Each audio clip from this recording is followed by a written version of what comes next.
Bada bing, bada boo. Typically, the only way that someone is going to cut open your stomach and rip out your unborn baby is if you're really, really, really, really high. Welcome to a C-section. It is a highly orchestrated procedure. You've got to come in a few hours in advance before the scheduled C-section, or sometimes it is an emergency, but they will stick you with an IV. They're going to stick you with a urinary catheter because you can't even urinate on your own when you're numb. Then you crawl into this fetal position on the hospital bed. That's what they tell you to do. And this is the best and worst part. They're going to stick you with an epidural, which is a very, very long needle, and it's going to go straight around the membrane of your spinal cord. And within minutes, this is where it starts to feel a little better. You get a tingling, warm sensation that starts in your feet, and then it comes all the way up your legs and then your stomach. And then all of that pain and discomfort that you felt previously, you're not even going to feel it anymore. That is the joy of an epidural. You won't even be able to feel or move your legs after all of that. Some people will shake and shiver a little bit, but most people are good. And when you're ready, you'll see a bunch of nurses pull in this sterile curtain. Kind of weird. It's like a curtain that comes and it sits right below your neck, right above your chest. And it means that every time you try to look down, tuck your chin in like you're working out, and you try to look at your stomach, you don't see anything. You just see curtains. And then you see the doctor walk in, you see nurses, and you can hear them. You can see anything above the curtain, but that's about it. You cannot see, you cannot feel, which is probably a good thing because they're cutting open your stomach and taking out your baby. There are a lot of moms out there that have actually been advocating for clear drapes. They need to have drapes because it protects the sterile environment. But they want it to be clear. They want it to be transparent so that near the end of the C-section, the part where they actually pull the baby out, they want to see their baby. One mom said it was heartbreaking to know that she was the last one in the room to see her baby. Some hospitals have started like a live stream camera. So they have a camera that's live streaming the C-section, and then the mom can turn on the TV and watch what they're doing from the doctor's perspective. And I will say a small percentage of people with very strong stomachs want that. Wow. Most people on Reddit and online have said, I don't want any of that. I don't want to see anything. What are you talking about? Even the partners of those giving birth, there are a lot of stories, and the nurses will say it's specifically lots of dads. Dads who are allowed to stay seated next to their partner's head, behind the drapes. They're there to provide support. I know, they're the dad of the baby. No one cares when mom is giving birth, okay? They're nobody. They're told to just do two things. You're here for two things. Provide support for your partner, and since your partner doesn't want you to, and there's no reason for you to, trust me, sit in the dad chair and don't get up. That's what nurses tell the dad. Don't do anything else. Just sit in the dad chair. Then the baby comes out, and they all get excited and they stand up. And because the drapes aren't that tall, some dads have reported seeing all of their partners' insides, their organs. There have been some reports of dads fainting or throwing up, which go ahead and make this about yourself, okay? Clearly, there are very strong reasons as to why the general population would rather not feel nor see their own C-sections happening in real time. Like, I'm sure it's a very bizarre feeling to see someone cutting into your stomach and taking the baby out of you. I feel like that borders on body horror for me specifically, especially if you're not even in a hospital and you're in a forest. It's dark, it's nighttime, and the only light that are being used are the headlights of this truck that you were kidnapped in. And the person performing the C-section is not a healthcare provider. It's not a happy camper who's helping you give birth because you're having an emergency. No, this is just a person with a hunting knife and a scalpel and a thing of dental floss to cut the umbilical cord. Dental floss? Dental floss. October 28th, 2025, there's a text message exchange amongst two sisters who both have very unique spellings of their names. You have Courtney without the U. You have Candace without the C-E. Courtney texts her sister, asking her sister if she's got any leftover items that Courtney can use for an infant. A baby. Which is kind of confusing. It's a very confusing question for Courtney's sister, actually. She just like, what? Courtney informs her sister in a matter-of-fact way, well, I just gave birth to a baby boy at 28 weeks old, so he's currently in the NICU, but once he's out, he's going to need baby items, so if you have any, that would be incredibly helpful. Courtney's sister, Candace, is like, no. The question isn't confusing because of the way the question is phrased. Candace understands the concept of that, like linguistically, semantically, okay, logically, these are all words that make sense in anybody's brain. However, Candace had no clue, nobody had a single clue that Courtney was pregnant, let alone gave birth to a baby boy. His name is Ashton Lee Bartholomew. Courtney texts her sister Candace, he's supposed to come home this coming week as long as he's doing good. Still, he will. And then nothing. Candace is like, okay. 6 days later, Candace with an S texts her sister, the new mom, Courtney, asking her if her son's come home yet. No, he did a backslide, but still hoping later this week. Backslide meaning a dip in health, right? The message is sent afternoon of November 3rd, 2025. For the rest of the day, Courtney and her sister Candace, they don't text because Courtney has a very busy day ahead of her. By that night, though, close to midnight, new mom Courtney texts her sister back. My son passed away. It's also kind of vague. Like, all of this is very vague. Courtney's sister wants to know more. She texts, quote, was it just that he wasn't strong enough for being born so early, or was it that he had gotten sick? What happened? I don't know what happened. I just know that he wasn't getting air. Then another message is sent. All I know is I watched my child die right in front of me. Candace with an S will soon realize the same day that Courtney's son died in the NICU, a 22-year-old pregnant woman in the area had gone missing. Nobody knew Courtney was even pregnant. She mysteriously gives birth to a baby boy. Same night that the baby boy passes away, a pregnant woman in the area goes missing. I mean, it's all circumstantial, but it feels connected in some way, does it not? Especially that last text message from Courtney to her sister. It read, all I know is I watched my child die right in front of me. Is she talking about the baby boy that nobody knew she was pregnant with, that she allegedly gave birth with, that was allegedly in the NICU? Or is she talking about her daughter, the missing 22-year-old pregnant woman?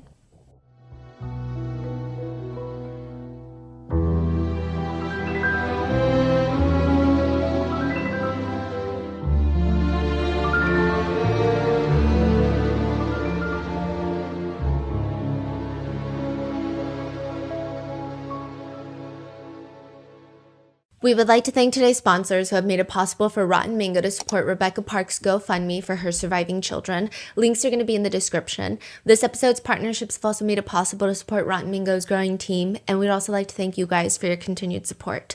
As always, full show notes are available at rottenmangopodcast.com.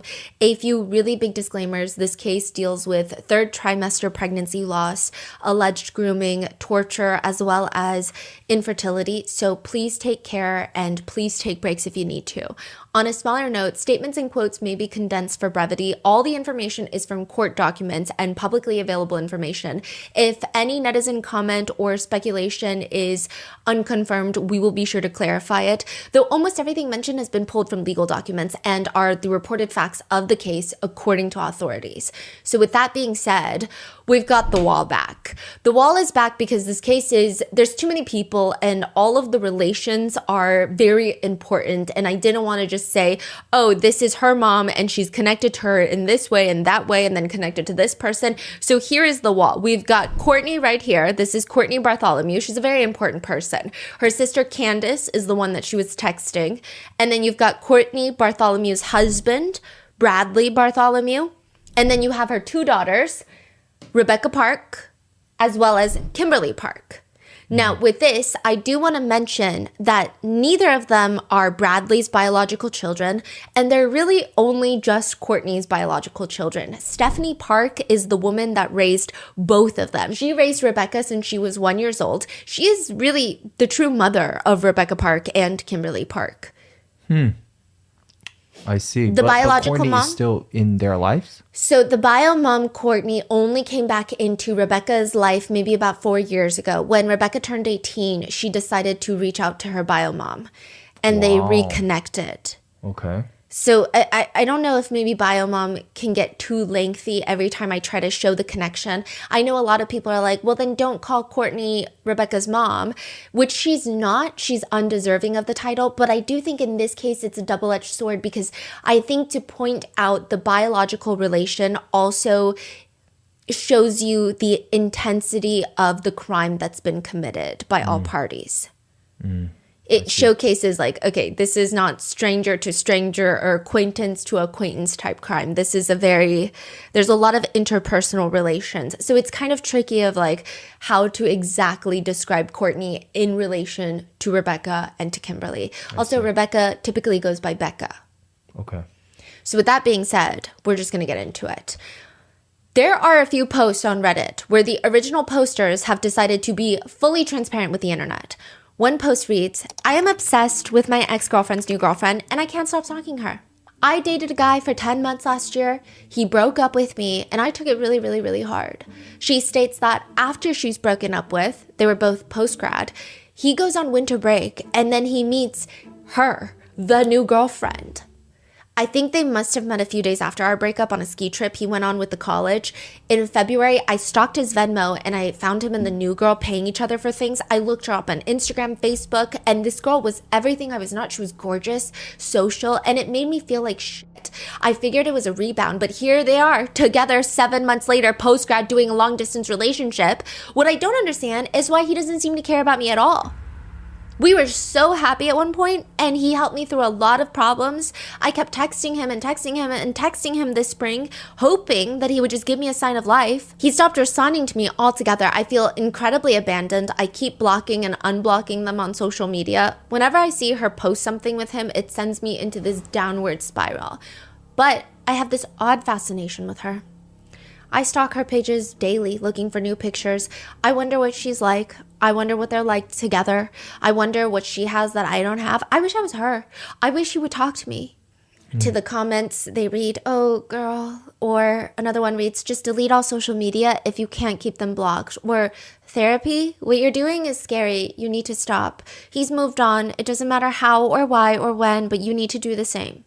Others have more sympathy, saying that the original poster is pain shopping.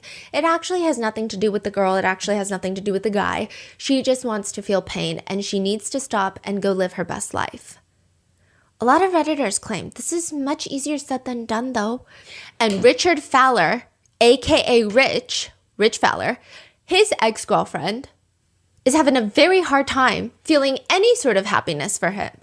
Rich and his fiancée, 22-year-old Becca, are expecting their very first child together. Wait, so that was a post from No, these case? are just like people who have felt these feelings of like, I can't stop stalking my ex's new girlfriend. And that's the case with Rich's ex. Rich's ex is obsessed with the new relationship between Rich and Becca Park. Obsessed. Okay. And they're expecting their very first child together, a baby boy. Baby Park. Their relationship is alarming for some people. They have a 21-year-old age gap, Rich being in his 40s, Becca is in her 20s. Some say this is not the healthiest couple. Even Becca's biological mom, Courtney, wants to be happy for Becca. I mean, Becca's expecting a baby. What more can other people do than just support her? And it's not that Becca's mom wants to get in the way of Becca's happiness. It's just that she, as Becca's biological mother, knows that Rich Fowler is not a good person. Becca's bio mom would state, I'm just concerned for my daughter because he's abusive. Rich is abusive, Rich is aggressive, and she would know, Courtney would know, because she's also sleeping with him. Courtney is the obsessed ex. Courtney is sleeping with her biological daughter's fiance. Not every inheritance transfer is very dramatic like the movies. Not every will reading is like Knives Out, where all the strange relatives and their weird interpersonal backstories gather in a wooded office to be read a will by an old man with graying hair who reads too damn slow for anyone to even think. I mean, just reveal it already. Who's going to be a billionaire today? And then it all goes to the random girl in the back that has no blood relation to the deceased. Sometimes it's not that serious. Sometimes an inheritance transfer is just done over lasagna at somebody's house. Courtney Bartholomew invites her two daughters, Becca and Kimmy. So they're half siblings, by the way. I see. But they're both raised by Stephanie Park. Yeah, they're both raised by Stephanie Park. Both of them have the same biological mom, Courtney Bartholomew. Bradley Bartholomew is not their biological dad. Okay, I see. And so Courtney and Bradley are married. Yes. Richard and Becca are engaged. Yes. Courtney Bartholomew invites her 2 daughters, Becca and Kimmy, to the house to give them an inheritance. This is money from when Courtney's mom passed away. She left money for her granddaughters. But first, they have to eat the dinner. It's a personal lasagna pan. Everything about this dinner is odd. Okay, maybe it is even stranger than Knives Out. Firstly, Courtney and her daughters are very tense. They never really get along. They never really do family dinners. There's tense energy. But on top of that, Courtney's husband, Bradley Bartholomew, the daughters hate him. So he's hiding in the truck outside. I don't even know if he's hiding well. That makes the whole thing even creepier and more tense, and the daughters really don't like him. They're also awkwardly eating their personal pan lasagnas, which is an odd element to all of this because who makes 3 separate pan lasagna dishes? The whole point of lasagna is like a 1-pan meal, is it not? And then you break it up like a pie. But I guess this is a very special day for an inheritance, and maybe if at any point that you make 3 personal lasagna pans, it's going to be at an inheritance transfer. By the way, it is an overly prepared meal that does not taste great. Lasagna is great, but Courtney's lasagna is ass. Becca will later send this exact voice note about her biological mom's lasagna to a friend. It tastes like gluten-free fucking lasagna. It wasn't too bad though. I ate half of it. I mean, meaning we had our own personal dishes, but I ate like half of it and that's all I could do. Becca tells her friend that after the lasagna, which felt like some sort of sick ritual to get the inheritance, nevertheless, okay, after that's done, both girls are handed checks. Courtney passes Becca and Kim a check to open up, and Becca is holding her check, and she watches her half-sister Kim open up her check, and inside, it's not a check. It's nothing, okay? It's an empty envelope. Becca opens hers up, and it's also empty. Nothing at all. So both Becca and Kim are looking at their biological mom, Courtney, and Courtney tells her daughters that she did this on purpose because she feels like her 2 biological daughters are only here eating this subpar lasagna with her, spending time with her, because they want a check. They want money. They want their inheritance. Becca and Kim tell her that's not why they're here. They're not here for the money, which Becca does confirm with a friend that it is the truth. She just didn't go for the money. She went to see her mom, her biological mom, Courtney, and her half-sister, Kim.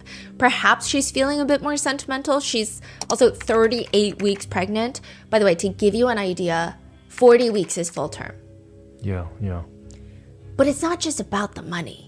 So once Courtney feels reassured that her biological daughters are not just here to get some money, she tells them, fine, I'll give you the money, but not today. That night, Becca goes home with the empty envelope, and then within 2 days, she goes missing in the woods.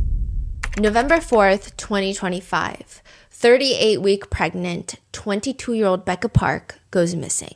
Nobody has seen from her. Nobody has heard from her. Some of Becca's friends have come out to say what they think has happened to her. One of her friends even offered herself as an offering to be swapped by a potential kidnapper.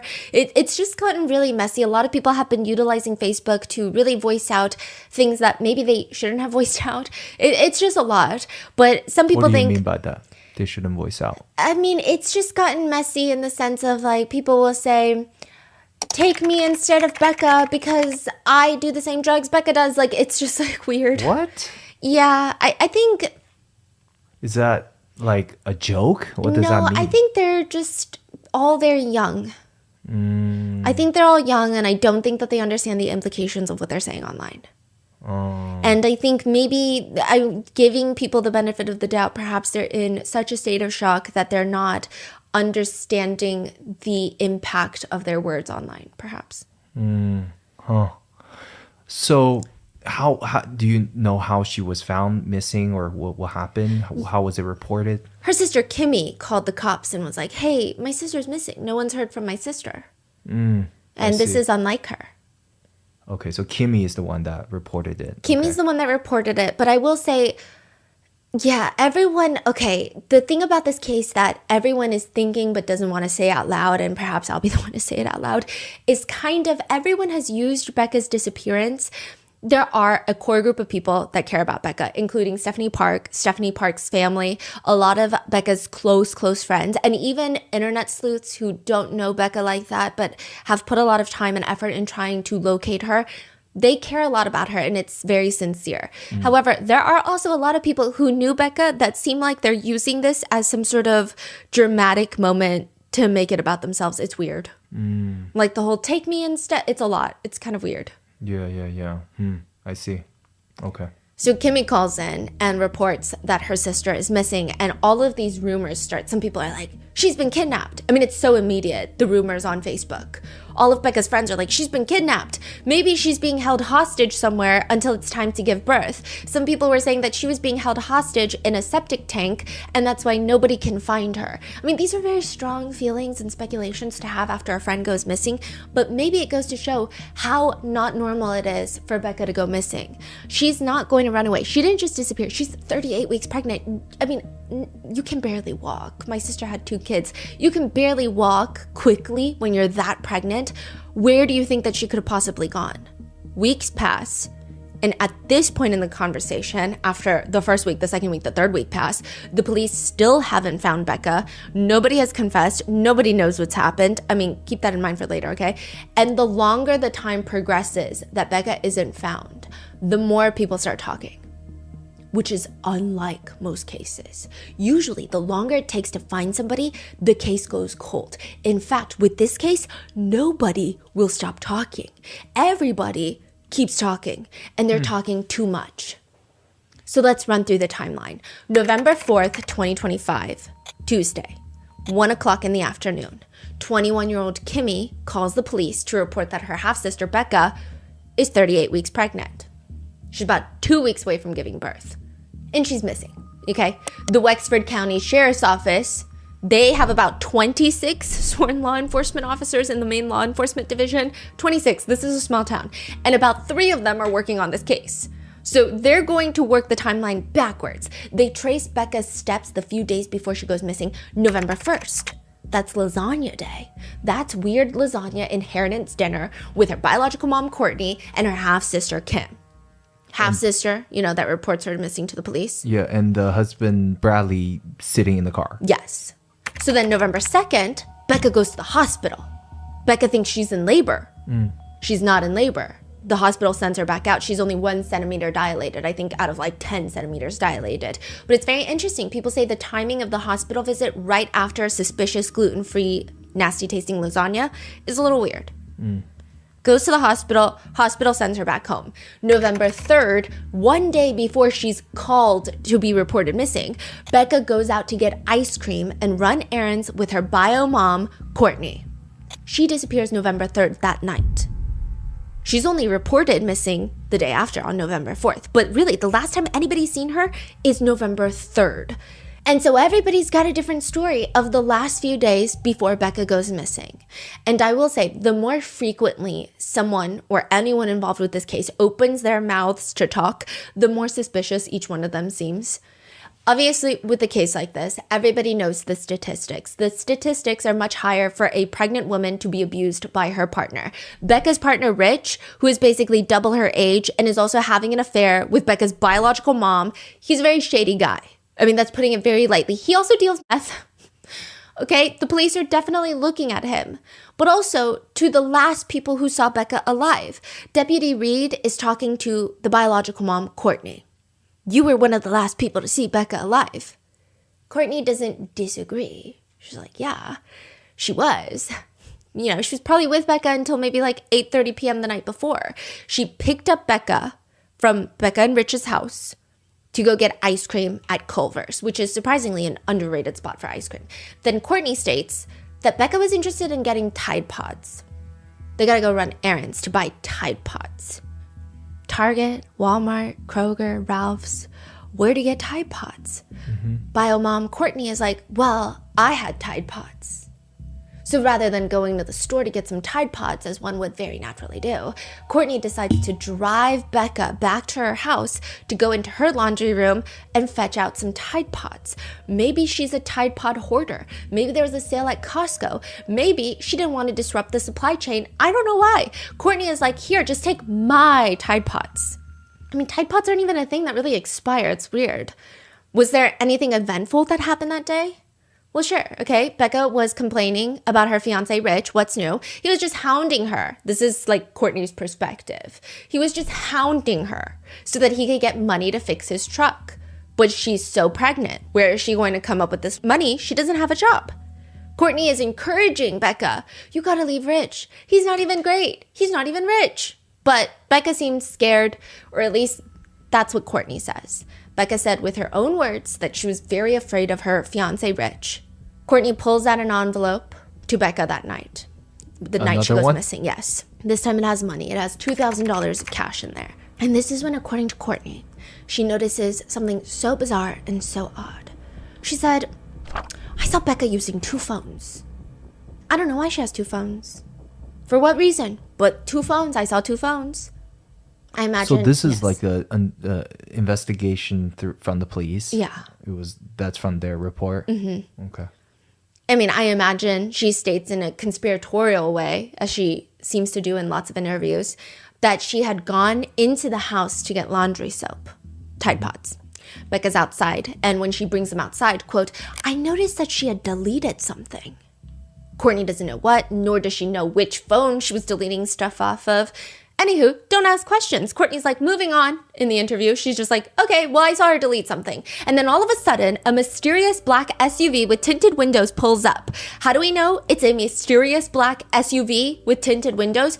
We don't know, other than the fact that Courtney is telling us this information. And it's a Chevy. How do we know that? Courtney told us that. She could just tell it's a Chevy. And then it pulls up rather dramatically. She can't even see who's driving inside the car. And Becca tells her, this is something I have to do. What does that mean? Courtney says she doesn't ask further questions. She doesn't press Becca on why she's being so cryptic because she doesn't want to push Becca away. She just watches as her pregnant daughter gets into the passenger seat of this black SUV, mystery, and then they drive off. There is this brief idea, Courtney says she had, where she was like, I know.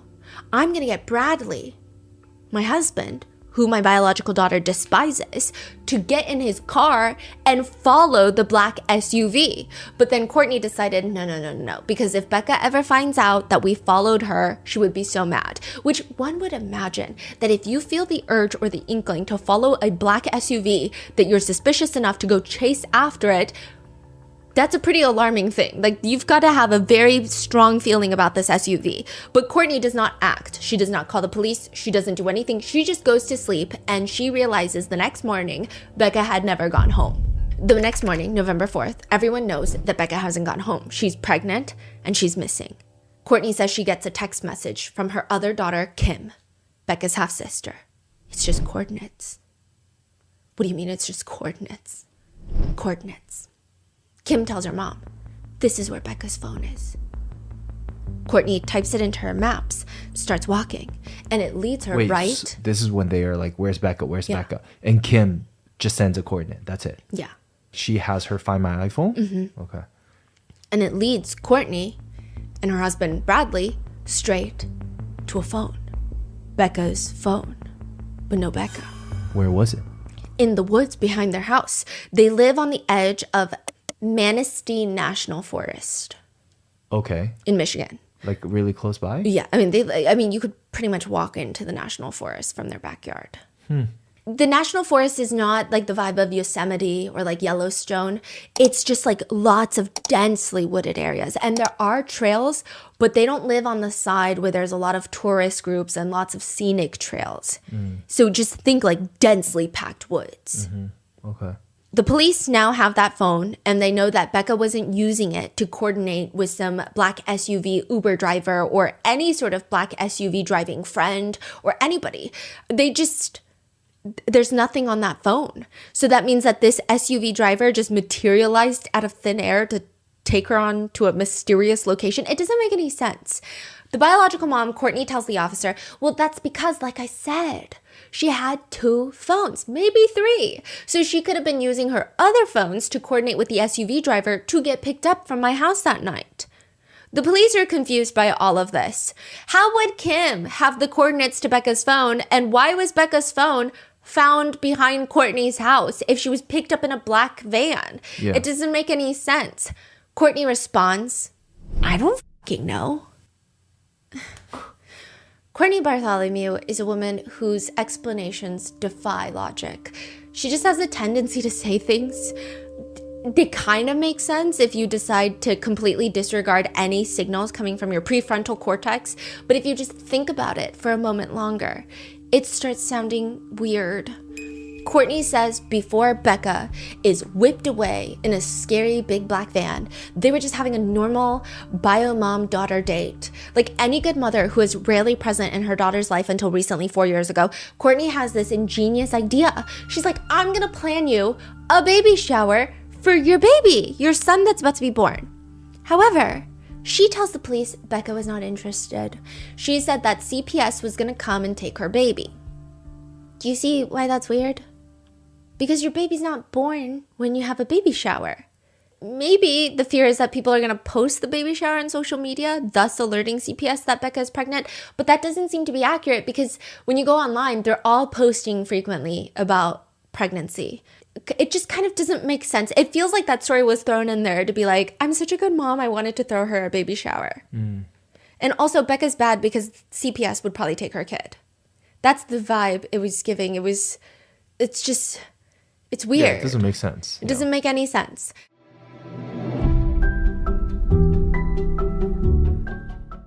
Will there be a rare early spring this year?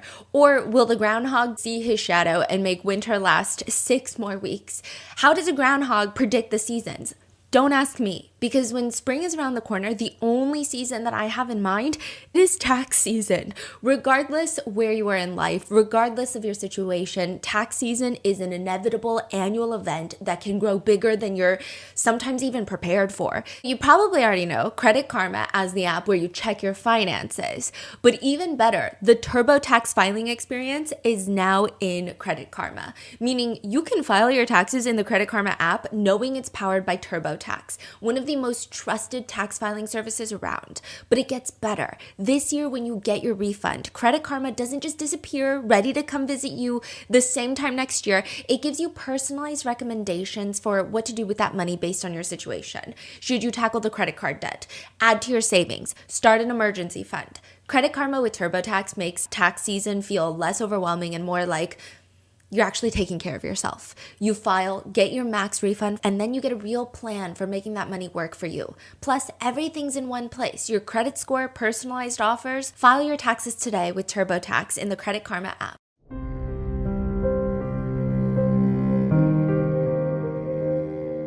Now, Courtney thinks specifically, if she had to put her money on it, if she had to think about who had something to do with Becca going missing, it's probably a guy named Mike and a woman named Ashley. Who the hell are Mike and Ashley? Courtney says they were the ones that were going to help Becca run away from Richard. She could be in hiding right now. Who is Ashley? Quote, oh, Rich's other baby mama. So now she's saying, you got to look into these 2 people. Mm-hmm. The police look into these 2 people, and they have nothing to do with it. What do you mean? Like they're real, they do exist. And they have nothing to do Who is Mike? With anything. Mike is friends with Ashley, is related to Ashley. Okay, got it. And it just leads them onto this wild goose chase, and there is nothing there. Okay. So the police think, okay, well, maybe we should just look into Rich then. Mm-hmm. Is Becca's fiance and the father of her unborn child, Rich, suspicious? By default, based on statistics, perhaps. I mean, amongst other very concrete reasons, but a lot of Becca's former classmates, family members, and more on her real family members later, like Stephanie Park, but a lot of Becca's friends, they don't particularly appreciate Courtney's passionate story and pointing the finger at Ashley, Rich's other ex-girlfriend, mainly because, first of all, Ashley and Becca had a very close relationship, so it doesn't seem like Ashley would do anything nefarious to Becca, and Ashley would not just let Becca go missing and not inform the police if they're on this wild goose hunt for Becca. But also, a lot of people are mad because you've been in your daughter's life for like 2 minutes. Becca was placed in foster care at 1 year old, was adopted by a woman named Stephanie Park. That's her real mom. Becca only reconnected with her biological mom, Courtney, at 18 years old. And now Courtney is out here pretending like she's known Becca for her entire life and is supporting her and is fighting to find her. One of Becca's friends takes issue with this. And then Courtney decides she's going to get mad at all of Becca's friends. Courtney goes on social media and she gives a very important message. This is during the very critical time that her daughter is missing. She says, "F you, Araya." Araya is Becca's friend who has been trying to figure out what happened to Becca and has naturally become pretty suspicious of Courtney because none of her stories are making sense. She's got 2 phones. She's got 3 phones. She didn't want a baby shower. It's just a whole bunch of nonsense that's coming out of Courtney. Courtney responds by going on live and screaming, 1, they have searched my property. 2, I didn't touch my fucking daughter.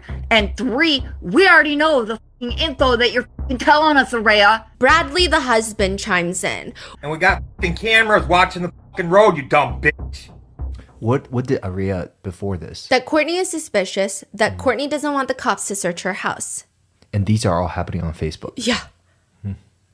And then Courtney goes back to screaming, so you better fucking watch it. Rusty is Araya's dad. Rusty, you better get your fucking child under control because she's taking a mother's pain and turning it into a goddamn circus. Fuck you, Araya. You don't have fucking kids that actually you take care of. I do, unfortunately, that you don't have yours because you fucking can't be a mom to yours. So you know what? F you, bitch. You're getting an ass whooping, you keep it up. I'm not playing with you anymore. I already know the goddamn information. My daughter probably left Rich. Y'all can't accept it. Get over it. If that is what she fucking did, then I'm happy for her. I just want to know where she's at and that she's okay. That's all that counts anymore. And you know what? You ever fucking say I laid a hand on my pregnant daughter, Araya, so help me fucking God. You will not like me, bitch. Don't play with me. But just because Courtney hasn't been present in her life, her now missing daughter's life, doesn't mean that Courtney is automatically the most suspicious one, right? In fact, Rich Failer, Becca's fiance, is a very shady person. I mean, that's just factually correct. The police questioned where he was when his pregnant fiance, Becca, went missing. And he explains from the top that the day that she vanished, her stomach had been hurting all morning. So it was lasagna inheritance day, hospital day, and then the next day, her stomach is still hurting a lot. She's not feeling good. So they spent the entire day laying in bed and watching movies. She wasn't talking to anyone. She wasn't texting anyone. I mean, she wasn't texting anyone particularly who drives a big black SUV, a Chevy SUV with tinted windows. But what does Rich know? Rich doesn't know a lot of things. Rich says he had no clue that Becca was even going to Courtney's house. He thought that they were just gonna go get ice cream at Culver's because that's what Becca was craving. When Courtney comes to pick Becca up around dinner time, he says, Becca gave me a hug. We gave each other a kiss, what normal couples would do when somebody's leaving. She said, give her about an hour and a half to 2 hours and then she'd be back. But then he falls asleep 45 minutes later after she leaves. He wakes up at 1 a.m. He tries to call Becca, trying to figure out where she is, but she's not picking up.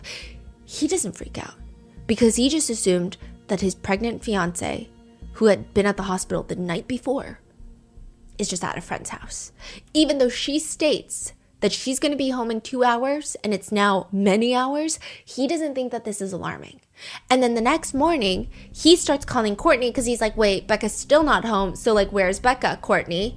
Courtney tells him that Becca was picked up by somebody in a black SUV, but Rich doesn't believe her. Yeah, and the way that Courtney says it is really bizarre. She says, your old lady left with someone in a black SUV. First of all, Courtney, you're 40. this is your biological daughter and she's 22. I don't know. It's weird. Rich does not believe Courtney.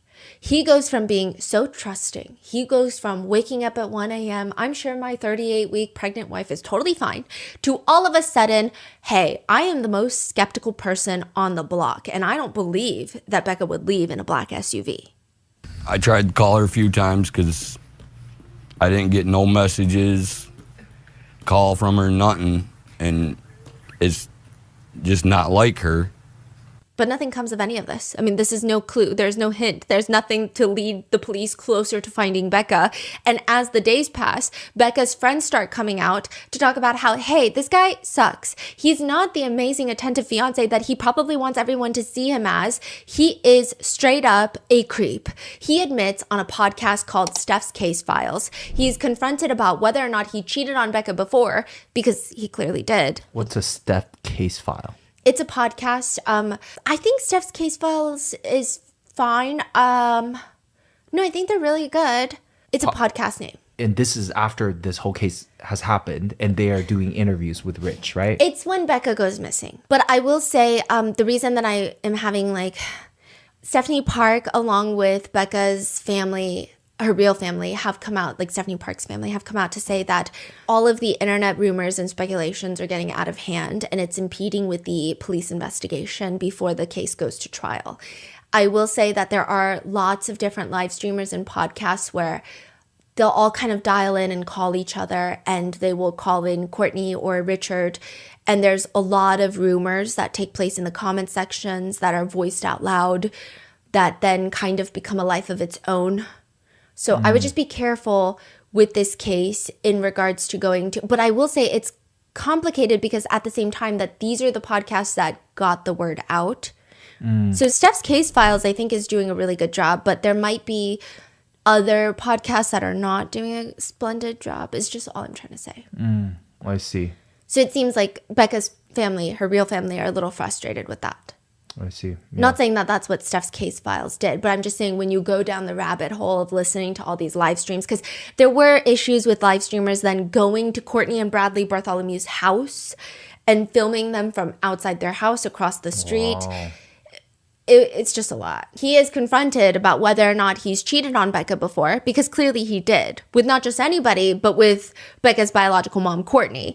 And Rich says, yeah, I never lied. Every time Becca came to me and asked me if I'd talked to a female sexually, I never lied to her about it, because why would she come to me asking me about it if she didn't know the truth? Is Rich Courtney's ex? Or is Courtney Rich? So who was the ex, or was it cheating? That is very unclear. It seems like he is probably Courtney's ex. They all kind of knew each other. And then he starts dating Becca. That is crazy. And then when Becca and Rich are on and off dating and back and forth, he would still be sleeping with Courtney. I see. So he's asked on the podcast if he was abusive or not to Becca, because there was rumors that he was violently abusive. And he says, verbally, yes. Physically, I never harmed her. Is he proud? Is he like... He's just like, he thinks it's normal, I think, to be verbally abusive is the sound. Wow. Is it true that you didn't want the baby at all? I wanted the baby. At first, before she got pregnant, I kept telling her, let's wait, because neither of us were financially stable and I wanted to have a full-time job. But when she came back with the pregnancy test stating she was pregnant, I always wanted it. When asked if he thinks Courtney would harm her own biological daughter, Becca, because, I mean, she's already harming her biological daughter, Becca, by having an affair with Rich. Well, Rich is asked about whether or not, and he says, I feel like Courtney wouldn't harm Becca until after the baby's born. Okay. Until after the baby's born. Does Courtney have a weird obsession with being a grandmother? Like, that's where she draws her moral line? Rich elaborates, a lot of it's got to do with the baby. I know when Courtney first found out Becca was pregnant, she sent threatening messages to Becca's phone. Rich is asked, I mean, I heard that Courtney has a weird obsession with always liking to be pregnant, but do you think that she's jealous that Becca is having your child? Rich says, yeah, because October of last year, when Becca was pregnant, she had a miscarriage, which back then I feel like it was mine, but there was a chance it was somebody else's because she conceived shortly before she quit cheating on me. We've been told that Courtney was pissed off because Becca was pregnant. And then when she found out that she was pregnant, we both said it was mine. And it just so happened when she got pregnant this time, Courtney threatened Becca a few times, stating she wasn't going to let Becca have my child. It's all making Courtney look pretty suspicious. However, Courtney tells the investigators that, okay, fine, she and Rich have been on and off seeing each other when Becca wasn't with Rich. It is bad, yes. However, is it the worst thing in the world? No, not compared to what Rich does. Courtney is explaining to the officer, like she said, Becca and Rich are not the most stable couple that she has ever witnessed. They're on and off again. And one time earlier in 2025, when they were in their off period, which is a shame, but while they were broken up, Courtney decides the best way to comfort her daughter Becca is to sleep with Rich again. That's not how she puts it though. She just states that they start dating. And it was evidently very serious because she decides that she is going to go through the logistics of divorcing her husband, Bradley. But then she gets pregnant and she doesn't know if it's Rich's baby or Bradley's baby. Wait, when? What? This is earlier in 2025. But that's not the baby that she was telling her sister about, No, right? no. Okay. So she says that she got pregnant and she didn't know whose baby it was. And because there was a chance that it could be her husband Bradley's, she decided to just stay with Bradley. That's just the plan. She's going to stay married. It's not like she can just ask her stomach, who's your dad? Although I do think that Courtney would be the type to try. She's like diagnosed with the terminal illness of stupidity. I don't know how else to put it. Okay, she decides to put her family first, stay with Bradley. She's no longer going to get a divorce. And Rich is going to go then resume his relationship with Becca. However, everyone is on board except Courtney says Rich was not. She tells the police, Rich doesn't want Becca.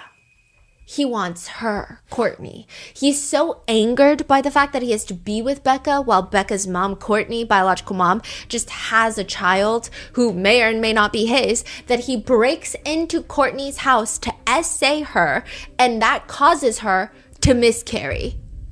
Now, we are typically never ones to doubt someone's account of being essayed, but these people like to make up new things every 2 seconds, so I can't be sure of anything at this point.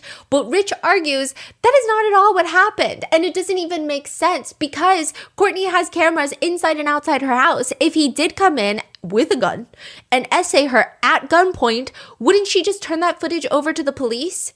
To which Courtney then argues, well, it's only a live feed. I don't have money for SD cards, so it doesn't actually record anything. I can only watch live. Rich then argues, can you really believe anything Courtney says? She's the one during Becca's first pregnancy. So Becca has 2 other children, 2 sons, before her 3rd pregnancy. She's pregnant with her 3rd pregnancy when she goes missing. Okay. But she has 2 other sons, and they are now being raised by Stephanie Park. They were actually being raised by Stephanie Park even when Becca, before she had gone missing. How old are they? Do we know? It's like, they're like 1 and 3, I believe. Oh, very young. Yeah, so they're being raised by Stephanie, and when Becca was carrying her very first child, so this is not Rich's child, Courtney is still so upset at the idea that her biological daughter is pregnant with her grandchild. She tries to hit Becca on the stomach with a baseball bat. How do we know that? That's what Rich is saying. So what is happening? Like, police is trying to figure out the backstory, and all Courtney and Richards are doing just pointing finger at each other? Is that what's going on? Yes, I will say that Becca goes missing, and the police, I don't know if they put a lot of effort into finding Becca. Mm-hmm. There are lots of things that they had recorded interviews with some of the people that seemed the most suspicious. Those interviews have not been released, but in an affidavit, their conversations were recounted in the legal document. But the video of like the interrogations were not released yet. So they're gathering a few things, but a lot of this is happening online. I don't know. Maybe he also told it to the police. Maybe he didn't because it's not true and he doesn't want to lie to the police. I don't know. But now in Steph's Case Files, the podcast, Rich asked basically if Courtney did want Becca's baby, her grandson. They're like, you think that Courtney did something to her own daughter, Becca, for the child that she's pregnant with? And they're asking, so is Courtney possibly trying to take this baby and maybe sell it? Or is she in like a financial situation? Or would she be trying to keep this baby herself? I don't know. I'm speculating, but I can't help it. Rich responds, it could go either way. Now, Rich points the finger at Courtney, and sure, Courtney has argued that there's no way she could ever feasibly do anything to Becca, considering she is missing one of her legs from the knee down, which she is missing. It is believed that she did use a prosthetic previously, but according to internet rumors, and again, these are rumors, I don't even know if they're verified, okay? She got her prosthetic taken away because she took off her prosthetic and then tried to hit some police officers with it. I don't know how accurate any of this is. However, that's the allegation online. But I do know she is missing one of her legs from the knee down. She does use crutches and she does use a wheelchair. But Rich says, that's not a valid alibi. He says, I've seen Courtney and her husband Bradley go at it, and quote, I mean, it'll go both ways. There's times Bradley would overpower her and times she would overpower Brad. So this becomes like a battle of the who's the least trustworthy person. We are in a shitty situation, especially when you factor in Rich's criminal history. He has multiple charges against him for SA against minors, against a child who is 13 to 15 years old, against an incapacitated victim. He has committed at least 5 sexual crimes and he is on the sex offender registry. Wow. But if you ask Shady Rich who he thinks took Becca, his pregnant fiance, he will likely tell you it's going to be Courtney and her husband, Bradley Bartholomew. The cold hard truth for Bradley Bartholomew, Courtney's husband, is that nobody likes Bradley. Courtney's biological daughters, Becca and Kim, don't like Bradley. And even Courtney doesn't like Bradley because just earlier this year she was trying to divorce him and go run off with Becca's fiance, Rich. So it makes sense that everyone, if they had to point their finger at someone, that it would be pointed directly at Bradley Bartholomew's face. But everyone has problems with everyone. Bradley argues even Becca and her mom, Courtney, had problems. They barely got along. Courtney felt resentful of Becca because, you know, sure, it was Courtney's decision and incompetency that caused her to not be able to raise her daughter, Becca, for the first 18 years of her life. But now that she suddenly is in her life, she wants to be treated with respect and be treated like a good mom. Becca won't even give her that chance. However, Bradley is adamant that he had nothing to do with Becca going missing. He wasn't even around when Becca was picked up by that black SUV and when Courtney was inside getting Tide Pods. He wasn't even home the entire day that they were getting ice cream. He was out at his place. He's got his own place. He doesn't live with Courtney. Where does he live? He does live with Courtney, but he also has his own place out in the woods. This is not, it's not a shed. It's not a cabin. He just like called dibs on a spot in the woods. Like camping? I don't even know if he has a tent. He just has a spot in the woods that he really, really likes. And he spends a lot of time there. And sometimes he'll sleep. Is it like in the back of Courtney's house or no? I think like further back. I don't think this is like backyard camping. I think this is, he's walking to his place. He just points at the forest and say, I sleep there. That's my house. Basically. But is there a spot or he's making this up? Nobody knows. Okay. Yeah. But he says he's got a place in the woods. And the police like, where is it? Yeah. Okay. Yeah. There's no way to confirm that he was at his place in the woods because he left his phone at Courtney's house. There's no way to track him through the cell towers. I mean, all you can take is his word. And someone's word in the middle of the woods, I wouldn't even take it if it were free. Anyway, he's at his place in the woods. When he gets back, he is told that Becca is missing. At which point, Courtney sends him a coordinate and is like, you need to go find Becca's phone here. He's like, what? So Kim had sent Courtney the coordinates. This is next morning. Yeah, November 4th. Kim sends Courtney the coordinates. Courtney sends it to Bradley. Bradley's like, I'm not going to go looking out there alone. The police are like, why did you not go alone? Quote, I'm not going to be accused of anything. So when Courtney gets home, her and Bradley both go into the woods together and they find Becca's phone. Bradley has no clue how her phone got there. Mind you, he just got home. He was living in the woods, living off nature. He just got here. How would he know how Becca's phone got here? But if he had to take his best guess, and if he had to voluntarily tell the police, he said, Becca had walked that trail before. I don't know what that means. One would imagine that perhaps Bradley is the safer of the two to trust in this situation between Courtney and Bradley, because Courtney is Becca's biological mom, Rich is Becca's fiance. There's a lot of interpersonal relationships there and the potential growth of resentment and some nefarious plots. Bradley kind of has nothing to gain from lying to the police or doing anything to Becca. Well, there might be something to gain. Bradley Bartholomew, Courtney's husband, is also a registered sex offender. And just the year before, he was thrown into jail for breaking probation. And according to Courtney, the person who reported him, that sent him away, Rich Failer, Becca's fiance, sent Bradley Bartholomew to prison last year. What happened? He broke his probation and he went to jail. He broke his probation because he's a registered sex offender. He can't be around kids. He can't do lots of things. Yeah. And he broke that probation. Rich allegedly turns him in, and he had to spend probably not that long in jail, but he spent some time in jail. I will say there's a lot of weird stuff about Bradley being a sex offender other than the fact that he's a sex offender. There's insane posts on Courtney's Facebook page that show her absolute lack of self-awareness being at its peak. She complains about how the county parole office won't let her husband Bradley take care of her. And you're like, that doesn't make any sense. Why, right? We can assume it's because Courtney actually has another son, another child, who's 14. And I want to put him on the map because he's not as relevant and his voice is out there, and that's like another problematic thing. But she has a 14-year-old son, and he cannot be in a house with a 14-year-old boy. Right. And she's complaining about the parole office. Right. She's complaining about that rather than, wow. Yeah, so she would write online on Facebook, so Wexford County Parole Office refused to allow my husband to care for me, so fuck. I'll sue them and have all of them fired. Spoiler alert, none of them were fired. Nobody was sued. When authorities ask Bradley Bartholomew who he thinks is responsible for Becca disappearing, he says that he didn't want to say anything, but,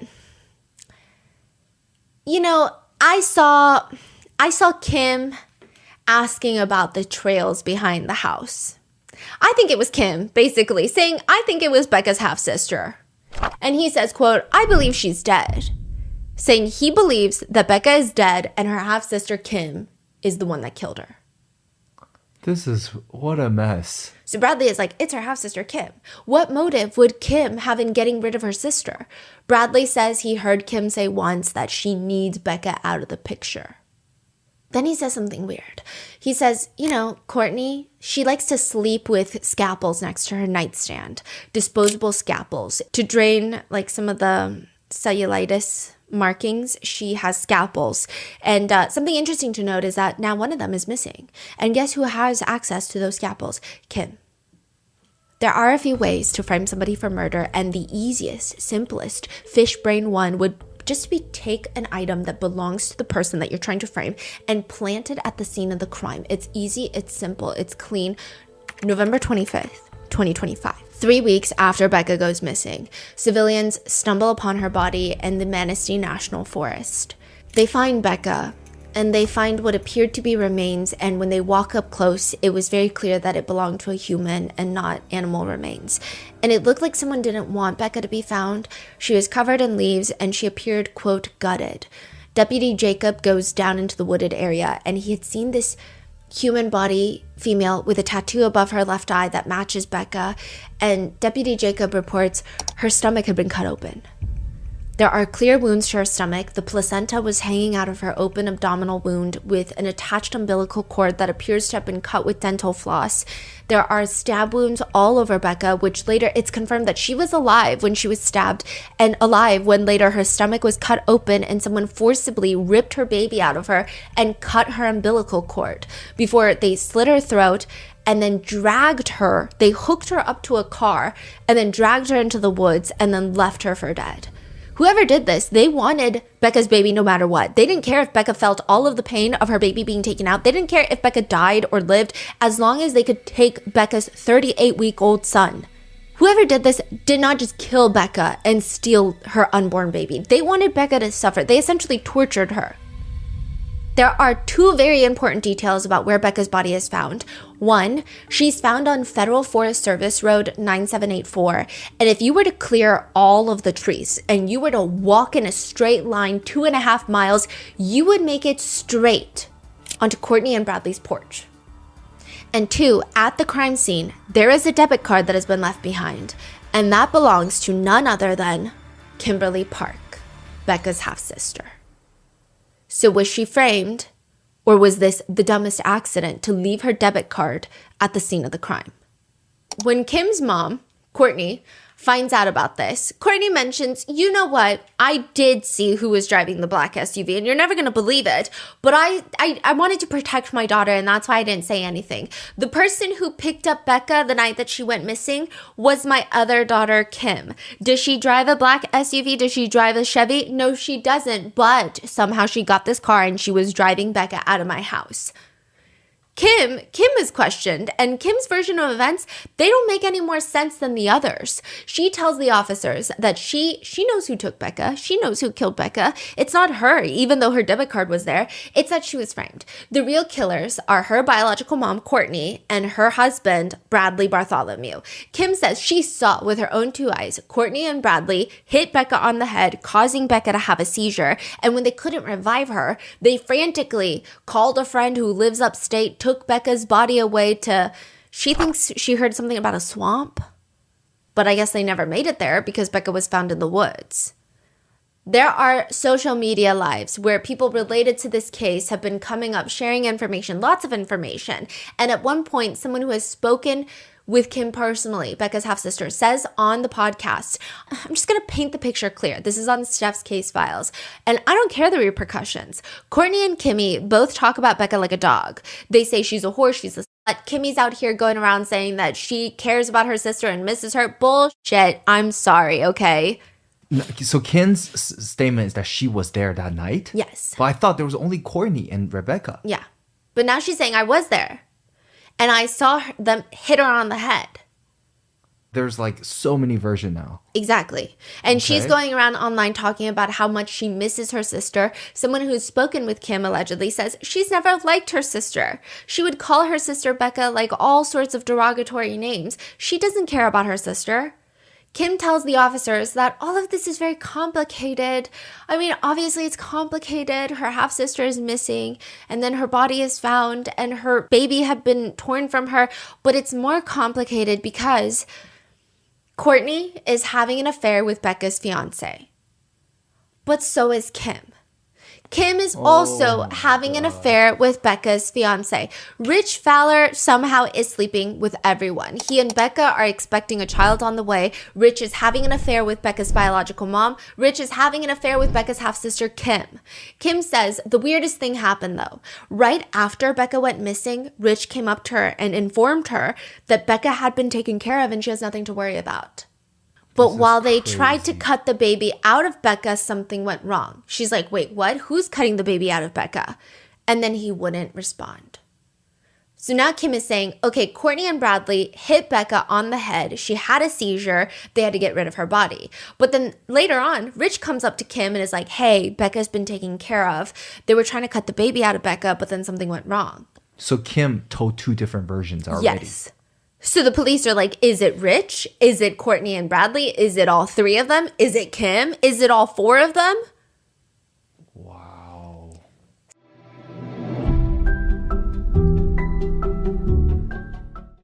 The new year isn't just another date on the calendar. I feel like it's a fresh chapter just waiting to happen. And if you have been sitting on that brilliant business idea, waiting for the perfect moment, I feel like that moment is now. This is the year that you should stop dreaming and start doing. The year you go from employee to business owner, from idea haver to founder, from, I don't know, wondering what if to, I tried it. I did it. The tool that makes it all possible with all of this, though, is Shopify. Everything you need to build your dream store is right at your fingertips. You can browse through hundreds of stunning templates and customize them until they are perfectly capturing your brand's personality. With Shopify, you're basically getting your entire business infrastructure in one place. When we first opened our small business, Grandpa Mango's Art Studio, Shopify was our guide on how to start. Grandpa Mango's Art Studio was only available for a limited amount of time and exclusively online. But if we really wanted to, Shopify grows with your business. Online, in-store, and pop-ups. Marketing is also baked right into the platform. You can launch email campaigns that land in inboxes. You can create social media promotions that catch eyes as people scroll through their feeds. And I just think the time is now.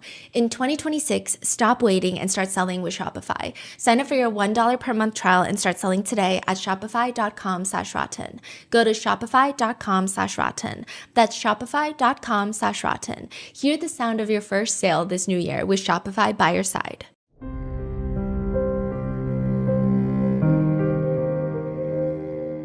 Eating healthier always seems like a great New Year's resolution until it's late January and you have ordered out to eat more than you have expected. You see yourself spending more money on less healthy food. Here's the truth. You're not bad at eating healthy. You were just out of time. My Sundays used to be filled with meal prep and then hours of cleaning up. It just felt like a waste of a day and it wasn't worth it. Sometimes I'm in the mood to chef it up, but sometimes I simply just don't have the time.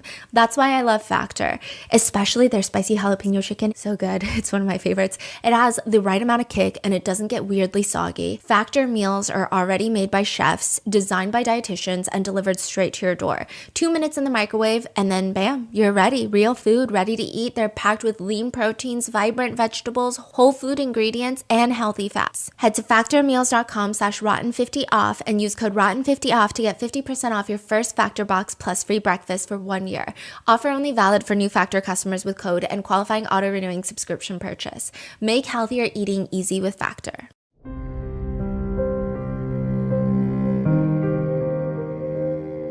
Stephanie Park is Becca's real mom. She is Becca's adoptive mom, but technically, Courtney is just a birther at this point. Stephanie Park is the woman that raised Becca and Kim since Becca was a little baby. Becca and Kim have Stephanie's last name. Stephanie says that she spent a good part of her life trying to shield the girls away from Courtney because just of how a negative experience and an influence that Courtney is to be around. Even when Becca goes missing, Courtney and Bradley and Becca's fiance Rich, her half-sister Kim, nobody seems to care about Becca truly like Stephanie Park and her family.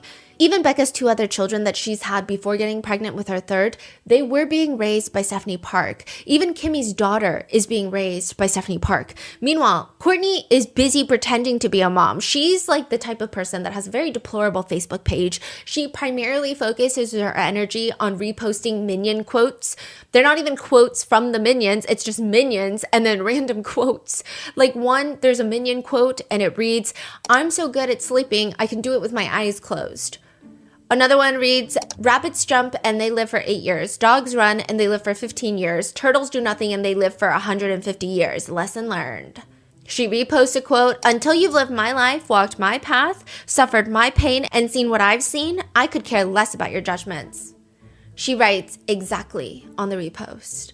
She also posts things like, "I'm a proud mother. I gave my children life. They gave me a reason to live. I love my children." I mean, all she did was give her children life because they were raised by somebody else. And it's just ironic.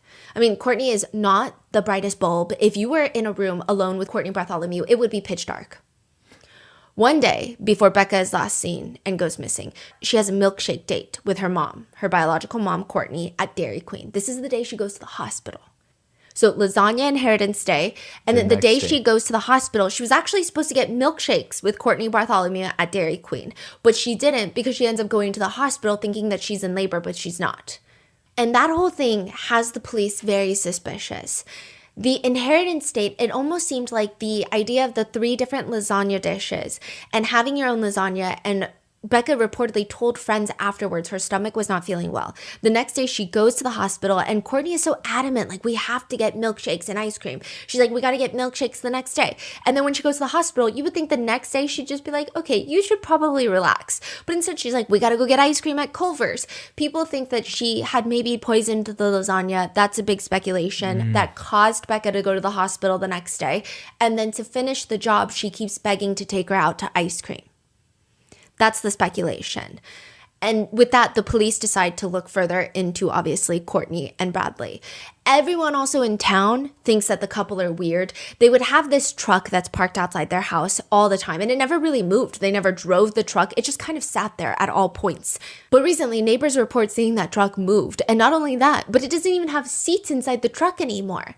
Courtney says she moved it recently because she wanted to get access to the porch and the truck was blocking the porch. But why are there no seats in the truck? What does that mean? They removed the chairs? Yes.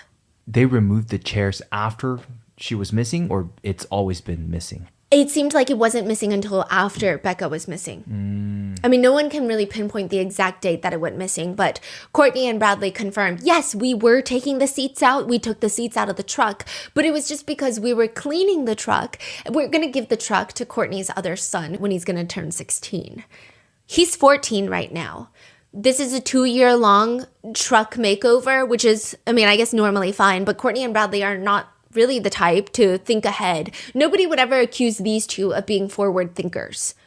Then Bradley says that he has no clue about what happened because he was not at his place. He was out in the woods living at his other place that he called dibs on. He calls dibs on? Yeah, basically. He left his phone at Courtney's because Courtney's phone was about to be disconnected. And so he was going to let her use his phone because she wasn't paying for her phone. But when police look into it, there's multiple calls between Courtney's phone and Bradley's phone. So is she just calling herself? Or did you take your phone? Or maybe you didn't even go into the woods and you guys are calling each other. What for would you be calling each other? Would these be butt dials? I thought you weren't even there. I thought you didn't even have your phone. Are we to assume that Courtney's butt dialing nonstop? It's all very strange, isn't it? But Courtney thinks, no, it's not. In fact, she states she has an alibi, an airtight alibi. She couldn't have killed her daughter, Becca, because she was at home with her son. And there is an audio clip that she posts onto Facebook where she forces her 14-year-old son to say that he was with her that night. What does it sound like? Hey, just tell people we're with you? Yeah, and then he was like, so my mom was with me at this time, at this point, and we did this. Wow. But by this point, the police know what's going on, that Courtney and Bradley are lying, and they are not the brightest and greatest and hardly the smartest. Even when authorities come to execute search warrants on Courtney and Bradley's house, the day that Becca's body is discovered, Courtney and Bradley conveniently have a conversation that the officers just happen to be able to overhear. And we don't have direct quotes, but I imagine it goes something like this. Courtney turns to Bradley, glances over at the police. You know the seat covers in our truck? In the driveway, the truck in our driveway, I had to burn the seat covers in our truck. Why would you burn the seat covers in the truck? Because I spilled something on it. That makes sense. If I spilled juice on the seat covers, I would burn it too so we don't get ants or anything. Yeah, I burned it in a bonfire. Why are they saying that? Because they want it to seem less suspicious that they burned it. It's like toddlers lying. They want to make it seem less suspicious that they burned the seat covers for the truck, but they don't want to tell the police outright we burned the seat covers for the truck. So they're telling the police that they burned the seat covers for their truck. That's how I imagine it going down. I cannot say with certainty that this is the exact conversation, but we do know that while the police were around, they're having this fake conversation of like, why'd you burn the seat covers in the trunk? Oh, well, because I spilled something on it. There are messages of Courtney sending her two biological daughters pictures of an $18,000 check, which she claimed was the inheritance that was going to be split and divided and then given to both of them. So both of them were going to receive half of the $18,000 at the lasagna dinner, but there is no such thing as that $18,000 check. So I guess it was photoshopped or it was AI generated or something. These are just imaginary checks. So they decide to bring both of them in. The police were like, bring in Courtney, bring in Bradley. And the couple come back in for second questioning. Even this, Courtney's trying to be slick. She tells the officers, according to the affidavit, wasn't the first interview enough? They bring in Bradley, and because Becca's body is found, the officer tells him this is a homicide investigation and there cannot be any more lies. Bradley admits, fine. I knew what was happening. My wife, Courtney, was going to get Becca and come to the house. I was there. I was at the house. She was going to come and get Tide Pods. I was at the house, but I lied. And I said that I was in the woods because I was alone with Courtney's son, who is 14 years old. And I'm a registered sex offender. And I can't be alone with Courtney's 14-year-old son because I can't be alone with children. That's why I lied to you guys. He says that when Courtney comes back alone to the house to pick up the Tide Pods, she tells him to go outside and clean up her car. There's blood on the dash. And he's like, blood? Courtney tells her husband that she got into a physical altercation with Rich and that there was blood on the dash. The dutiful, questionless, brainless husband, Bradley, goes out there and starts wiping the blood off the dash. But then he remembers that there was no blood on the floors or on the seats, just the dash. Like, he does point that out to the police. There was, however, paint spilled on the seat covers, which is why they burned it. Okay. What? So Bradley says that Courtney starts talking about how she and Rich did something horrible. What does that even mean? He's like, what do you mean? She won't elaborate. And then the news starts going around that Becca is missing. And Bradley, very slowly, maybe a little too slowly, starts putting two and two together very slowly. And then he's like, wait, I think they did something to Becca. So he confronts Courtney about it. Courtney freaks out on him and tells him, if you say anything, I will make your life hell. He states, I believed her because it wasn't that long ago that Courtney tried to stab him with a pair of scissors and was charged with assault. The case was ultimately dismissed, but still, he doesn't think that she's bluffing. She already tried to stab him with scissors previously. The only other thing that Bradley can tell the investigators, which he voluntarily told them, is that she's always talking to two people. What do you mean she's talking to two people all the time? I mean, I don't know. Neither of those two people are me, though. How do you know? I mean, she's always on her phone, click-clacking away, talking to Rich and to Kim, Becca's half-sister, and then Becca's fiance. He doesn't know what they're talking about, but they're always talking. How do you know they're always talking? They just are. He doesn't think that Courtney and Rich are still having an affair, though, because he says, quote, I just can't see them being together like that. They haven't talked in over 2 years. Wait, didn't you say they were talking? Yes. So now I don't know if he means talking as in romantically talking, but you just said all they do is talk. But Bradley says But Bradley claims that he thinks if anyone did anything, it was Kim, because Kim was having an affair with Rich, and she would have motive to want Becca out of the picture. But didn't he just say Courtney and Rich had blood in the car and did something horrible? Yeah. So where is Kim coming from? I don't think he knows. I can't tell you. So these people don't even think. They're just talking. They're just talking. I feel like they're just making up shit as they go. Their thoughts reset every 5 seconds. Because where is Kim coming from? What is he saying about Kim? Yeah, he's saying Kim has the most motive because she was having an affair with Rich. He doesn't think that Courtney was having an affair with Rich because they haven't talked in a really long time, except all they do is talk, remember? All they do is text, but they haven't talked in a really long time. So we don't know a thing that this guy is saying. But then he goes on to later state, if I really had to answer questions, though, quote, he believes that Courtney is capable of slicing open her own flesh and blood and taking a baby out. It is a good possibility that Courtney could attack Becca and cut a baby out of her. He thinks that Courtney has more to do with it than what she wants to claim. He said that all the evidence does point to her. So basically what happens in these interrogations is that Bradley will decide that he's going to pin it on Kim, is the vibe that I get. And then the police will be like, well, remember the evidence says this? Remember when you said this? And then he'd be like, you know what? You're right. I think Courtney did it. And then he just keeps making up news stories. He's asked, well, what do you think happened? I thought Courtney was jealous of Becca. Courtney wants to have another child. And I think Rich wants to get back in a relationship with Courtney. But he leaves the interview with one big problem, a problem that is bigger than all the other problems, which is he has a ton of motive to lie. He basically admits it himself to the officer. He says, well, I do think if Courtney's in the other room talking to the other investigators, she's going to try to pin it on me. In a separate room, Courtney is talking to the officers and she asks, can Bradley hear me? Oh my gosh. No, he cannot. Well, I think we should back up. I think I need immunity. These are direct quotes. When she's told that the prosecutor is the only one that can give immunity, she's like, well, get him down here. The police are like, it's not that simple. The prosecutor isn't just going to come here because you said so. They're not going to come at the clap of your hands. They're going to want to know what kind of information you can provide for them. And then they'll think about if they want to grant you any sort of immunity. Courtney says she can tell them where the knife was that was used to kill Becca and where the baby is, all of it. She just admitted to being guilty. Yeah. It's not very bright of her. I think she anticipated this. She hasn't got anything. She's already saying, I can tell you ABC. Exactly. Which, okay. She's like, I need immunity because I'm innocent, but I know some stuff. By the way, I must be guilty because I can tell you where the baby is. That is crazy. So that was used against her then, yeah. Right? I mean, the police immediately, they don't call the prosecutor and they tell her, everything you just said in that one sentence, you gave us knowledge that you only have if you're guilty. Did they point it out already? Yeah. And Courtney says, well, no. So I've been threatened. Her child, her 14-year-old son has been threatened. Her home has been threatened and she is done. She's officially done doing this. She wants immunity and she wants witness protection. Who does she think she is, ordering this? You cannot order officers around. That is strictly reserved for really wealthy pedophiles. Sergeant Voss informs her, look, we can't give you immunity. Is the baby still alive? Courtney shakes her head no. Did Bradley confess? He told us lots of stuff. I want to talk to a prosecutor. I want immunity. We need to know what you know to take it to the prosecutor. So, for example, you said you'll tell us where the baby is in the garbage in a blue cooler. Where? Wow. In the garbage cans. Bradley said he put him in a black bag.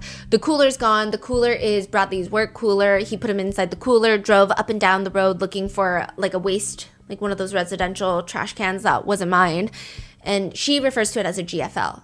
But that's basically the company name, Green for Life. So it's just like a garbage can. Mm-hmm. He's just looking for a garbage bin that's not ours, you know? But she says that she's being set up by her husband, Bradley. She and Becca's fiance are both being set up by Bradley. She's saying her and Rich are the fall guys. Why would Bradley set up his own wife and his wife's daughter's fiance? Well, it has to do with the fact that one, Courtney and Rich were having an affair and Bradley is so jealous because everybody just wants Courtney. And Courtney explains that last year, remember, Rich sent Bradley to jail. So this is Bradley getting revenge on Rich. It's a retaliation plot. She says November 3rd, the night that Becca went missing, Courtney and Becca were in the house. Becca did not wait in the car. She came inside the house and they were chit-chatting. When Bradley asked Becca, can I step outside and talk to you for a second? They go outside. Courtney says, I didn't think anything of it. Bradley was supposed to be her stepdad, end quote. But she did ask where they were going to go, and he said he was going to get in the car. According to Courtney, Bradley shouts at her, don't worry about it and get your ass back in the house. So that's exactly what she does. She goes back inside the house and doesn't worry about it. Near midnight, Bradley comes back home without Becca. He says he dropped her off at home. Courtney, for whatever reason, suddenly feels this to be untrue information. No, you didn't. Bradley says, oh, yes, he did, and Becca is going to call her tomorrow. Courtney asks for her phone so she can call Becca and confirm that she got home safely. Bradley makes up this whole thing about how he left her phone in the shed. So he went to the shed, comes and gives it to her, and then he just admits when he gives her the phone, she didn't go home. Where did she go? Bradley tells her that he took her to a house. She told me to take her there. Becca wanted Bradley to give Courtney a message, though. I never want anything to do with you again. Courtney is so offended, she calls Rich, Becca's fiance, instead of Becca. And Courtney tells him, dude, your old lady left with some guy. So now we're back to the black van theory. So it went from a black van to Bradley did it. Now we're back to the black van because she was like, dude, your old lady was left with some guy, which Rich confirms is exactly what Courtney said. So she has to stick with this story. And it's such a bizarre thing to say in general, but also you're the old lady, whatever. Also, 40 is not old, but you get what I'm saying. Courtney claims that Bradley made her say that on the phone. And when she hangs up, Bradley, out of nowhere, backhand slaps her across the face. I think she watches so many Lifetime movies or something. I don't know. At this point, it is clear that Courtney is in version 15.9 of her account of events. What happened to the original black car that we heard so much about? The very, very specific black SUV, the Chevy with the tinted windows. What happened to that? I lied. I made it up. That never happened. No black SUV ever came to pick up Becca. It was just a lie that Bradley made me say. Wow. Courtney claims the day that after Becca's body is found, she confronts Bradley about what he did. And he gets in her face and he tells her, I'm going to tell you once and I'm going to tell you and you're going to fucking drop it and you're going to shut the up. I'm the reason your daughter's not here and that your life is upside down right now. Rich with the wrong motherfucker. It's like a D-grade movie that airs at 3 a.m. on Lifetime. Courtney says that she asks Bradley, "What did you do to my daughter?" He responds menacingly, "I slit her fucking throat. Rich deserved it. Rich deserved it, and it just happened to be your daughter that's going to pay for it. What about my grandson that she was carrying? Oh, I stuck him in a cooler, stuck him in a trash bag, threw him in the trash." Hold on. The officers are very confused. They stop Courtney in her story, and they say, wait, hold on. If Bradley is just doing this to get back at Rich, just killing Becca and their unborn child seems to be the goal. Why cut the baby out of Becca, bring it back, and then dispose of the baby, leaving more evidence? Courtney responds, because if he would have left the baby in there and somebody found her before, the baby could have survived, he would have thought. So now we're just thinking he would have thought. I don't think any of them think much, but then why wouldn't he just take the baby out and kill it and then leave the baby? Why go through the trouble of taking the baby? He told me that the baby wasn't breathing when he pulled him out. Again, why did he take the baby? Because he didn't want Rich to see they were together. Like, he didn't want Rich to see them together in death? What does that mean? The police literally ask her, what does that mean? And the affidavit writes, quote, "She admitted she didn't know what that meant." This is unbelievable. Like, what does that mean? I don't know. You're the one that said that. Later, she tries to state that the baby is Bradley's. That's why he took the baby out of Becca, because Bradley and Becca were having an affair. But straight up, the police were like, wait, so did Bradley essay Becca? Because you've been telling us that Becca hates Bradley's guts. Yeah. And then she's like, yeah, they do hate each other. So the police just ignore this whole plot line because they know it's not true. And they know that she's just lying out of her butt. So then they just continue asking, well, where's the baby now? He put him in a blue cooler, in a trash bag, and then into the trash. She says that she knows that he used a trash bag from their house because she likes to count their trash bags. And the police are like, what is happening? Why are you counting your trash bags? Courtney clarifies that she never went to the location that Becca's body is found. She has no clue how often Bradley had gone back to the location where Becca's body is found. She's kind of insinuating something there. And they ask her, you said you knew where the knife was used to kill Becca is? Yes. He threw it in a dumpster at Cadillac Shores. When? It's my hunting knife, but probably like a week after he put the knife in the dumpster. What happened to the scalpel you said he used? I had no clue. I wish I knew. What are you looking for in an immunity agreement? What are you afraid of? You know, you've provided us with a lot of information that's not true. I reassure you that I will cooperate the whole way. Ultimately, Courtney states that it was all Bradley, her husband, and she had nothing to do with it. Rich has nothing to do with it, and as for Kim, she just wants to be involved because she wants to feel important. That's what Courtney says. She just keeps getting involved because she wants to feel important. Oh my God, I don't even know what to think. This is... Yeah. What a mess. Courtney is the one that alleged that Kim was the one driving the SUV. Bradley told me to say that. He came up with the story. And then the police are like, okay, well then how did Kim's ID or debit card end up at the scene of the crime? Like, what's happening? She states that once Kim went on social media to say that Courtney and Bradley were responsible for Becca's murder, because Kim had gone on some lives and was like, you know what? I think they might be responsible. Bradley went back to the crime scene and planted Kim's debit card for the police to find for the purpose of framing her. Oh, and 2 months before all this happened, Courtney did remember seeing Bradley suspiciously look up online how to perform a C-section. So I don't know if she thought that he was suddenly going to go into med school with his criminal record and history, but she doesn't think anything of this afterwards. And one of her scalpels is, of course, missing from her nightstand. The police are very messy. And I don't mean like disorganized, but like messy. Because after this conversation, they immediately run right next door to Bradley. And they do a second interview with Bradley. And they essentially tell him, guess what Courtney told us? Like literally, that's what they tell him. And the investigators tell Bradley that Courtney says the whole thing was a retaliation plot, that Bradley is mad that Rich turned him into the police last year. Oh, that's bullshit. You know, but her story doesn't make sense, Bradley. If you were just trying to get revenge on Rich, why would you cut the baby out, right? Bradley is not picking up what they're putting down, at least not quickly, or really at all. So they spill it out for him. And you know, it's odd because Courtney was the one who told her sister she had a baby in the NICU that she was waiting to bring home. Right. And she's the one that kept trying to get custody of Becca and Kim's children. I'm sure Courtney stabbed Becca because she did have a hunting knife. That knife was dumped, but it might still be in a trash can. And this is where we get what seems to be so far the most believed and the clearest version of events. Hold up. Clearly, the police is almost trying to get Bradley to switch his finger from Kim to Courtney.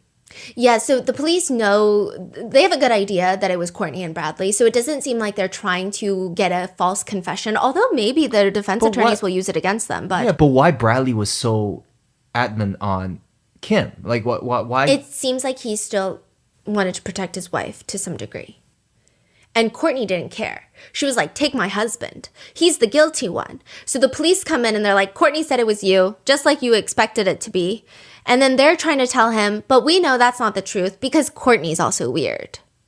Okay. I mean, well, they are weird for sure. That's for sure. But it's just like, okay. Yeah. So then Bradley starts telling the police. Becca was in the truck with Courtney and Bradley. So after ice cream, I don't even know if they went to get ice cream. It seems like they were just in the truck. He doesn't clarify. I don't think they went to get ice cream.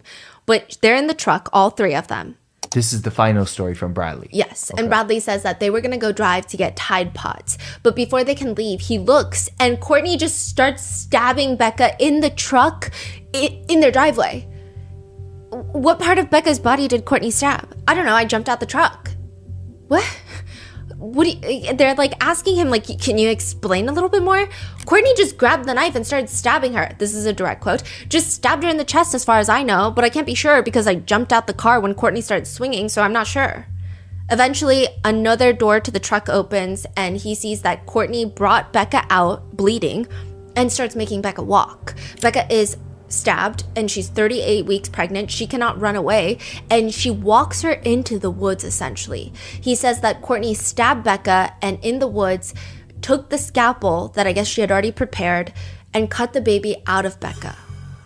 He confirms that Becca is alive when all of this is happening and she's actually begging them to hurry up and take her baby out and save her baby. Once the baby is out, he says that Courtney tries to do CPR on the baby while Becca is, again, still alive.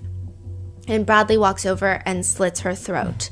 Bradley claims the whole time he's screaming at Courtney, this is not right, this is not right, which is like a very bizarre understatement that I've ever heard. Bradley says instead of calling 911, he and Courtney take the baby. They do hook up Becca onto his truck and they drag her further into the woods. So they like hook her body onto the truck as if she's like an object of that you would move, I don't know, a tree log or furniture in that sense, or like a trailer. Hook her up on the truck, like the truck attachment, yes. Oh my god! And they drag her into the woods and they cover her with leaves. He says that he has no clue if Becca is alive or not, but they just leave. They take the baby into the house, and that takes approximately 5 minutes, at which point Bradley doesn't hear the baby breathe or cry for the entirety of the 5 minutes it takes to get back into the house.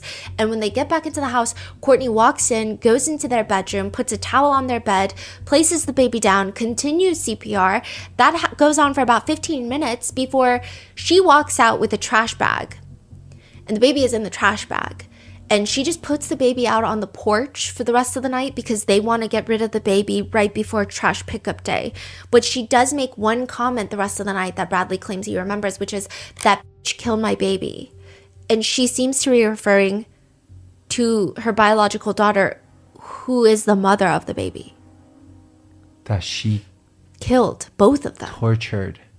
And killed both of them, yeah. Wow. He says that this is like the one of... I don't even know. This is so... It's so cold-blooded. And she is so blatant about it. It's so... And they're on live streams and they're talking and she's saying like, shut the up, Araya, like, how dare you say I would hurt my child? She even tells the police, according to the affidavit, quote, something along the lines of like, why would I could never do that to my child. Yeah. They were also on live stream saying crazy things like, who could do such a thing to a pregnant woman? He claims that he saw Courtney put Becca's baby into a cooler and then into the trash bag, and they left the baby out on the porch the rest of the night before trash pickup day. Bradley says that he's not the one that burned the seat covers, but it's probably because there was Becca's blood all over the seat covers. He thinks that Courtney is the one that burned it. He did, however, clean the rest of the inside of the truck with bleach and water. So, okay. The officers ask him, do you think Courtney planned this? I have a feeling she did, but she never told me any of the plans. But why would Courtney kill her own daughter and rip out her unborn child? Is it literally just because of Rich? Is she jealous that Becca is pregnant with Rich's baby? Bradley tells the officers that Courtney just loves having kids. She loves being pregnant. She loves, I guess, the feeling of everyone saying she's pregnant. I could just tell from her Facebook, she loves being a mom in the sense of like, moms have the hardest jobs in the world, which is accurate if you're a good mom. You're not a mom. Mm-hmm. All you did was give birth, which like is very annoying because also like out of all the people in the world that want to have children and want to give birth, like it's always like people who don't deserve children that are giving birth. And Bradley tells officers that Courtney was really into the idea of adopting a baby. So it does seem like she miscarried a few times and she is incapable of becoming pregnant. It doesn't seem like it was, I don't know if it was a health thing or she's just 40 and sometimes age does play a big factor, but they can't adopt a baby because he's a registered sex offender. So they're not going to just give them a baby on a silver platter. She can't get pregnant.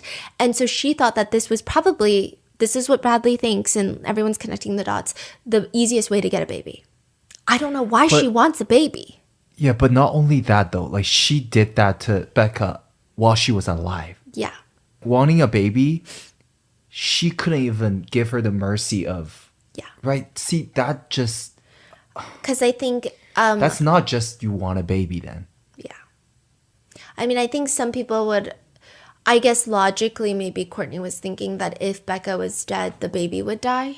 But I don't know. There's also people speculating that they were both high on meth when this happened. And meth can, I guess, allegedly make you more cruel. But meth does not make you kidnap your own biological child and cut her unborn baby out of her stomach. So I don't even like to really mention if they were high on drugs. Because first of all, it's speculative. We don't know. We do know that they were frequent users of meth and that Rich Failer was a meth dealer at one point. So there is a lot of that. But I don't think that that is any sort of explanation.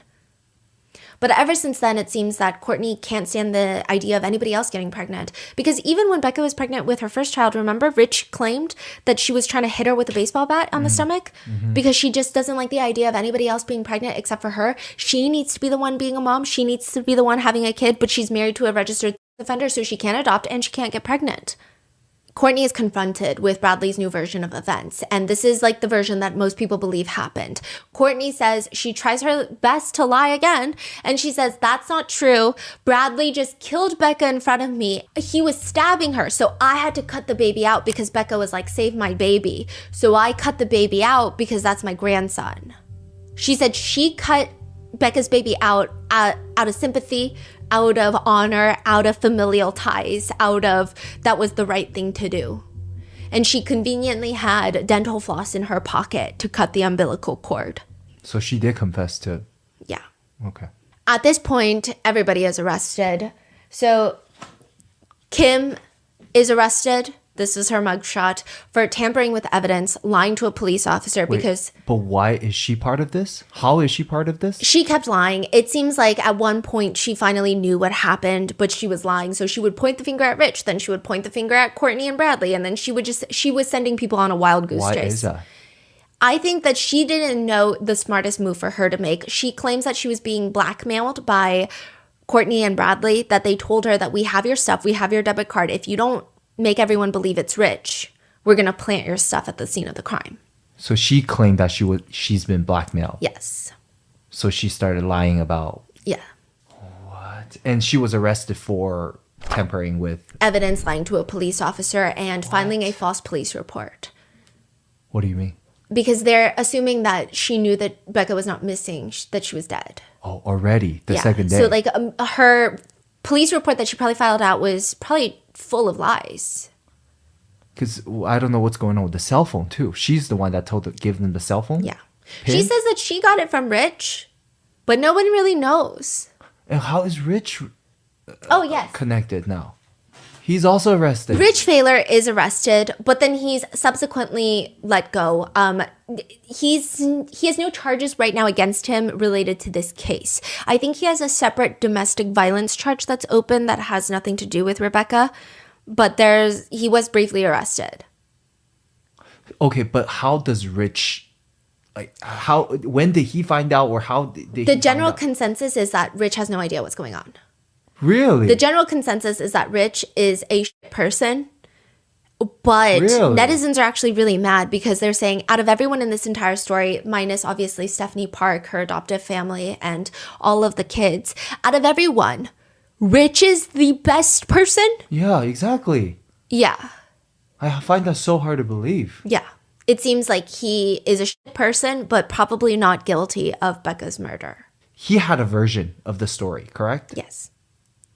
Did that story line up Yeah. with what they're saying? So Becca was picked up. He went to sleep. He woke up. He doesn't care that Becca's not home at 1 a.m. Then the next morning he gets a call from Courtney and she's like, your old lady left with some other guy. He thinks it's weird. He starts investigating and like all this stuff is weird. He goes on live streams. He's like, hey, everyone says that I hit Becca. I didn't hit Becca. I only verbally abuse her. He's like a sex offender, a registered sex offender with multiple criminal essay charges against minors. But ultimately, it doesn't seem that he was involved in Becca's death. Wow. Okay. But I mean, who knows? Maybe he will be charged soon. I don't know. Yeah. And then,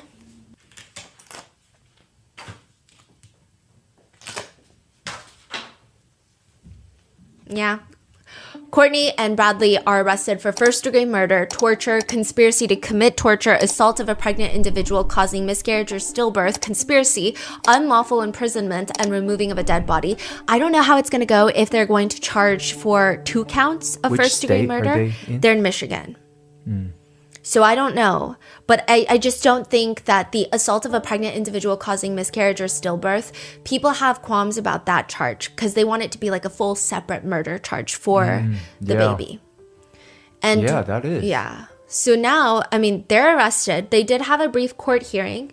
It doesn't seem like, I don't know when the trial is going to be. I imagine that they're going to be represented by public defenders. I imagine that the trial will be, I mean, I don't like to say a slam dunk case, but I do think it'll probably be a slam dunk case, just the way that they've incriminated themselves thus far, and then everything that will come up in discovery. I don't think that there will be a world in which something unexpected happens during the trial.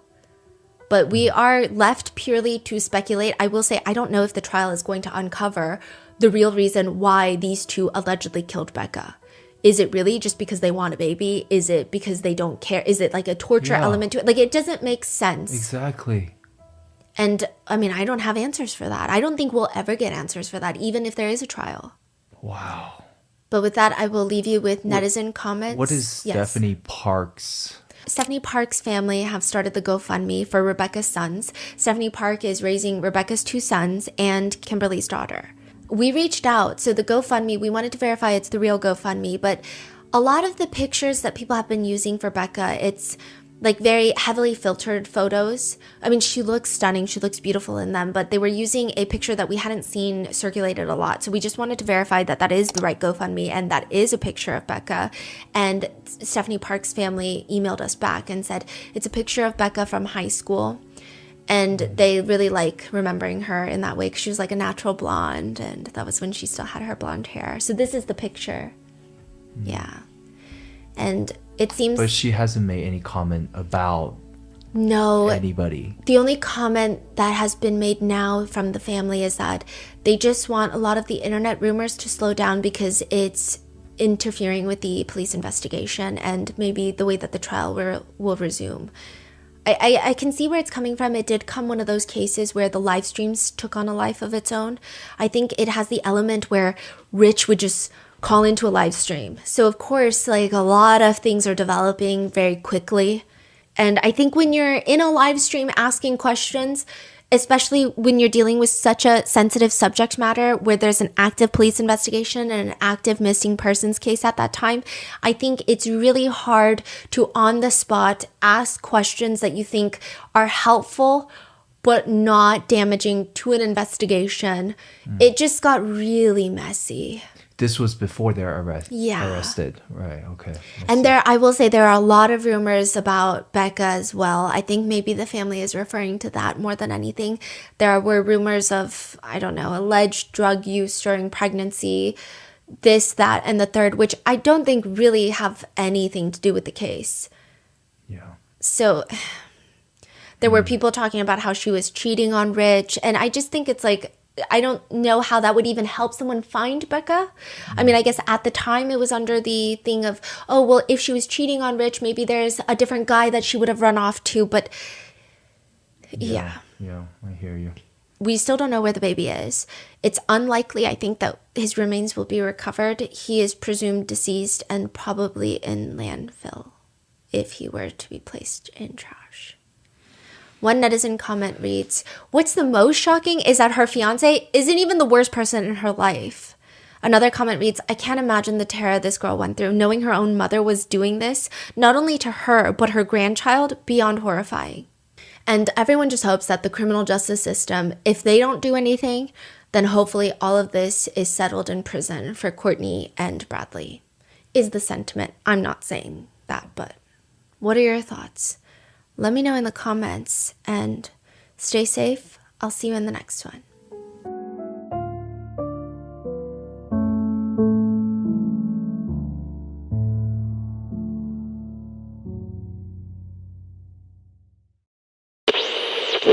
Bada bing, bada boo. Reese Jones is every San Francisco tech guy's dream situation. He creates a company, sells it to Motorola for $205 million.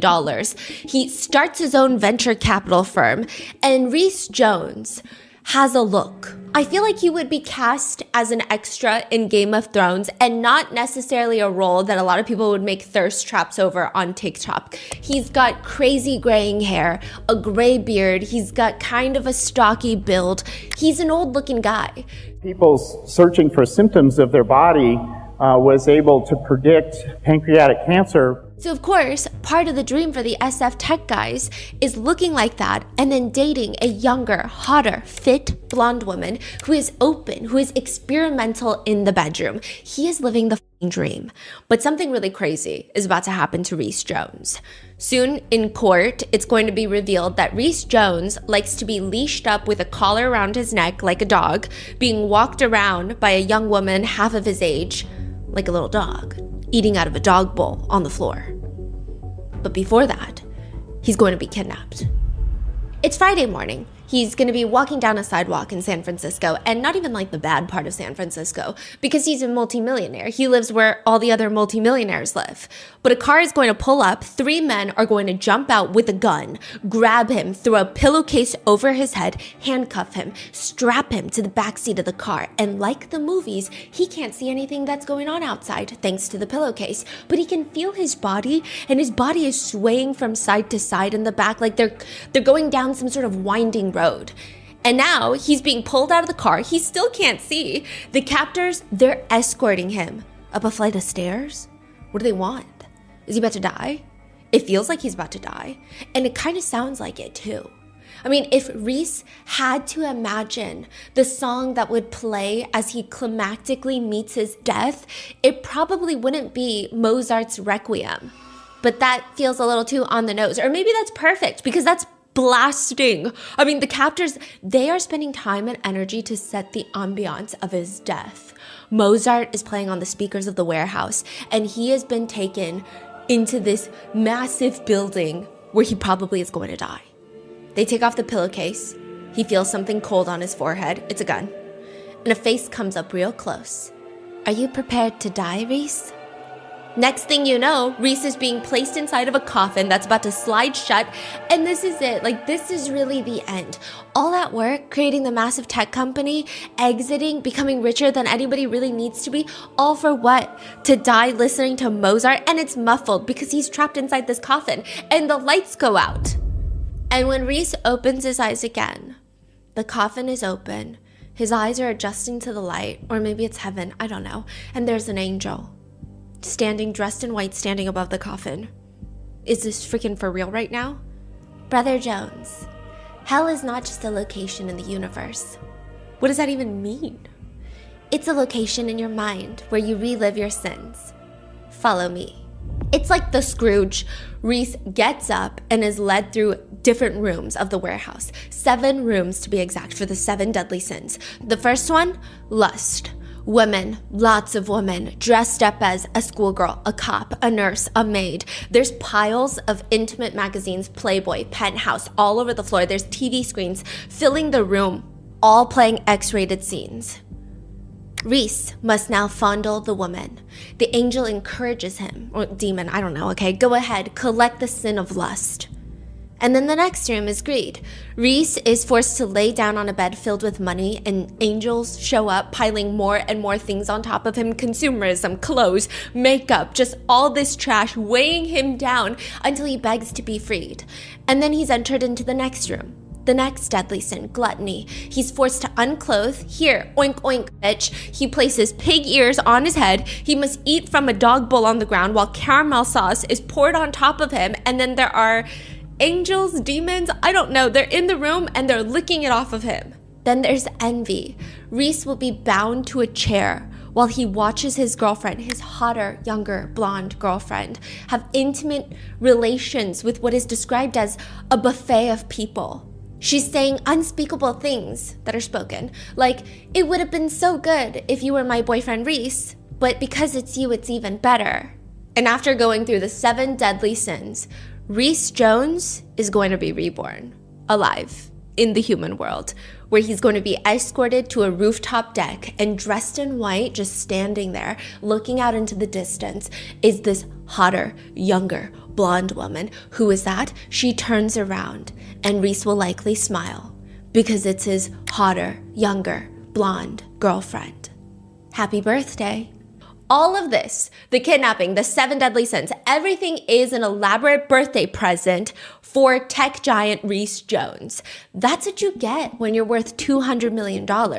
And your girlfriend is the founder of One Taste, a company that helps women meditate by helping them achieve their big O's. And soon, Reese is going to be wrapped up in one of the strangest potential trafficking cases, and Nicole Daydone, a wellness company CEO, is going to end up in the same prison as none other than a peer of hers, Ghislaine Maxwell.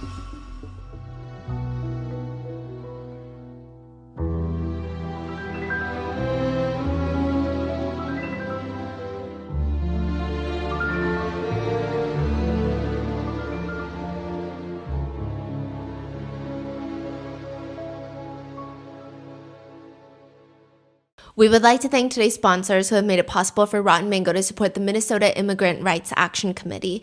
They're fighting to end the immigration raids and deportations happening in Minnesota. And this episode's partnerships have also made it possible to support Rotten Mango's growing team. And we'd also like to thank you guys for your continued support. As always, full show notes are available at rottenmangopodcast.com.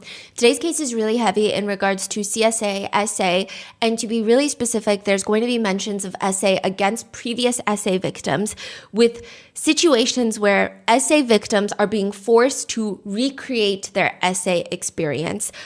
And a lot of them, because they're forced, it's just another SA incident, further traumatizing them. There's also going to be mentions and stories of members of the queer community being forced into situations where they are pressured into having intimate relations with genders in which they are not attracted to. So please take care of yourself. If these topics are too much, please click off and we will see you in the next one. Additionally, statements and quotes have been condensed for brevity, and all of this information is publicly available. So with that being said, let's get started. Did you know that you can only work 4 hours in the entire week? Not 40 hours, I'm saying 4 hours, and you can still get paid and live your best life. You can travel all over the world. That is what everybody who bought the book 4 Hour Work Week thought that was going to help them achieve. It is probably one of the most well-known, most read self-help books out there. It's been translated into 40 different languages. One glowing review of this self-help book reads, biggest takeaway from the book, most of us have the idea that we're supposed to work until we're 60 and then retire and then live a good life.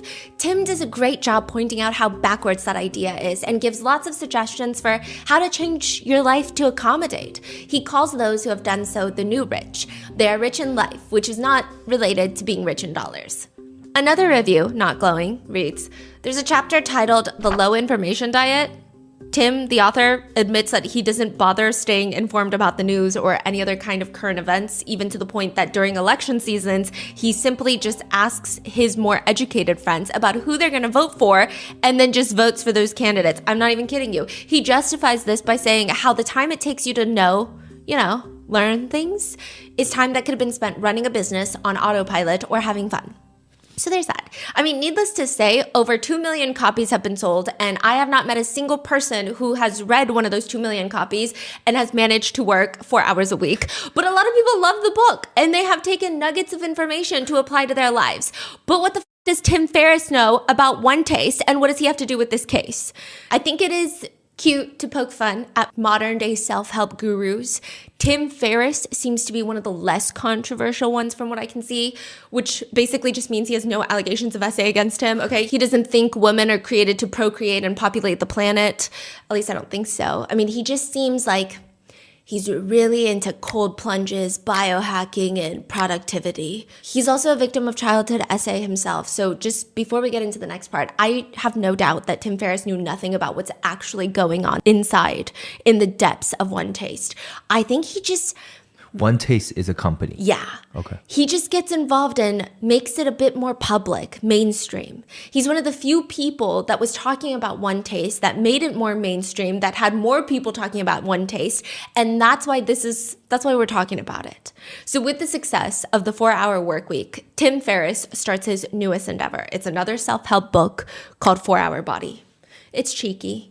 Okay, so Tim Ferriss, the productivity guru, productively helping every single person out there feel unproductive, is going to get a lot more personal in this book, where he has this whole chapter dedicated to the fact that he's on a date with a 25-year-old yoga instructor who's hot.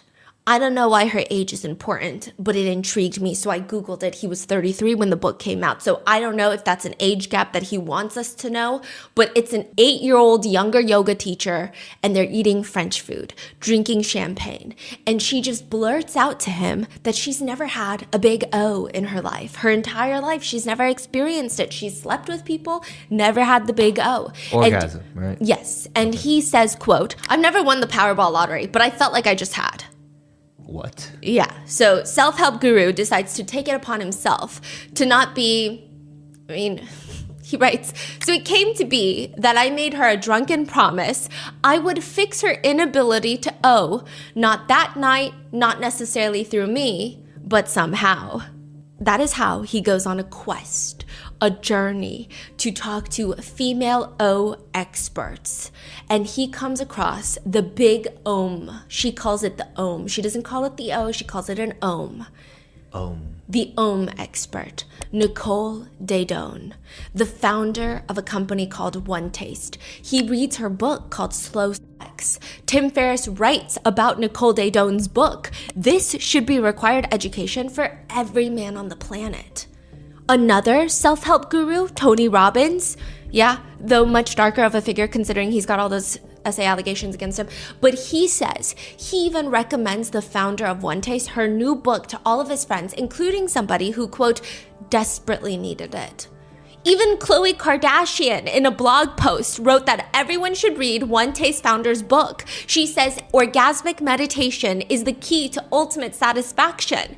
Gwyneth Paltrow had a whole podcast with Nicole Daedone, the founder of One Taste, and it's all run by this hotter, younger, blonde woman, Nicole Daedone, who was a former Buddhist. I thought I was going to be a Buddhist nun. That was the route I was headed to.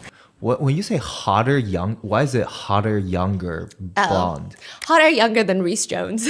But she's just a hot, young, blonde woman. Okay. And she was a former wannabe Buddhist. Who the hell is Nicole Daedone? Why are all these celebrities and self-help gurus praising Nicole Daedone? And what the hell even is One Taste? My topic is female orgasm. There is a library near the water in San Francisco. You can't get in because it's a private residential property. The bookshelves are probably filled with books. Perhaps Tim Ferriss's books make an appearance. Maybe it doesn't. Who cares? Nobody's paying attention to that anyway. Why would you when there's a naked woman in the room? It's kind of an odd environment. There's chairs lined up, kind of like a personal book signing. at someone's house in a home library, but instead of a podium, there is a massage table, and the massage table is facing the small crowd. So it's not sideways, horizontal, where you can see the body being massaged. It's facing the crowd. And there, laying there, just full butterfly legs spread open, is Nicole Daedone. Standing next to her is a fully clothed man who looks a little proud. Because, I don't know, I feel like anywhere else you could maybe mistake this as a person getting a regular massage. I mean, she's on the massage table. There is no sheet to help cover her, but she's laying there and she looks relaxed. She looks like she's about to have a good time. And Fully nude. Fully nude. And he's looking like he's about to do a job well done. He says, we're going to give you a show. It's a show, but it's a real show. You understand? Sometimes people say things like, you know, we teach demos and we're going to tone it down for you because you can't take it. Well, that's fucking bullshit. And the show starts. How many people's in the room? A handful. Less than a dozen. And he leans over and he just starts with his hands manually rubbing Nicole Daedone down there. And she's whimpering, smiling, crying, moaning, giggling, just like a whole wave of emotions that if you experience in 5 minutes, you probably should talk to a therapist about it. People say Nicole is like an electrifying orb. Like she is spreading this palpable energy, electricity through the entire library into everybody else. It's like her legs are spread open and there is this energy shooting out of her privates into the room. That's what they're saying. I wasn't in the room. Like she's very expressive? Yes, but it's not that. There's electricity coming out of her, honey. It's like spreading through the room and you can feel it. Someone hesitantly walks up to the massage table because it's like they're mesmerized, they're entranced by this, and they caress Nicole's leg. She's shaking in pleasure and it's almost like she's a conduit for electricity because his body starts to shake like he's having a seizure. Oh, a guy went up to touch Nicole's leg and he starts shaking too. He starts shaking. Another person from the other side of the library blurts out, I feel a silvery sensation sneaking down my arms. I feel a vibration in the back of my legs. And after about an hour of that, Nicole's hair is very messy and she is smiling and the energy is thick and she explains to everybody it's because they just witnessed her a female orgasm. And that is why she created her Silicon Valley company, One Taste. It's all about feeding female hunger. Nicole says a modern Western woman has this mantra that we feel deep in our bones. It goes like this. I eat too much, I diet too much, I drink too much, I shop too much, I give too much, and still there's this sense of hunger that I can't touch.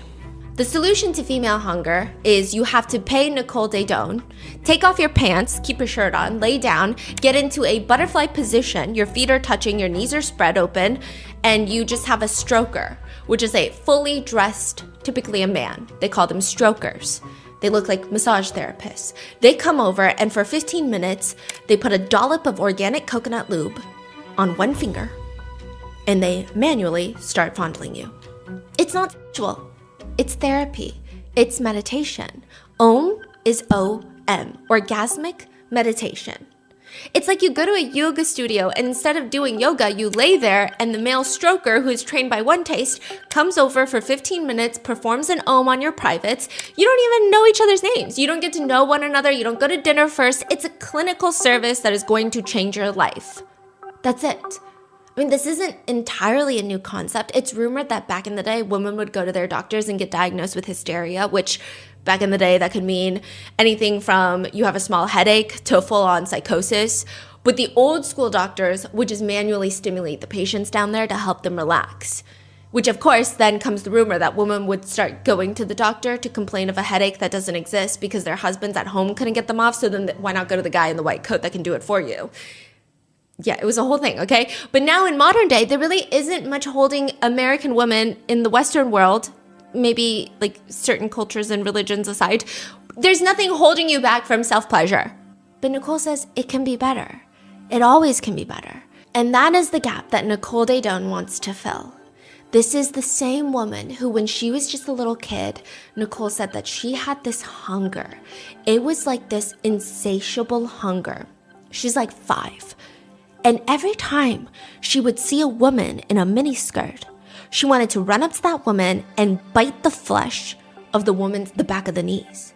Like that soft flesh. She just wanted to bite it. I don't know. She just has this crazy itch. Every time she sees a woman in a miniskirt, she just wants to pounce, bite the back of their knees. She tried it once. Her aunt told her, no, good girls don't do that. And now Nicole Daedone is giving TED Talks and lectures about how females can ohm. Nicole says you can feel the stroke of the world, the whole world, in a single stroke of ohm. All the pleasure and the pain and the joy and the sadness that are part of our intimate lives and our relationships and our lives in general, all of it can be felt in just one stroke. There was a moment when I received a stroke that could never be taken back. It was a stroke where I knew that I had been returned to my birthright of my capacity to perceive and receive pleasure.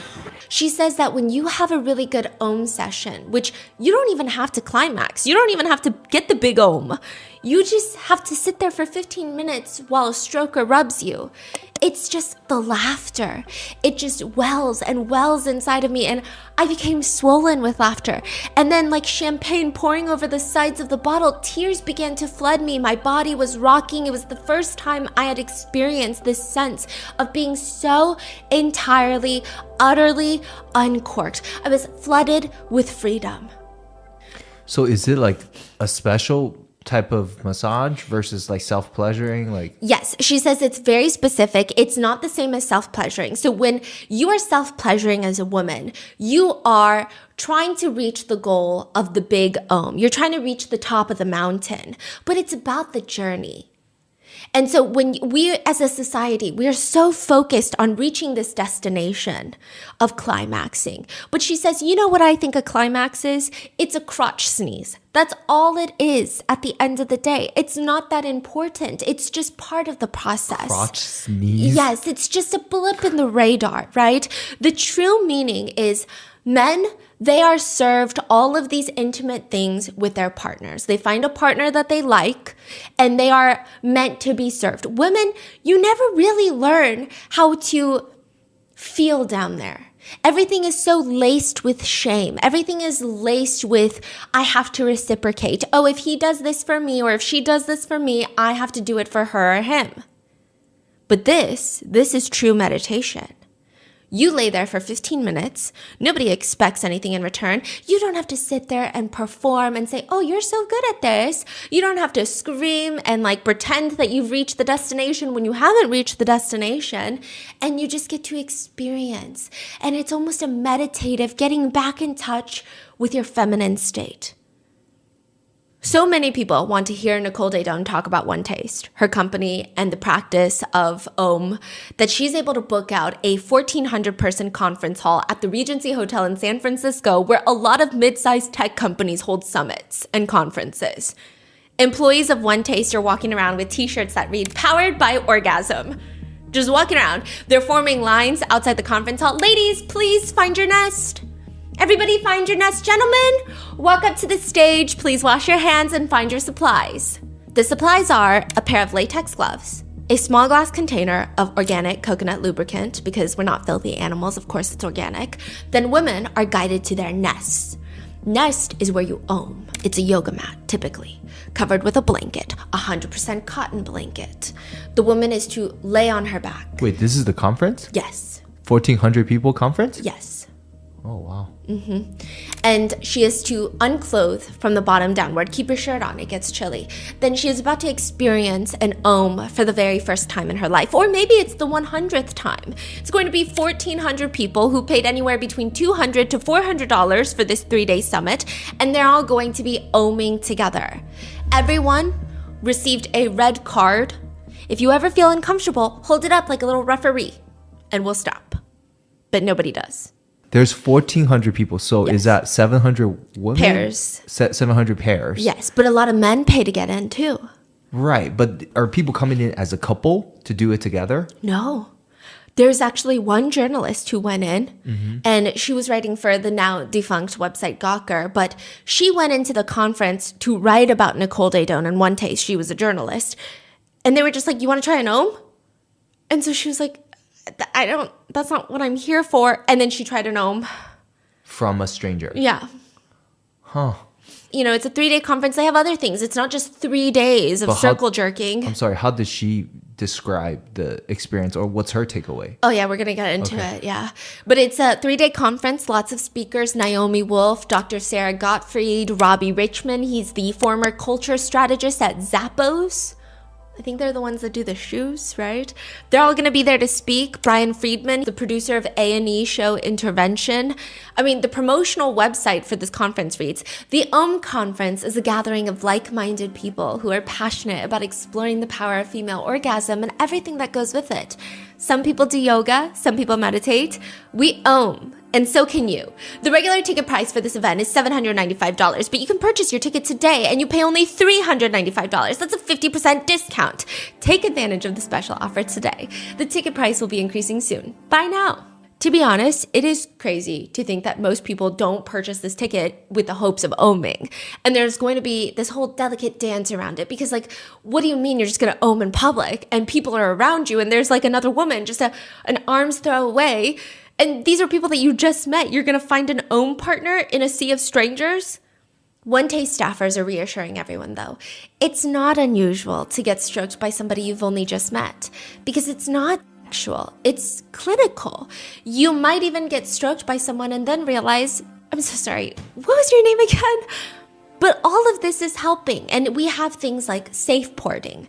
So the strokers, a lot of them have been trained, or a lot of them have come to this conference and they learned how to stroke, and they will always get consent beforehand, obviously. But throughout the process, the person getting stroked, all women, are the ones leading. No men are allowed to get stroked because it's a female practice. And, you know, if they say they don't like something, the stroker must immediately fix it. Also, the stroker is not allowed to complain or say, oh. They can only say, thank you for letting me know.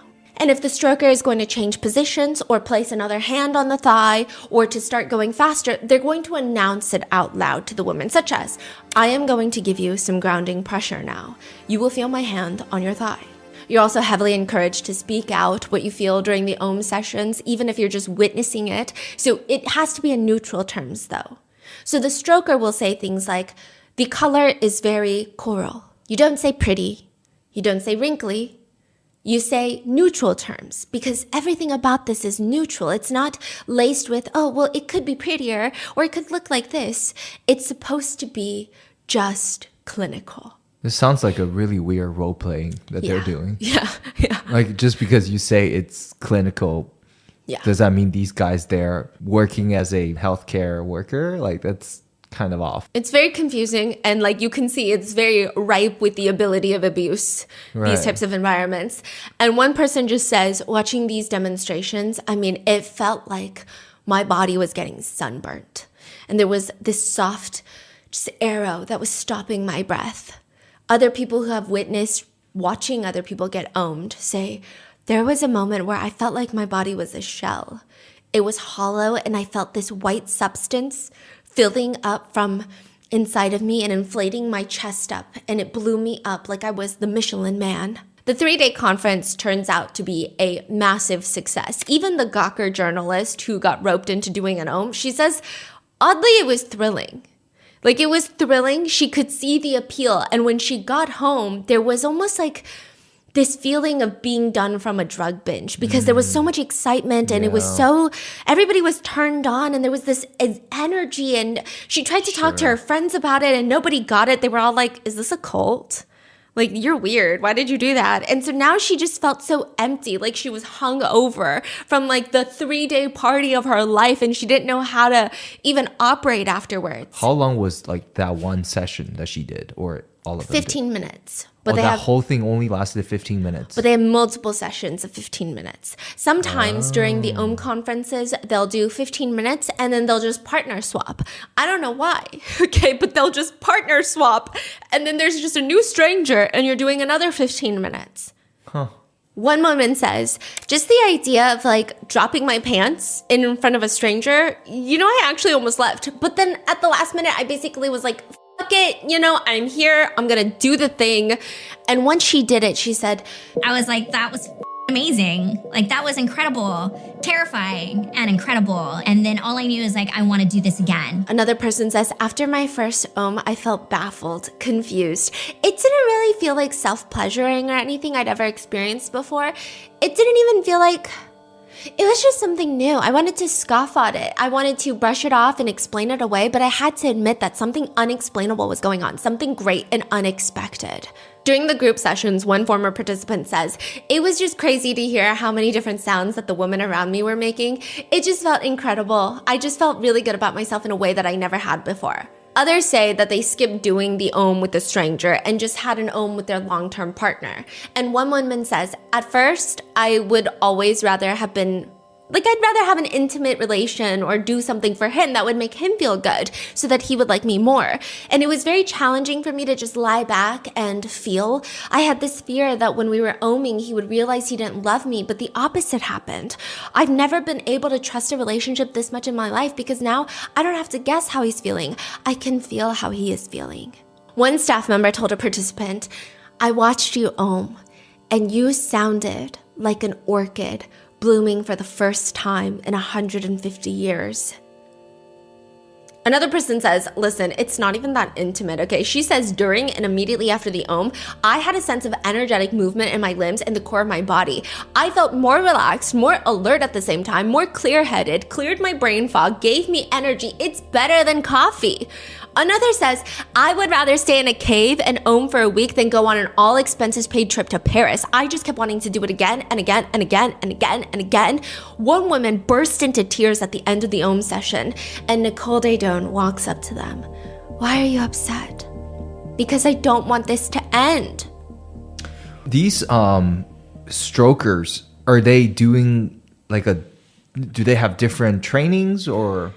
So some of the strokers have different trainings. The employees of One Taste, they paid up to $100,000 themselves to learn coaching classes to how to become master stroker. That is the top level strokers, a master stroker. And they work for One Taste. And then at these seminars, most of the people that are doing the stroking, they're just people that paid $200, $400 to come to this 3-day conference, and they just spent the past 24 hours learning how to stroke. And now they're performing their first stroke on a stranger. Fascinating. Okay. Yeah. Joanna Van Vleck is a very successful businesswoman. She started the Trunk Club, where you get your own personal stylist to send you clothes via a trunk every month. Her company sold to Nordstrom for $350 million. And she is now here at the One Taste conference. Van Vleck says about One Taste and oming, at first I was like, this is gross. I was ultimately scared. It's vulnerable. Sometimes I still lay down to om and I'm like, what the f*** is this? If there weren't such incredible benefits, I would not lay down and have a man stroke my genitals. I just wouldn't. But Om is fuel, we call it, tired and wired. Most women are tired and wired, and Om is the exact opposite of that. It's like eating breakfast. That's what we eventually hope. Instead of a latte, women will have an Om, because that is what regulates your body. An Om for breakfast, One Taste is the Whole Foods for sexuality, the organic, good-for-you version. The overarching thing, Om, is just part of the wellness. Everybody starts clapping. Next on stage, enter another big name in the business world, Robbie Richmond. He was the former Zappos culture strategist, very successful. He's a very well-known guy. Tony Robbins was amongst his client list. Anyway, he gets up on the stage and he says that One Taste told him, you need to get your beast out of you. We got to get the beast out. And everyone starts clapping like, yeah, get the beast out of you. And in order to do that, they told me, you gotta turn the heat up. People are clapping, yeah, you gotta turn the heat up. That's how you get the beast out. I was in therapy for 6 years for anxiety. And he says, nobody ever suggested to me that maybe you're just turned on. Everybody's clapping, the crowd's going crazy. They're screaming and cheering like, yeah, you're just turned on. He says at One Taste, they helped him more than 6 years of therapy did. Quote, it wasn't just intimate relations, okay? It wasn't just that. It was, I went into the room with this girl and I had this desire to just rip her limbs off. What's happening right now? Suddenly the cheers stop. It was interesting because I felt it all. She felt it too, And the interesting thing was I was barely touching her.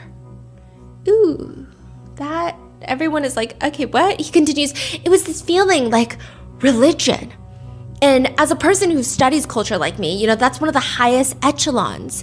Religion involves the full body, the full spirit experience, and it's got its articles of faith, the principles of Om that blow my mind, principles that apply to life, not just orgasmic meditation and this lifestyle I'm starting to see. It resembles a monastery, except rather than deprivation, it's acceptance, it's desire, pleasure, freedom, it's connection. The cult-like rhetoric right after dismemberment fantasies was very hard to digest for the crowd. I will say there were multiple awkward moments during the 3-day conference where everyone is like, ooh, maybe this is not what I signed up for. Was this recorded or? There's lots of archived articles about this as well as some small recordings, but not much. So what is he doing there? He's a stroker? Yes, he's a firm believer of one taste. A lot of huge... So how does that help him, though? Oh, yeah. What's in it for the men? We're going to get into that. Okay. There's a whole what's in it for men. Just you wait, okay? Now, one taste marketing is focused on being tight. Pun intended. Tight around the edges. It's about marketing Om to be as friendly for the masses as possible. So dismemberment fantasies, that's not as marketable, okay? One Taste has all the markings of a cult. They even have communal living buildings where a lot of One Taste members and employees will live together. Nicole used to live there. A lot of One Taste members still live there. They call it the warehouse. That's where they eat, breathe, sleep One Taste.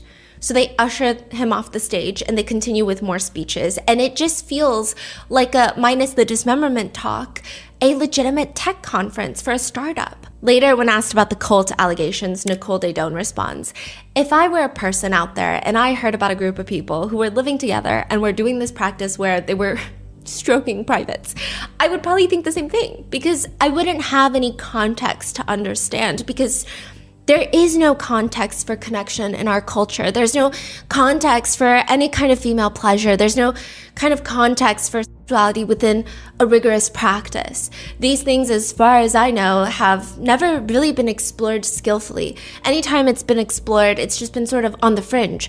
And that's one of the reasons why I absolutely wanted to bring it to the mainstream. One of the reasons why I want to bring it there is so that we have checks and balances. Really, the model is Wikipedia, where everybody gets access and everyone puts their part in.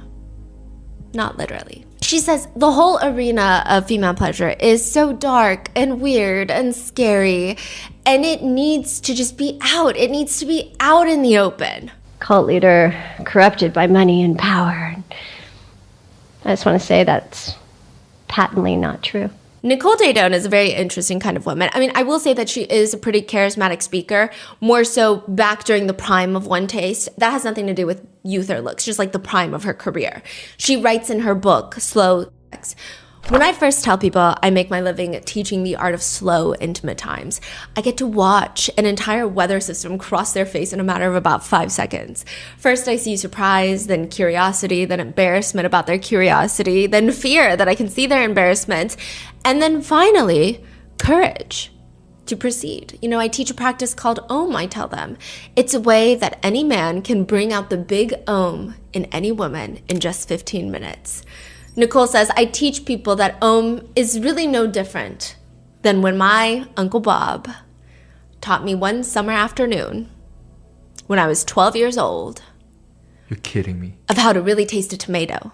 Nicole says she grew up in California. Her uncle becomes a wannabe tomato farmer. And the first basket of heirloom tomatoes, he shows up at her house and is like, hey, sister, Nicole's mom, you got to try my tomato. And Nicole's mom is complaining, Jesus, Bob, they look deformed. Are we really supposed to eat that? Because heirloom tomatoes, they're like all the rage now. They weren't back then. Uncle Bob takes a big, juicy, lumpy heirloom tomato with a wart and all out of the basket, bites into it like an apple, and there's just tomato juice dripping down his chin into his beard. And then he pushes a fresh heirloom tomato at Nicole's mom. Nicole's mom is like, absolutely not. He gives it to Nicole, who hesitantly, curiously, cautiously, nervously takes a bite of this tomato, and she describes it like any 12-year-old would describe their first experience on ketamine. She says, rich, earthy, dense. Words a 12-year-old has never spoken. The taste of minerals. Where previous tomatoes had been porous, spongy, common, this tomato was pure saturation. It was as if the tomato itself had a built-in speed limit. It was not possible to eat it quickly and forget about it. This tomato took command. There was no mistaking it. This was a tomato. She wrote that in her book? Or? Yeah. My uncle asked me what I tasted. I couldn't speak. I didn't want to break the spell. What you taste, he prodded, as if he were a blind man asking me what I saw. I wanted to sound very smart to impress him, a difficult task when what you're describing is a tomato. It tastes warm and a little sour. It's kind of like when you lick a penny and it tastes like metal and you feel a sort of a jolt. But at the end, it makes your mouth water. It's sweet, but not candy sweet. Sweet the way skin smells. Soft. Said no 12-year-old ever, okay? But she says her uncle was proud of her and put his hands on her shoulders and gave her sage life advice that she will always abide by. Nicole, the most important thing you will ever do in this life is really, really to taste a tomato. Eventually, Nicole grows up. She's in her 20s. She's living her dream life, but she feels horribly empty on the inside when a friend approaches her with exciting news. She is going to take a course on intimate relations. Nicole says, I was momentarily scandalized. That was something good girls like me didn't talk about. But then I was curious, then embarrassed at my curiosity, then a little bit afraid, then a little bit courageous, and I signed up for the class with her, and that was the beginning of the rest of my life. Quote, if Uncle Bob had been there, he would have been smiling. Nicole says it takes a lot of time to get into the practice of Om. You know, you can be not good at being an Om. Like, you can lay there and you're not doing anything, but you can still suck at it. She says, we women may be tempted to default to old habits of augmenting our experience, reassuring the stroker that he's doing well by turning up the volume, breathing, moaning, moving in ways that may not be entirely genuine because you're trying to make them feel better about themselves. But of course, this all takes practice. Nobody gets their first Om right. Many women actually report that they prefer not to reach the big Om during the Om because they've come to enjoy just the massage. It actually increases their sexual energy, whereas traditional intimate relations with a man is all about, getting rid of this excess energy. You feel pent up, you release the energy. But Om is the way that we can build up the energy within ourselves. And people always say, you mean I can actually use Om to generate energy? I can actually use it to increase my capacity? The answer is a big, enthusiastic yes. Om gives us the opportunity to refill our tank. So far, it sounds like a lot of things she said is, well, you're encouraging women to... Yeah. Right. And I think she's about, at least on surface level, her messages seem on par with female empowerment. She says things like, the real question isn't whether women should have power, but what is power? And how does it express itself through the feminine? That is not a question society has ever been eager to explore. For centuries, feminine power has been misunderstood, feared, suppressed. Nowhere is this clearer than in the way that we treat women's sexuality. Feminine sexuality has been framed as unruly, dangerous, chaotic, a force to control, manage, and hide and fill with shame. And all of this is why we need to Om. So this is how it goes. A stroker applies grounding pressure on the woman's legs while maintaining eye contact with the woman's down there. The stroker then narrates what he is seeing in neutral terms. A lot of women report that they started crying once their stroker started narrating how their down there privates look in neutral terms because they've only heard it in very sexualized terms. Interesting. So they've only heard it in very objectifying terms, or in terms of like, well, it could look better so that it could be better for other people to enjoy. Versus just like, hey, your thing is kind of slanted to the left. And they will say that. And sometimes they cry because it's a very crazy revelation. This is not a compliment, nor is it a judgment. It is just a factual observation. And then a thumb and index finger get placed on very important spots, and the pressure is as strong as the weight of 2 pieces of paper. Almost like a tickling sensation Then there's a 13-minute timer. And the final 2 minutes are spent grounding, slowing down so that they can come back down from the high of the experience. 15 minutes is important because a lot of women have reported initially when they first start oming, anything longer than 15 minutes makes their head very cloudy. They don't get mental clarity. They get very confused. And I will say there's a whole silliness to this whole thing because you're doing some of the most intimate acts with a complete stranger in a conference hall filled with more strangers with the goal of it being more clear-minded, promoting longevity and mental health. And there is a huge stress placed on the fact that you need to have 100% organic cotton blankets as well as fully organic coconut substances to rub. So like, how is this feminine power, empowerment interrelated? So first of all, getting to know the female body is very important. Getting to know your own body and to be serviced without the need of servicing others in return, she says, is very important. But also on top of that, she thinks women need to be horn dogs. Okay. So like basically the underlying message after I have read, I want to say at this point, I've read 4 Nicole Daedone books that she published, that she wrote.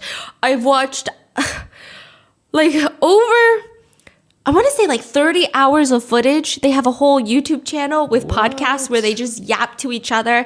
She has multiple different conferences that were filmed. I have watched almost She's still doing this today? Well, no, because she's at MDC Brooklyn in prison right now. But she was doing this for a very, very long time.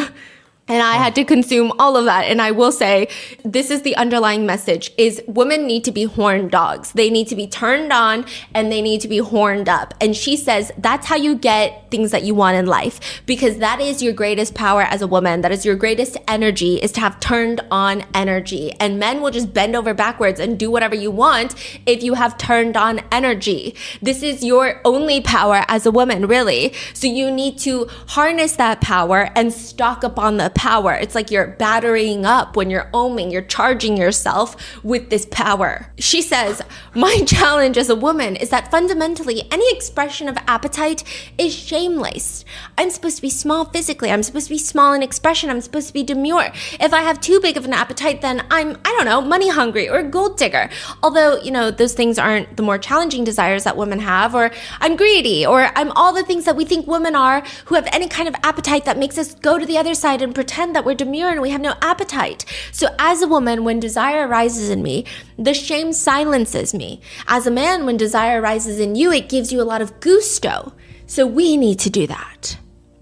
However, the biggest clientele for One Taste seems for the longest time to not be women, but to be men.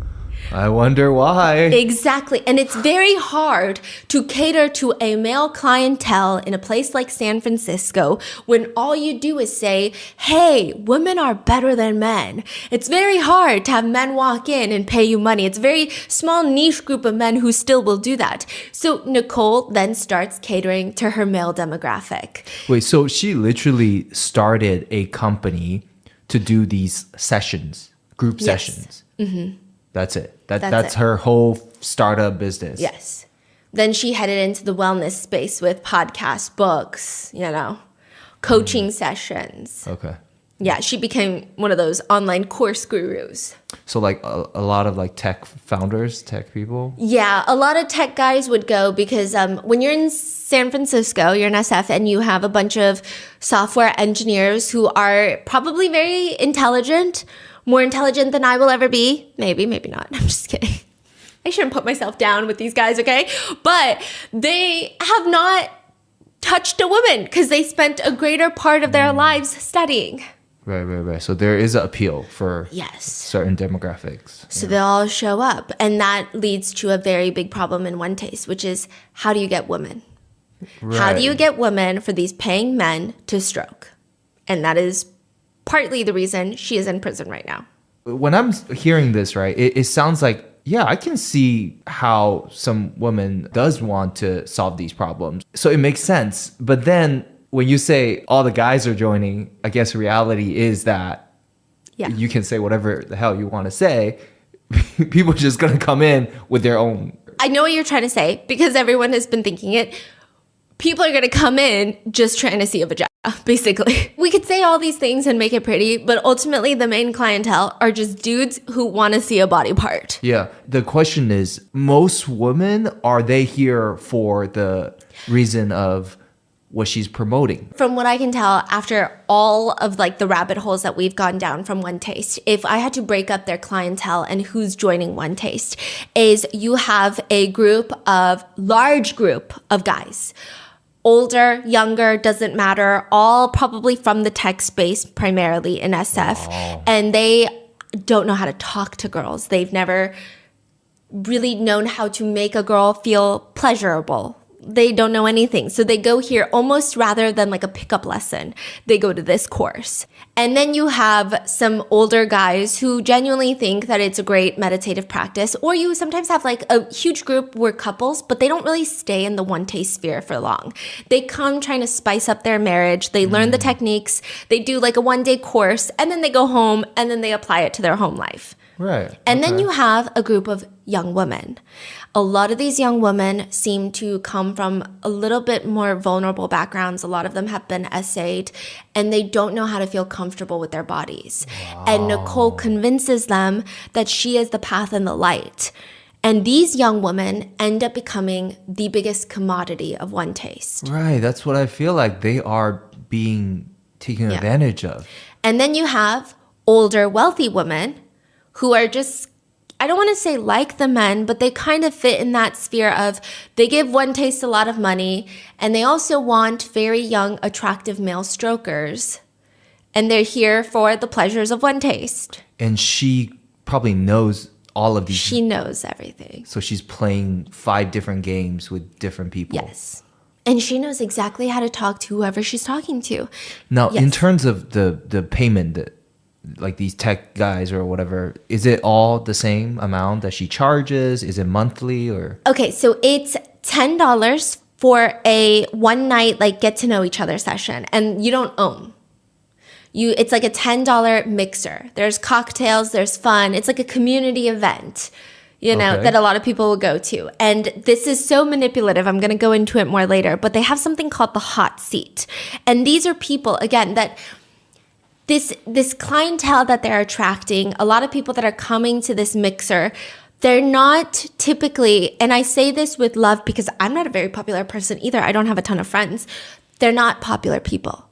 So they sit down in this chair and all the One Taste employees put their attention on one person for like 30 minutes.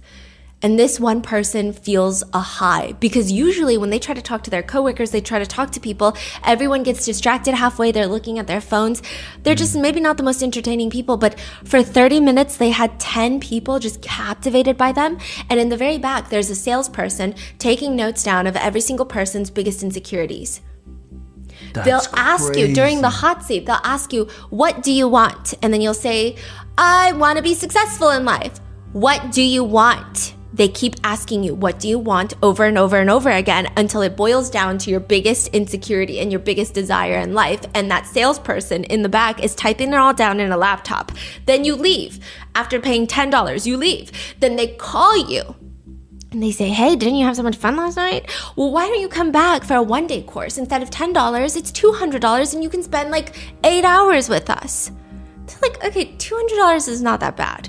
They go, pay $200, they learn how to stroke or they get stroked, they do Om sessions, and they have such a high because this is so exhilarating. Anything taboo is going to feel very exhilarating. It's going to feel like drugs because it's against societal norms. Right. You don't just like go to a yoga studio and see a bunch of naked people and like touch a stranger. Yeah. By the way, the hot seat is do they force you? They have marks. Oh, so they're looking in the room. They're like, I want to target that new client. Who looks like they have money. Oh, it's always a wealthy person. Yes. Or someone who has like a pretty cushiony tech salary. Because you can tell. It's like when you are in SF, it's like, hey, what do you do? I work here versus I work at Meta and I'm a product manager. It's like, okay, maybe this person has a cushier salary. Yeah. So, okay. So they're converting these people. I see. So then you have a $200 day course where you learn how to stroke, and you're so like exhilarated from this experience. And before you can leave, you get signed up for a $3,000 weekend course. And then you've already invested $3,000 and the weekend is so exhilarating. Then you sign up for a $16,000 week-long course. Then you sign up for the master coaching program that's $60,000. $60,000. There are victims who are like $100,000 in debt. In debt? And they are considered employees of One Taste, but they don't learn how to be an employee of One Taste for free. They're in debt. That's why they call it a cult. Yeah. Wow. And she starts catering to the men as well. And she'll meet in the middle. She'll say things like, women are trained to see men as projects to fix men, right? We're taught that men are dumb and fundamentally these bumbling guys, and they need us to fix them. But what ends up happening is then all of a sudden you hear these women who say, I feel like I'm a mother, I'm mothering him, and then they lose their turn on. They lose their turn on, and this is like a noun. They lose their turn on. And so we begin to worry about guys. Oh, he's not feeling good and all these things. And they're usually just projections onto them rather than lighting up the kind of turned on masculine power that they need.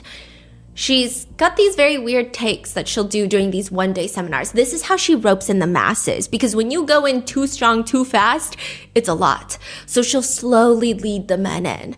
You know, I meet so many fantastic women who are smart and sexy and witty and charming, and women with charisma and who work a 10-hour day and then throw a dinner party for 8 without as much as a nap. I mean, women, it seems, who can do anything except find and keep their man. They watch the man that they desire fall desperately in love with women who aren't as smart, who aren't as sexy, who wouldn't know the first thing about choosing the right wine to go with the chicken. Women who have accomplished nothing at all with their lives. Why her?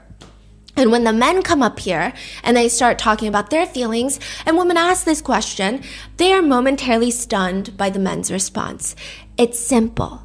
The guys point out the woman they go for is the one who is nicest to them.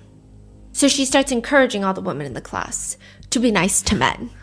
Start with one moment of genuine appreciation and feel your way from there. She says, you know, at the end of the day, men, if you're listening to this, women only want one thing, which is, quote, I don't know. Competence. No, I'm just kidding. It all comes down to one sweet request. Be more you. That's it. That's crazy. Show yourself to us. It's all we've ever wanted. So, no okay, this is like straight up tailoring to the guy. Yeah. Because every sane-minded woman listening is like, that's actually like on the bottom of the list, okay? We just want you to know how to do one thing, one chore around the house, do the dishes, do the laundry, don't leave your socks outside. I don't know. Women were like, I will say the comments were crazy on this one. What do you mean comments are crazy? This is like after she goes to jail though. A lot of people are like, yeah, okay, well, that's actually f***ing insane. Tell that to the prisoners at MDC. Yeah. It's just kind of not what a lot of women want. It's a little pick-me energy. I don't know how to describe it. It is what women want. Yes, I want my husband to be more him, but I also like want the world to be better too. Like it's not that easy. And a lot of people have a hard time wondering why men were going to One Taste seminars. This is why. Also, some men say they were never in relationships and they don't know how to talk to women. And so Nicole will guide them through it. She'll say things like, tell her that tonight you will use her body like a magnet. Every part of her body is going to come alive. One former male member says, one of the exciting things about the organization was, you know, compared to men teaching other men how to relate to women, you got it straight from a woman's mouth. Nicole would break down the dynamics of relationships. The man dilemma, what happens for men. They get all these ideas in their head about how to get access. So first of all, the idea is you're entering the conversation with a separate sense of self. I don't know what she's talking about. The most powerful thing you can do is get in rapport with another human being. That's what OM is. You're syncing up nervous systems on a biological level. When you sync up nervous systems, these magical doors open and you won't know until you have the experience, and then you will know.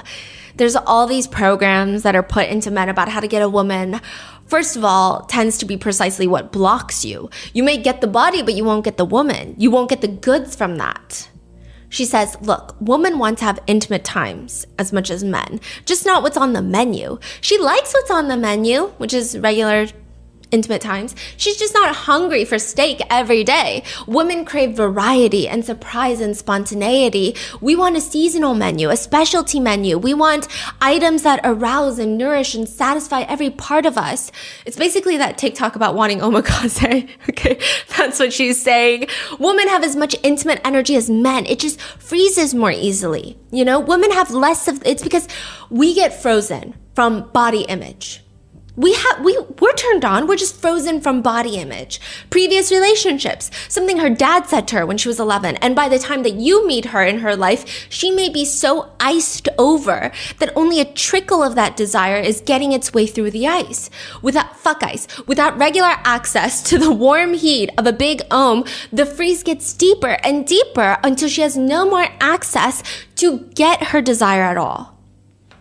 But really, a lot of the testimonials from men that have joined One Taste, it's all about the finger.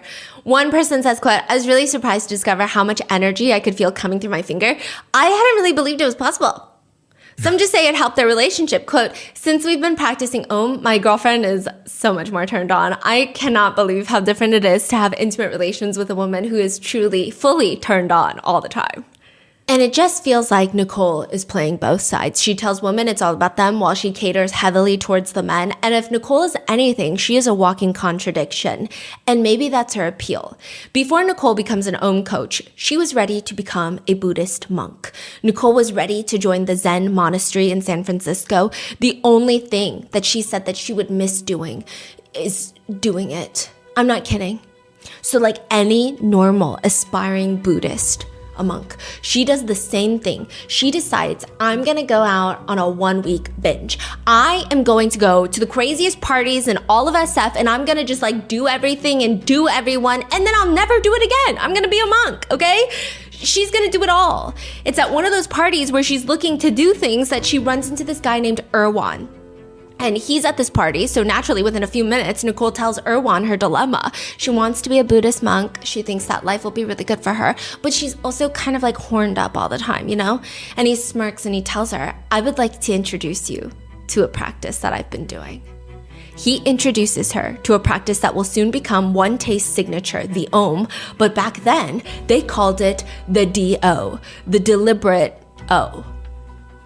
So after her first taste of a DO, where it's basically the same thing as an Om, Nicole ditches the whole Buddhist monk life and makes Om her entire personality, her entire life's work, until she ends up at MDC Brooklyn in the same prison that Diddy was in, the same prison that Luigi Mangione is in, and the same prison that Ghislaine Maxwell was in.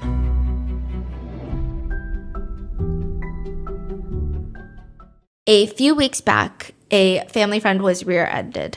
She kept hesitating about calling a lawyer because she didn't want to seem like she was making a big deal out of nothing. But here's the thing. If you've been injured in an accident, you should not let assumptions prevent you from going after fair compensation. Your recovery, your family stability, your ability to pay bills and move forward with your life matters so much more than maybe I'm being dramatic. Morgan & Morgan is the largest law firm in America, and they've successfully recovered over $30 billion for their clients. And when it really counts, they don't back down. Their team includes over 1,000 attorneys working across the country, giving them strength and resources to help you get your life back on track.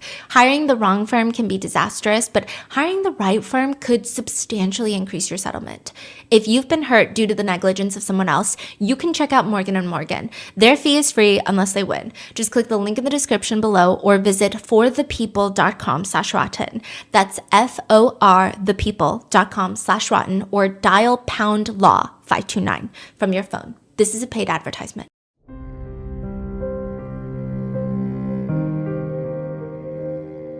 One of the most controversial things that Nicole Daedone has ever taught was nobody is a victim. Nobody's a victim. Nicole says in a training session, so I have a story and I am no victim. The problem with the victim story is it takes away your power. You know, I was talking to one of these women and I did a women's group and they were like, oh, I'm so scared to turn on because of all of these terrible men who are gonna R-word me. And I said, if you wanna know the real way to deflect R-wording, It's to turn on 100%, because then there's nothing to rape. not only that, But with my experience is that a woman turned on 100% Has every single man around her bowing. You know how we have those powered by orgasm t-shirts? This is going to be our new t-shirt. I got R-worded and all I got was a victim story. I know. I got R-worded and all I got is victim story. And she's like smiling into the crowd. She's like, I know. People are shocked. They're gasping in the crowd. And she's like, I know, this is crazy. Or it could be like, I R-worded someone and all I got was a perpetrator story. If you picture, what are those? Stick in a river and it just keeps pummeling up against something because it doesn't have a natural way to flow. That's really the experience of what we call perpetrator. My experience is that it is a pure love. So she doesn't believe in rape.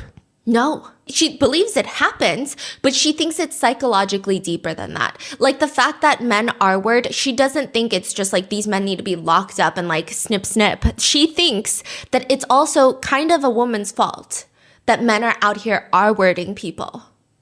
She's also saying through the power of Om, her meditative practice, and paying for her courses, of course, you can protect yourself against R-wording, not because people are going to stop R-wording, but because there is nothing left to R-word, so how can they R-word you?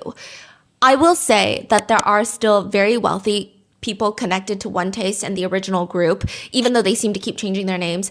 They also seem quite litigious, which I've never been opposed to a little legal scuffle, especially the idea of seeing a ton of the people that we talk about in a deposition. I think that would bring me a great sense of adrenaline and excitement, and it would just make my week and year. But just so that we could be extra cautious, I do have to note that these are just allegations moving forward. Nicole Daedone is sitting at MDC Brooklyn, but she hasn't been charged of these crimes outright.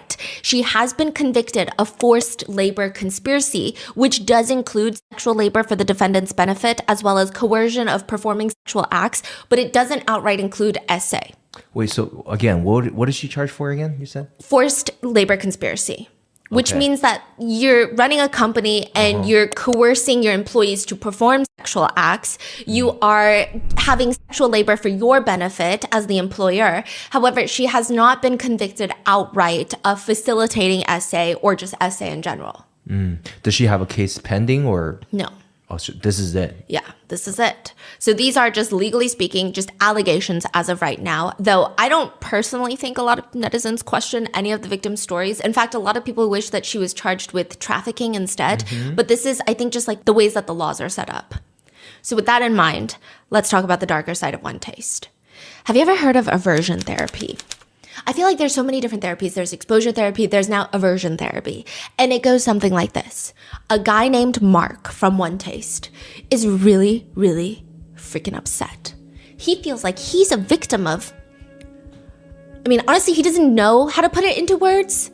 Okay, well, Mark. Try to put it into words. Mark tells everyone he's really upset because 2 girls from One Taste barged into his room and offered themselves up to him.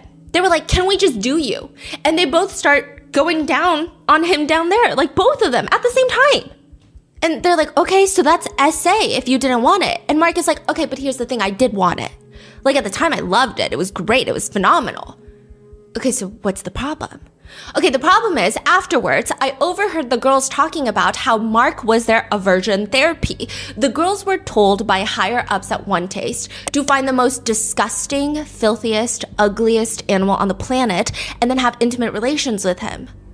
Like find the person where the idea of that person, even the visual idea of that person is gonna make you wanna throw up, bend over and vomit into a toilet. Go find them and have intimate relations with them.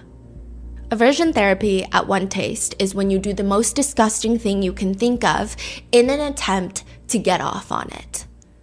Yeah, it's putting it simply, it's a lot more twisted and complicated than that. One Taste coaches, the amount of aversion you have equals the amount of desire that's there.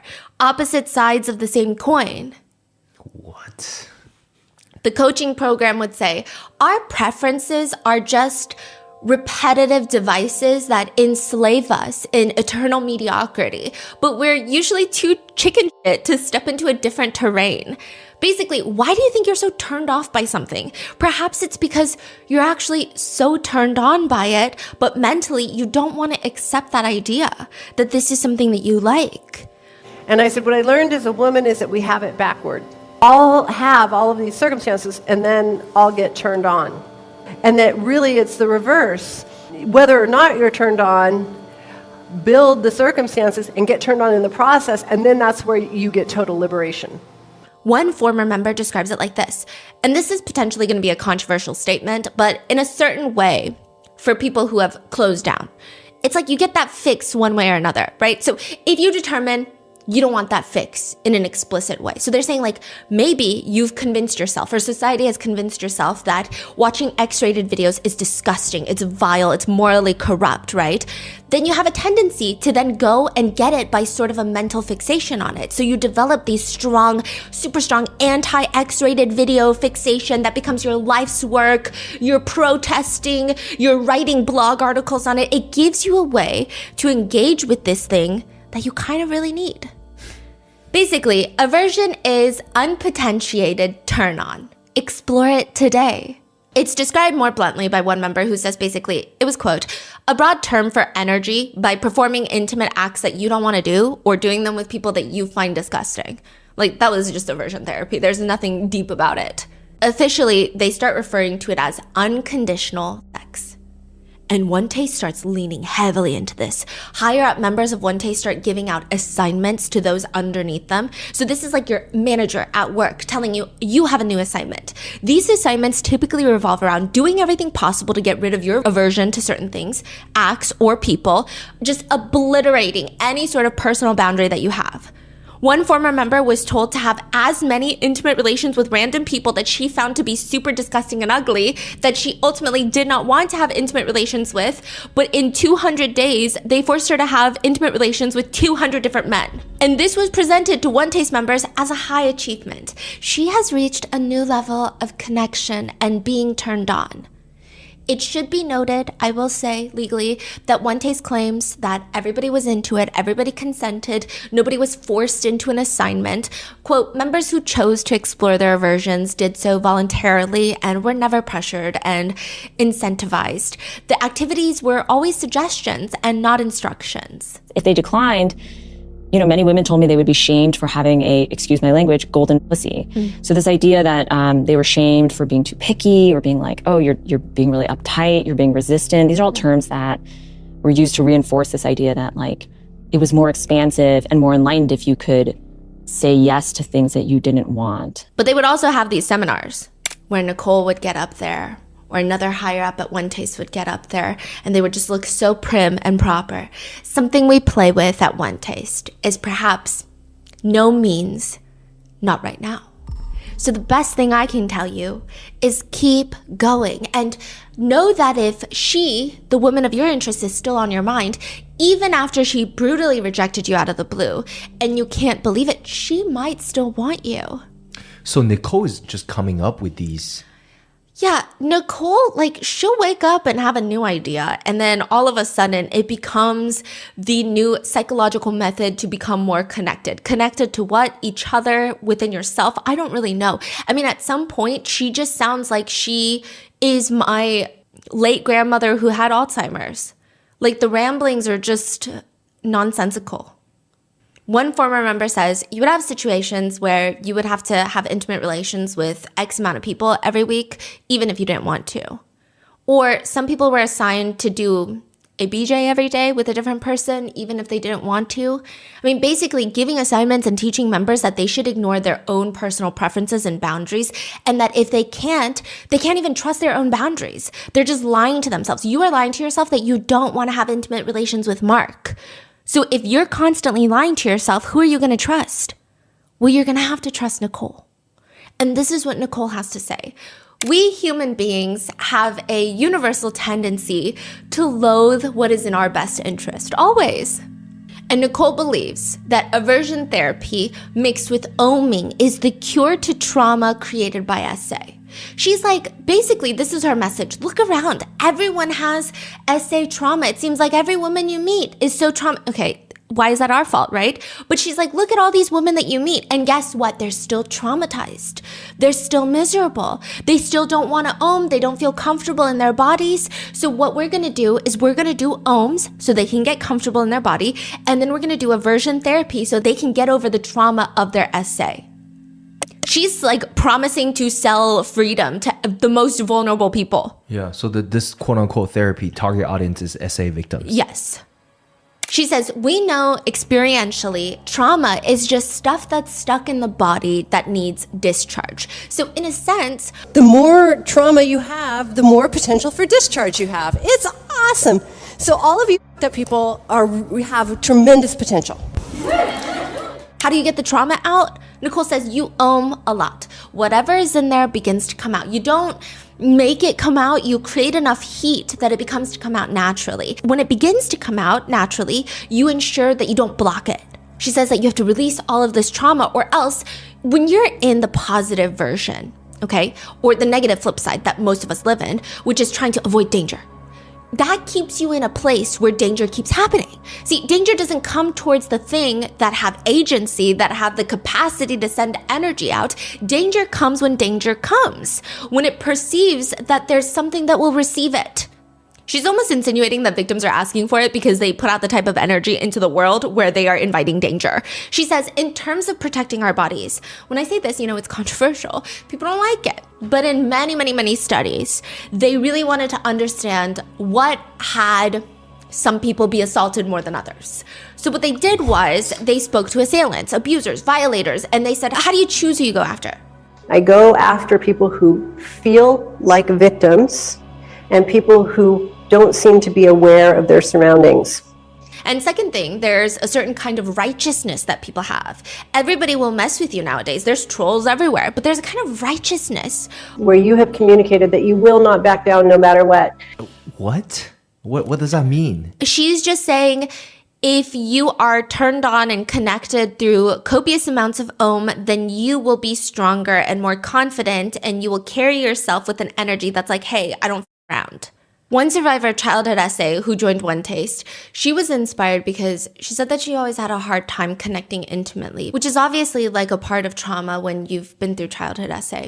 And she said that because of that past trauma, she meets Rachel, who is the head of sales at One Taste. She's like Nicole's right-hand woman. She's the only other one that gets charged by EDNY, the Eastern District of New York. Yeah, it's very complicated. Also, the reason that a lot of people have not heard about this case as much, I think, is because it actually started trial May 2025, exactly when Diddy's trial started. And it was almost like concurrent trials of very similar rhetoric, of very similar things happening. And then ultimately, she got it worse than Diddy. And she put out all these statements about how this was a gender disparity, this was the double standard for women. Yeah. And it was like, no, wow. I think that jury pool was just ass for Diddy's trial, but whatever. My opinion doesn't matter here, right? Like, how many people is in One Taste at this point? Oh, gosh. Just their high membership that was costing like $16,000. They sold close to 2,000, I believe, if I'm not mistaken. And then that's just the people who paid for that tier of membership. There were so many people who came in for months at a time, took day courses. They were spread out all over. They opened up locations in New York, Texas, Atlanta, Los Angeles. Like, they had locations everywhere. Her whole dream was to make it like Yogurt Land, Menchie's. She wanted franchisees all over the United States. When you go in, it's just like a big yoga room. Yeah. Is that what it is? Yeah. But most of the cities, they didn't even have yoga rooms. They just had communal living. Once they open, people are living there. Yeah, it would be interesting. So they would find a collection of people that were really into ohm, and then they would open up their own One Taste headquarters in each city. And it would just be like a giant house that everybody lives in. It's a residential house? Yeah. Oh, really? Yeah. Huh.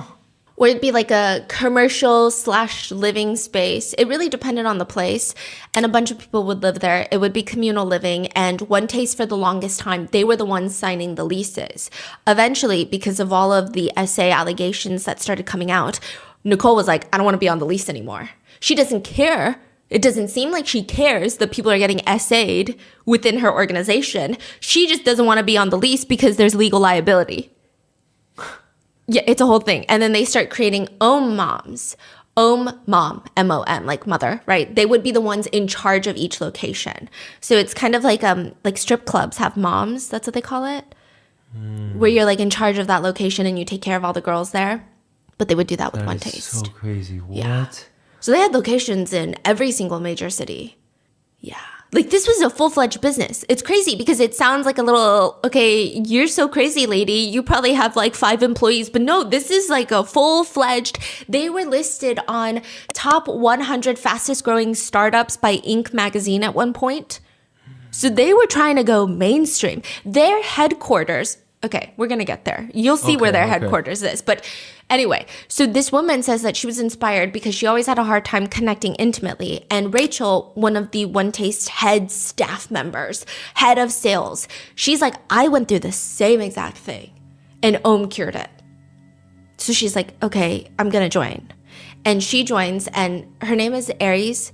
Aries' sister says, I just saw all the light slowly drain from her eyes. She describes it as, these people would tell her that she needed to go sleep with all these guys, or she needed to own 5 times a day to release herself from the trauma of her childhood. I mean, they would even go as far with these assignments for aversion therapy. If you didn't want to sleep with all these people, the person managing your assignment would go download Tinder, Bumble, match with random men, chat with them, and tell them, hey, I just want to do you. Find a place, find a time, and they would tell their employee basically, hey, go to this hotel at 6 o'clock. This is the man you're going to sleep with. And report back to me. This is why it's so crazy, because no one even gets anything out of that. Right. That's what I want to know. Yeah, it's not like they're going on a website for escorting in these major cities where it's like, hey, I have a client who's going to pay $200 to us. You go and sleep with them. It was genuinely just like a random dude on Tinder. So this is like a form of control on these girls? Yeah.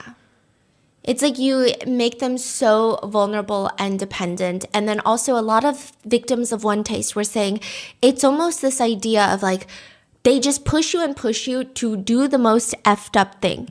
And then once you do it, if you walk back on it, it's hard for humans to do that, because then this miserable thing that you did was all for nothing. It wasn't for growth. It wasn't for healing yourself.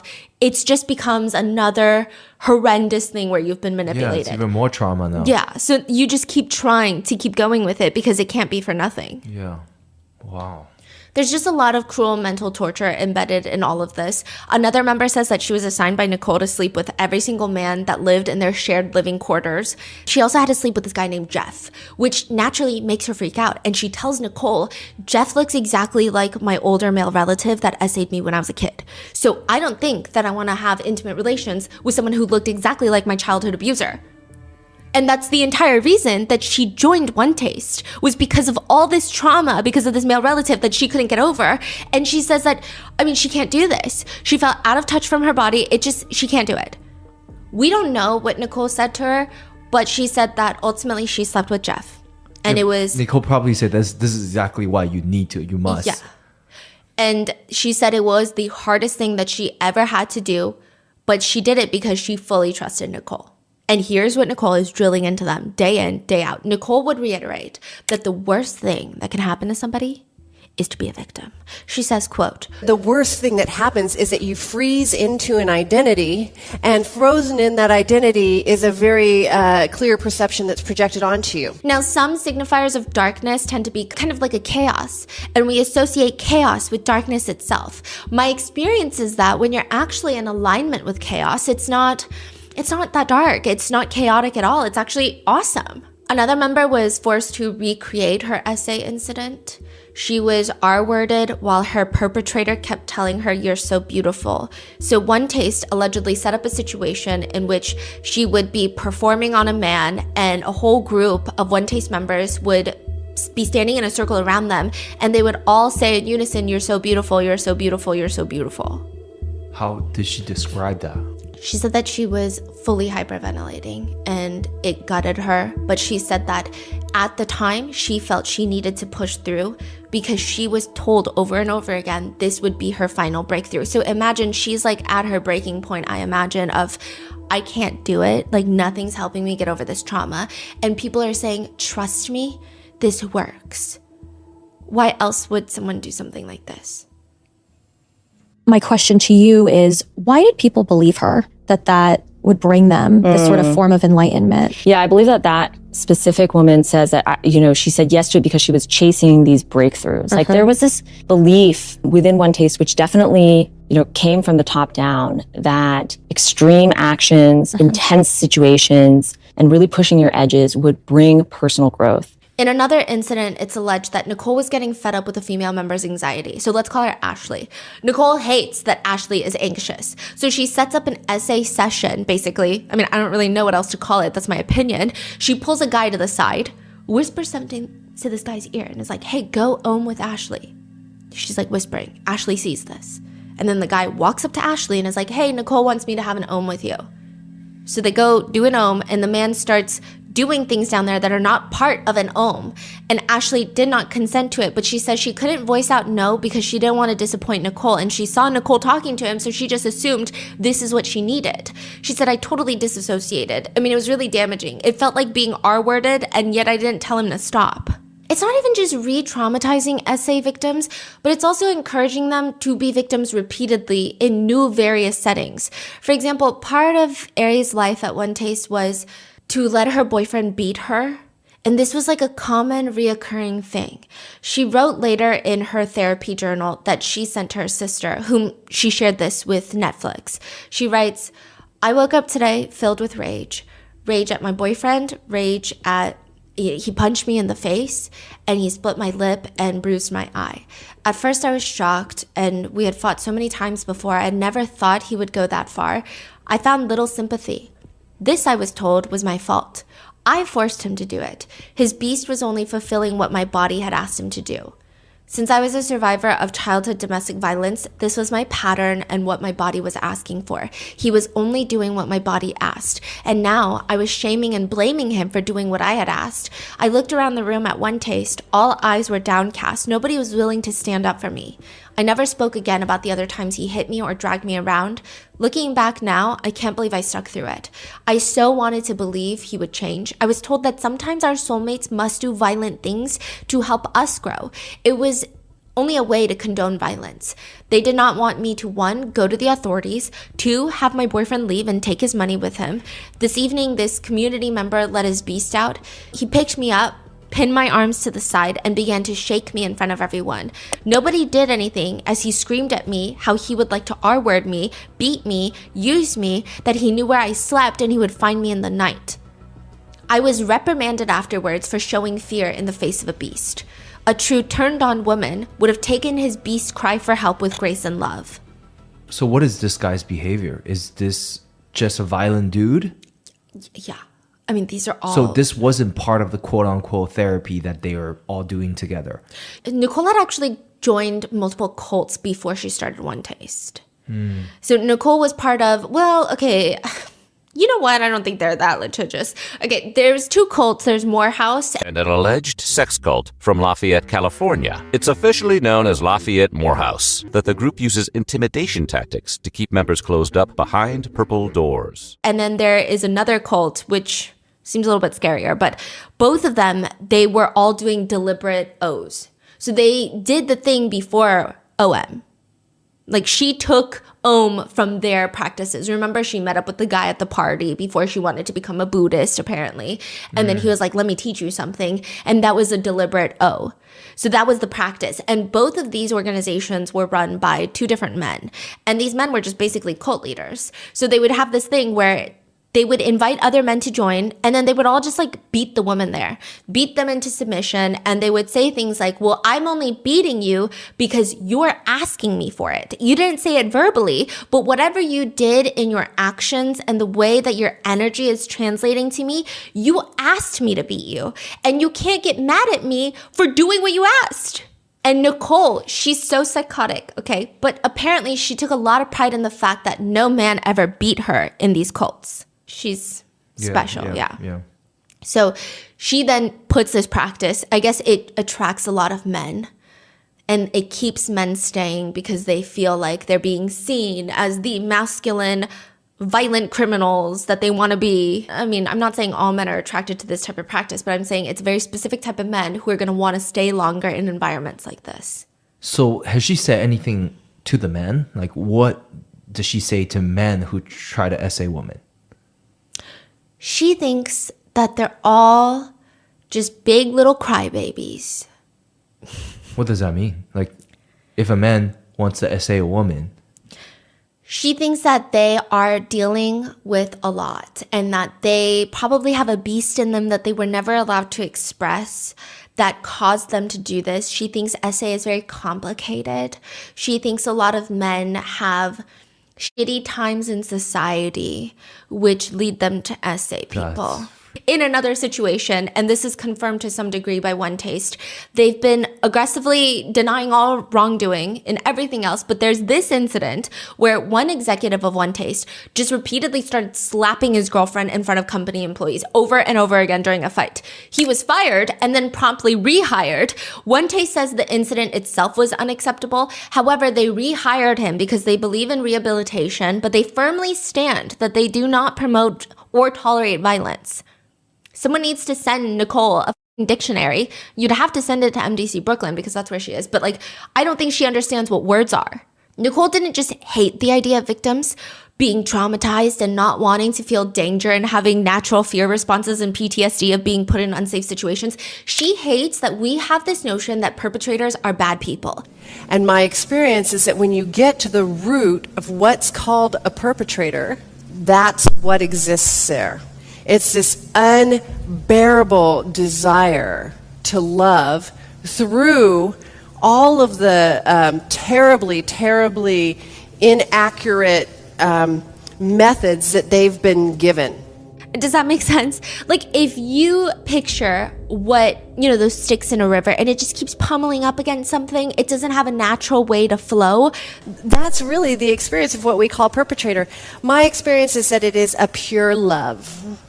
My experience of, we'll call it the victim, is a desire for pure release, pure surrender, pure freedom. Also, if you just need another reason to not listen to Nicole, she says as proof that chaos is the only way to grow, that you have to be in a constant state of chaos to actually achieve a higher purpose. That's the key to enlightenment. Like, this is an actually unhinged woman. One former member says that 2 members were caught fighting by the manager of the company who told them to leave and don't come back until they've both done it with each other. One former member says, the whole point was, quote, if you're having really very strong feelings, negative feelings about somebody, like, have an OM with them. They say OM is very different from sex in that we don't wait until we're in the mood or turned on. Rather, we use OM to turn us on, to stroke our desire, to awaken our libido. So we take it on as a practice. We may set a regular time. We even OM in the middle of a fight because we know as much as we hate our partner right now and want nothing to do with them, 15 minutes from now, we're likely feeling a lot better and the conversation will go very differently.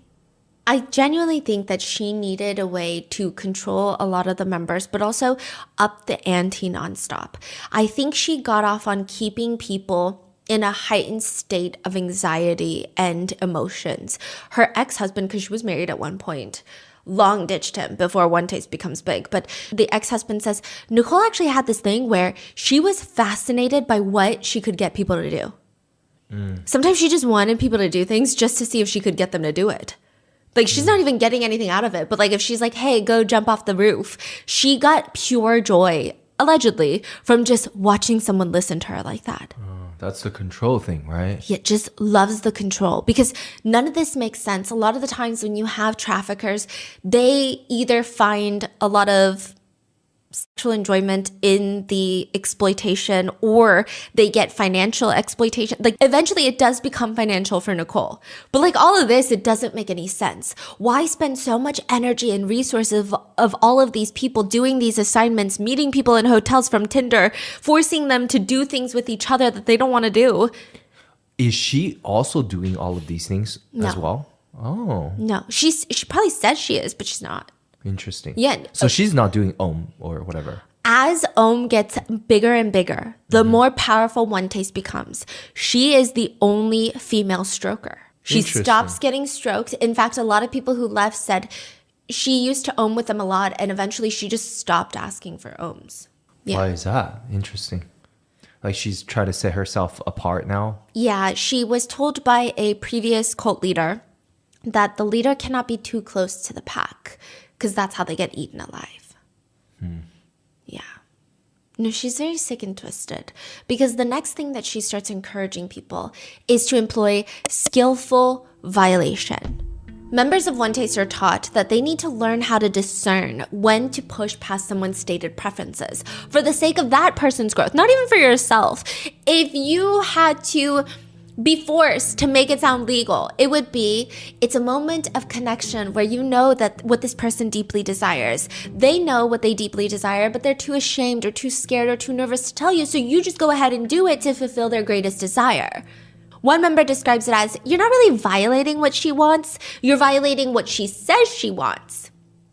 So like full-on essay. Yeah, like a very roundabout way of just describing essay. So what is consent? Is there consent to them? No, there's no such thing as consent, no it means seems. not right now. Is that what they Exactly. said? Oh, there's this whole thing where if a guy is attracted to a woman, she says no, but he still feels attraction. It's because she's putting out signals. So she might not even know that she's attracted to him, but he should keep trying because something is clearly there. He would not feel attracted to a woman unless the woman is sending out these signals. Interesting. Yeah. That's interesting. Like, so what if a person is quote unquote attracted to Nicole then? Can she say no? Yeah. Yeah. Nothing ever applies to Nicole. That's crazy. And she also is like sitting in there complaining about jail. From Metropolitan Detention Center, Brooklyn, from a dorm of 37 women in beige uniforms in a room of gray metal bunks and bright fluorescent hours. And I think that she should just work on staying connected with her fellow cellmates. It's very weird of her. This is all made even more tricky by the fact that Nicole says that the main difference is that a lot of men think that women don't want to have intimate activities. That's like a whole thing in society. It's like women always say, no, I have a headache. No, I don't want to do this. No, I'm tired. She says, do not believe us. If we say we don't want intimate relations, we want it more than you guys could possibly fathom. We are quite literally starved for the feeling of O's in our bodies, but we haven't been given permission to discover the unique sensations of our own O, so we don't know how to order what we desire.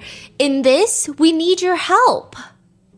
Skillful violation relies on at least 3 pillars of belief. The first being, the women are meant to explore and delight men. Nicole says, once you see that, everything changes. And the thing to understand is this, okay? I'm built to delight. And so my natural desire is to say yes. I don't know what she's saying. She's just saying that like women have a natural desire to please and to say yes. And second, that women have been suppressed for so long that they need men or other women who are more turned on to guide them to their deepest desires. Furthermore, women are the ultimate responsibility for everything. So this is where it gets sick and twisted.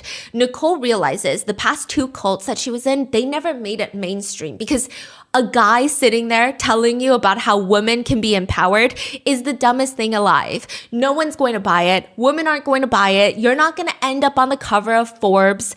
You are only going to do that if you're a woman telling women what they need. So she sells this message that women are the most powerful beings on the planet. We're more powerful than men, okay? But with power comes great responsibility. One former member says, One Taste was encouraging women to appreciate the predatorial nature of male sexuality. Because basically, Nicole is saying, women are the ones emitting these signals. Consciously, subconsciously, we're telling men to catcall us, basically. We're like sending out the vibes. We're sending out our aura and our energy. And then they are acting on it because they can't resist the energy of women. So she's saying everything is your fault. Basically. Yeah. Which is like not really female empowerment. She would say things like, you know, men are just responding. It all starts with the woman. They are the cause of everything. And she would say things like, we have to understand that with equal rights comes equal responsibility. And women aren't willing to take equal responsibility. How is she like sharing these messages? She's so good about it. If she has a lot of new members and they're very basic, regular, schmegular tech bros and tech couples that come in, it's very watered down. It's the PR package of, we just want women to feel connected to their partners, to achieve connectedness within, and to feel empowered to do more exploratory things in the bedroom. And this is how we're going to reignite the steam in your relationship. And then once people get more and more in, she starts upping the ante. So aversion therapy, skillful violation, these are things that she would tell people that we know that this works, but it's like being a wizard, being a witch. That's what they called it, okay? The muggles out there would want to burn us at the stake if they knew what we were doing. But that's the magic. Like, only the people who know and see the magic have the magic. So we can't go out there and talk about it with the muggles. She said, "This is you're listening to me, but don't tell this to anybody." Yeah. And they're like, I mean, she's like, you can, but they're going to look at you like you're crazy because the muggles don't get it. They would also think that normal people who don't get it are zombies. They're asleep. They're coasting through life, watching TV on the weekends, being half alive, half connected, having no pure connections within themselves or with other people. So it's like, it depends on which tier of people that you're talking about. And she's got a lot of podcasts. I will say more so in the early years, she was crazier. What do you mean? She was crazier? Yeah, even just like publicly, she was crazier. She would just say things to bigger classes. But then as the world gets more mainstream for yeah, her? she starts toning it down and everything becomes like wishy-washy connected with spiritualness.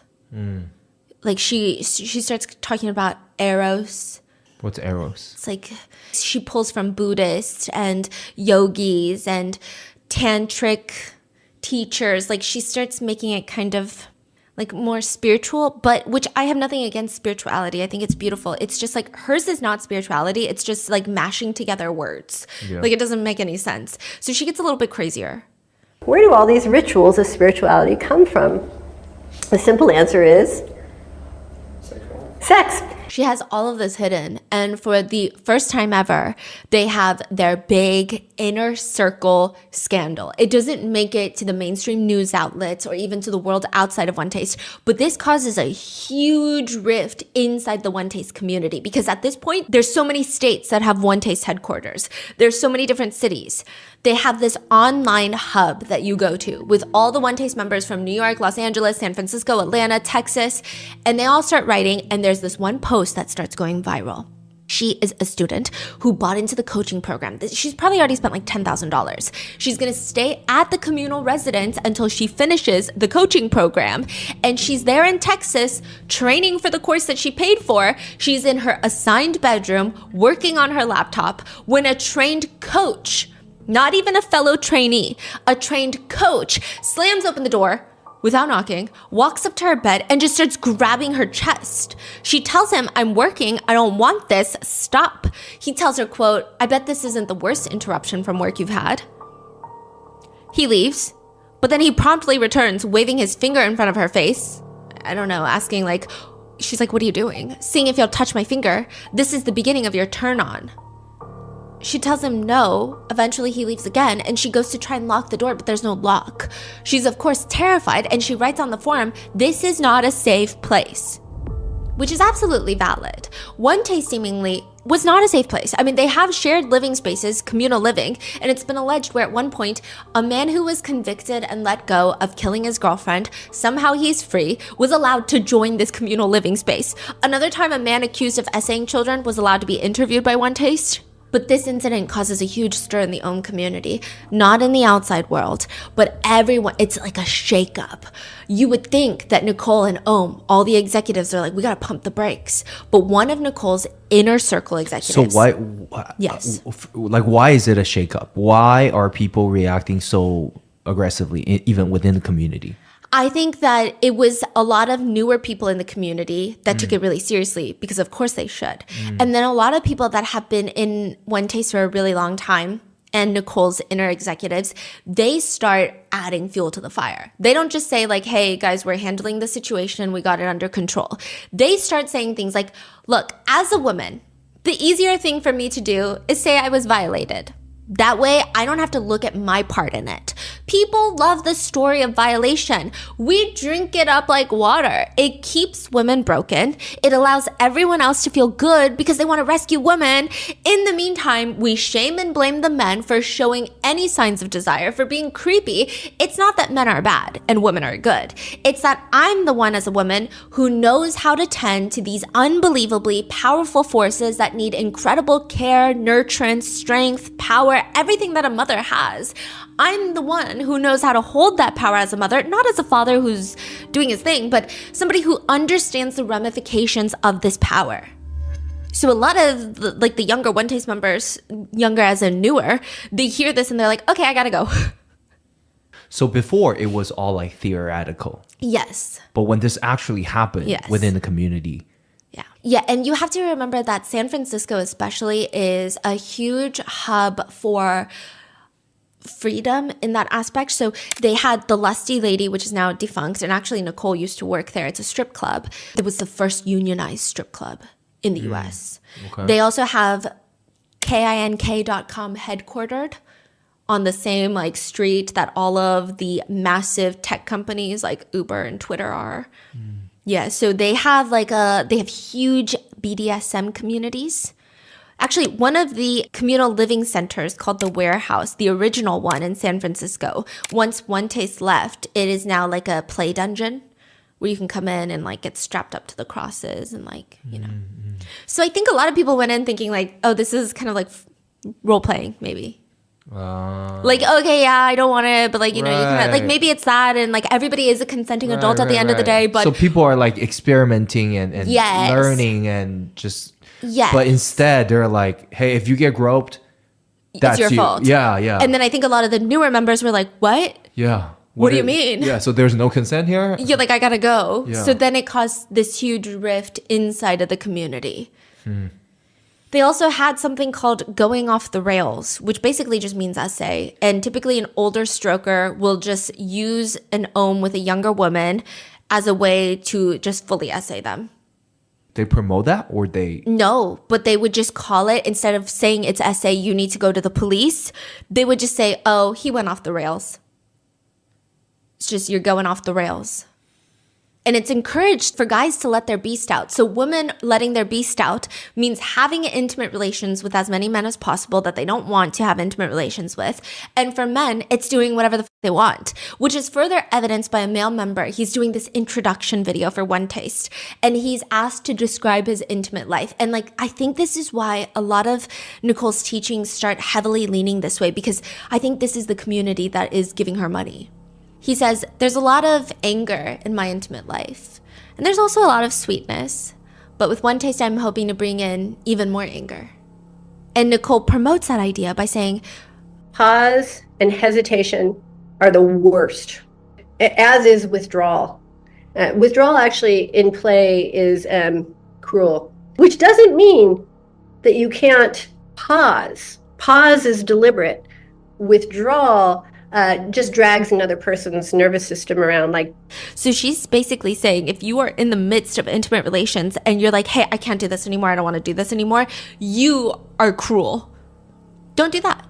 You can even just say, if you get stuck, you can say, oh, I'm stuck because my pride is here. Oh, I'm stuck because the next thing I would say or would do would make me far too vulnerable and I'm terrified of what it would mean. So if you profoundly, if you want profound erotic play, fast and smooth is the most fun. And you can only get there by continuing to move through these blocks as you go.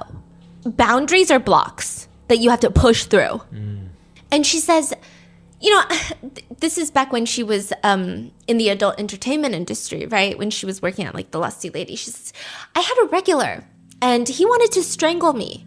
His beast was locked in there and it hadn't had a place for expression. And I just happened to love beast. I had to surrender so deep that I could absorb him all the way in. And invariably, all of a sudden, it hit this point and he just started bawling. And that was all. And he paid me a lot of money to just come strangle me and cry. And that was it. And we think, they're so tough. But they're just little love bugs. They're crying. They're just our little companions that want to love us. Is she the world's biggest pick-me? Yeah, I think so. He wants to strangle women. He is not a love bug. He is hopefully just someone who is exploring intimate interest while practicing safely, although I think that is too much benefit for the doubt. I think he could just be a criminal. Nicole continues, they're just tough because they're met with fear. Nicole's messaging is bluntly, a turned-on woman says yes more often, and that's a good thing. And we know this because let's say a woman complains. She says, there's a secret. And it's this. Behind every woman's complaint, is a desire. The complaint is like this moat around her palace, her castle of hunger. No, she's crazy. Nicole may argue that my interpretation is incorrect, but those are ultimately the words coming out of her own mouth. And on that note, she even says in class that SA is a complex issue, not in the sense that SA culture exists, the justice system blames victims, that society at large blames victims. It's not complex in that way. It's complex because SA and assaulters are not just perpetrators. She says there is a rage that lives.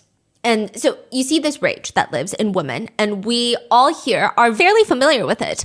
But there's a rage that lives in men that you can't win the game. She says they have no dignity. These men, they're groveling for sexless sex and groveling for a drop of anything, and that is humiliating. And that's why I say SA is a very complex thing. That's why it's complex. You have to look at the conditions of a starving person being tricked by somebody selling food that doesn't nourish yet again. Wait, she sounds just like one of those male podcasts. No? Yeah, no. Like exactly the same stuff she's saying. Yeah. She's like, fuck the girl with the list. Like she sounds exactly like a male podcaster. Yeah. And she also, for someone who claims to be bisexual, and I say claims not because I like to question people's sexuality, but she claims this. She fucking hates lesbians. I don't know how else to put it. One victim says she was told nonstop at One Taste. Side note, she's into women. She's not into men. She's a lesbian. And they straight up tell her to her face, if you're not hungry for COCK, you're not connected with your true inner self. All women are hungry for COCK. Even if you're gay, you're hungry for COCK. They start pressuring her to have intimate relations with men, encouraging her that if she can just contact the part of her that is hungry for the COCK, she will be unstoppable and truly powerful in this world.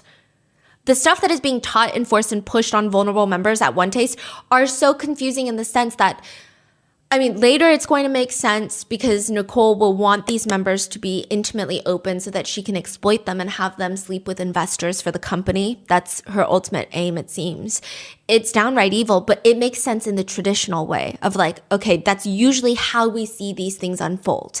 People start these organizations to essentially traffic women so that they can get financial gain. But as of right now, people are like, what is she even getting out of this? What the hell is wrong with Nicole? Do we know the investors or? Yes. Okay. Yeah, and some of them are huge names.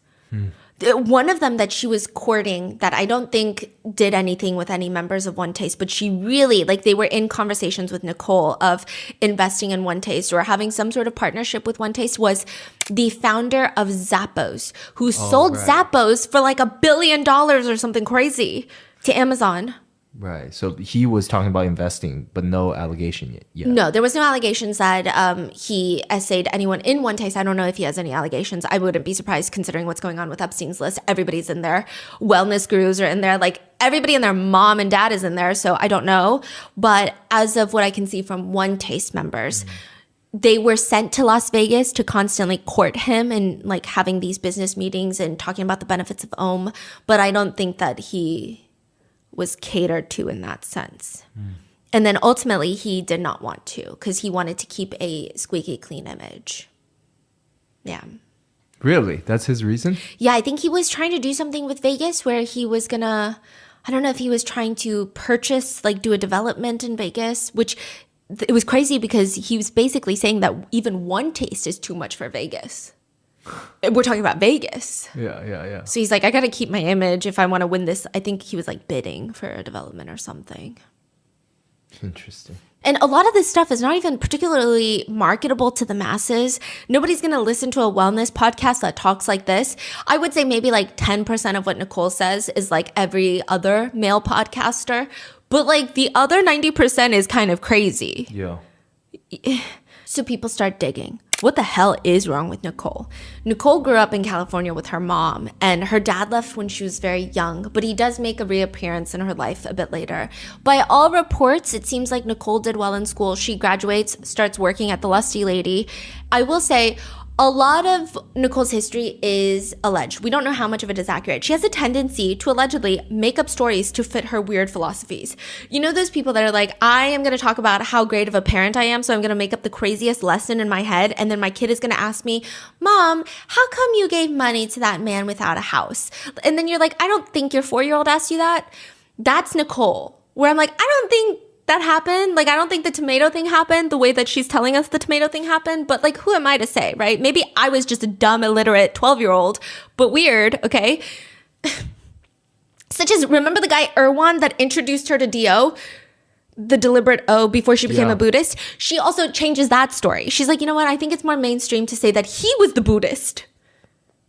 So then she like starts changing it and it becomes more spiritual of like, she met the Buddhist? Yeah. Who was like, let me rub you down there. And it was a spiritual awakening. So then she just, I mean, that is evidence enough for me to not believe a single thing that comes out of her mouth. But it seems that she worked at the Lusty Lady for a little bit of time. She starts picking up shifts. And according to one ex-boyfriend of hers that was with her at the time, she gets into high-end escorting, where she bragged about how every time she was with a man, she would practice cold reading, aka trying to figure out quickly what the guy secretly wanted from her. Because when she first meets them, they would all act tough and they would all act like, you know, I'm just here because my buddy told me to be here. And she's trying to read, oh, like you want to be spanked. You want to be leashed up like a dog. She gathers, quote, I learned that my erotic power is the greatest resource that I have. Later, One Taste members would learn cold reading. They would stand in a circle with one person at the center, and people would blurt out what they see, trying to get a reaction, such as, I see somebody who has never felt turned on. I see a 10-year-old girl who's never loved, like trying to cold read and practice what Nicole would do. Nicole's ex-husband says she just would play around socially with people. Mess with their heads, guys especially. A friend of mine was like, oh, she's a monster. She's a monster. You stay away from her. And of course, that led to him getting married to her because, you know, he found that very intriguing. Side note, I do think that their marriage was doomed for failure since the beginning. They get married when she's just starting One Taste. She doesn't even tell him that One Taste is based off of oming. Like, he has no clue. He thinks that she's just starting a wellness company. And she would do these very weird things where she would just treat him like shit. She would get in a hot tub with a bunch of members and then just lead him around like a dog, but the leash is the ding dong. Like, what? Just kind of like just very humiliating things. Other members, eventually, once he does find out what oming is, they just saw him as disposable. Like, he would walk into a room and there is his wife, Nicole, just oming with other people. Someone straight up called him a throwaway person. And eventually they do get divorced. But he does provide a lot of insight into her life. Reportedly, from other sources, she had her very first sugar daddy when she was 16 years old. She had a strong liking for meth. She would sprinkle meth into a tiny little square of tissue paper and then swallow the tissue paper whole. I don't know how accurate that is, but another ex of hers says she just has this energy, good or bad, but she fills up the entire room. But probably the most enlightening part of Nicole's past is her relationship with her dad. Nicole's dad leaves the family when she's a few years old. He just like leaves Nicole and her mom to be a single mom. Nicole says during this lecture, you know, my dad was a child molester. He had experiences with young girls and he used me as bait. And so that exact behavior, like, whoa, me colluding with somebody who could cause harm, I got that seed out. I got free. I could forgive everybody in that whole experience. I don't know what she's saying, right? Yeah. But I will say that Nicole probably has a lot of unresolved trauma in terms of her dad. Once he leaves the family, he starts a whole new family. He never comes to see Nicole, and she idolizes this man, thinks that her dad basically walks on water. She would do this thing where she would blast his favorite songs, sing them out loud because she thought that she could bewitch him to come drive around the corner and come visit her. He would visit very rarely, once in a while, occasionally, and at one point in college, she admits to her friends that he was essaying her when she was a child. And then eventually he was convicted of essaying other children that he had. And she says, you know, my dad died in prison for 52 counts of child molestation. And I never took on the idea that he was a bad person. I took on the idea that he was just so expansive and fourth dimensional that he couldn't confine himself into the arbitrary laws of the third dimension, that his only crime in my mind, and now other people may have different ideas, is that what she said? Yeah. Is that, he just was fourth dimensional. She says she saw a married family guy cheating with a video actress. She saw a religious leader sleeping with, his own students. And you would use the word R word, but like she says F-U-C-K, right? And she's like, but really, what I think is happening, it's just all nature. And maybe that's another shirt. Nature happens, instead of saying like, wow, these artificial constructs kind of suck ass. And even the most excited people in our culture cannot abide by them. Maybe we should look at the laws we've created. The laws were created against child essay. Right. She also starts telling people that the child essay that happened to her as a child was her fault because she seduced her father. She says that she was so hungry for his attention that when she was 6 years old, she burst into the restroom when he was using it and declared that she loved him and wanted to marry him. And she would constantly sneak peeks at his private parts. Oh, she also says that as a young child, she would like try to climb on her dad. And she felt exhilarated by the friction of things. And then she said that even as a teenager, all of her boyfriends that she would have intimate relations with, at the end of the day, she imagined them to be her father instead. That is some crazy stuff she's saying. Somehow all of this gets buried. And all that makes it to the mainstream media is just Nicole's Looney Tune teachings that seem mostly harmless. So like I said, she just knows her audience really well. So these are she told to her very inner group. Yeah. Or like in the very beginning, she would say these things when she would just say all sorts of things. And then now it's like once she got the attention of the New York Times, once she got the attention of all these celebrities, she starts really toning it down. Wasn't she married to a very successful tech person in the beginning? They weren't married, they were just dating. And more on him later because he's in a lot of the court documents and we're going to go through the trial in part 2. And the trial is crazy. She was charged in EDNY, which is in Brooklyn. And same time as Diddy's trial, she also is repped by really powerful attorneys. One of them who repped R. Kelly, Harvey Weinstein. She would say some crazy shit. She was just straight up victim blaming. She was testifying? No, the attorney was just victim blaming through her cross-examinations to the point where the judge was like, hey, so all of you guys are insane. They put like the DOJ symbol and put a swastika over it. Also, the Nicole and Rachel right now are trying to get part of the last pardons of when Trump leaves office this time around. They've been courting a lot of right-wing media sources, and they have connections to who is called the pardon czar, who is like the person closest to Trump that's like in charge of all the pardons, basically. So, wow, that's all going to be in part 2. So she must make a lot of money, right, from hiring all these top attorneys. Yeah, she cashed out on One Taste before it went down. She sold One Taste to One Taste members who were very wealthy. And at one point, the guy who married the heiress of the Wrigley's chewing gum, like the chewing gum that everybody chews, he was part of One Taste.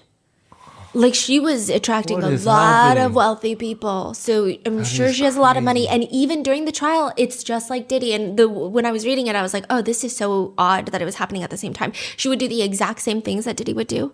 She would turn to her supporters who are filling up the pews and she would put her hand on her chest and like bow at them and like mouth, thank you. Thank you. And I'm like, oh, so they're all the same? Okay. What's happening? She just knows her audience. She knows exactly what to do. If she gets a group of tech investors or tech people that want to join One Taste. Okay, so you've got the regular tech dudes who probably are not so great attracting companionship. Remember, like I was talking about earlier, so they pay and they want to see things happen. They want to learn how to attract members of the opposite gender so that they can go on dates. You've got that group. And then you've got the tech bros that just want to see some nasty stuff. And she would cater to them too. She eventually starts hosting priest and priestess of orgasm rituals where, quote, it's described as this. There was this ritual where 7 highest ranking women in One Taste got up on 7 tables on a stage with only black veils on their faces. They were totally unclothed from the head down, which is not an Om thing. Remember Om, you just take down your pants?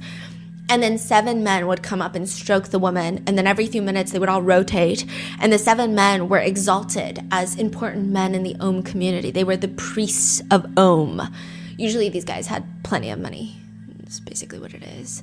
So it almost becomes like this ritualistic element that I guess a lot of people are into. They also called it magic school. You pay $15,000, and to put it lightly, some people said it's kind of more like a sex party, you know? You watch people become priestess and priests of Om. And those who know Nicole say, you know, ultimately she was a showman. She would also, like, if she thinks you're into this, there was one where they would have snakes. They would bring in snakes, and there would be a lot of women that were naked, and the snakes would just, like, writhe on their bodies. So really, she's caters. Doing whatever. She's doing whatever. If you have money and you sit down, she's doing whatever she thinks that you like. Right. But all of this is hidden from mainstream journalists. To them, she just shows spiritual nothings. That's what I want to call it. This is a segment I like to call, do you know what she's talking about? Nicole says, I am of the belief that each one of us has a blueprint inside.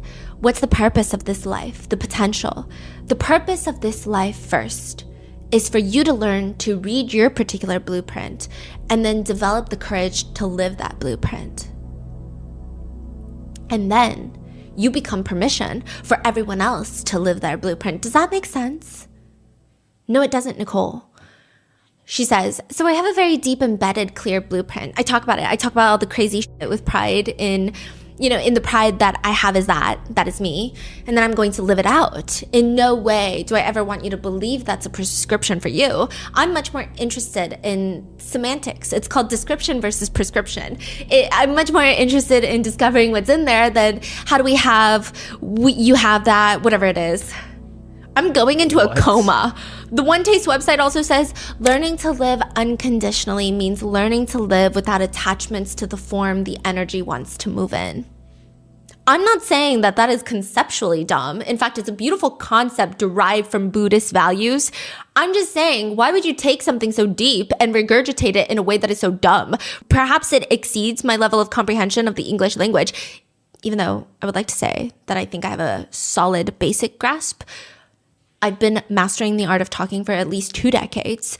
A better phrasing could have easily been, living unconditionally means letting go of needing life to look a certain way.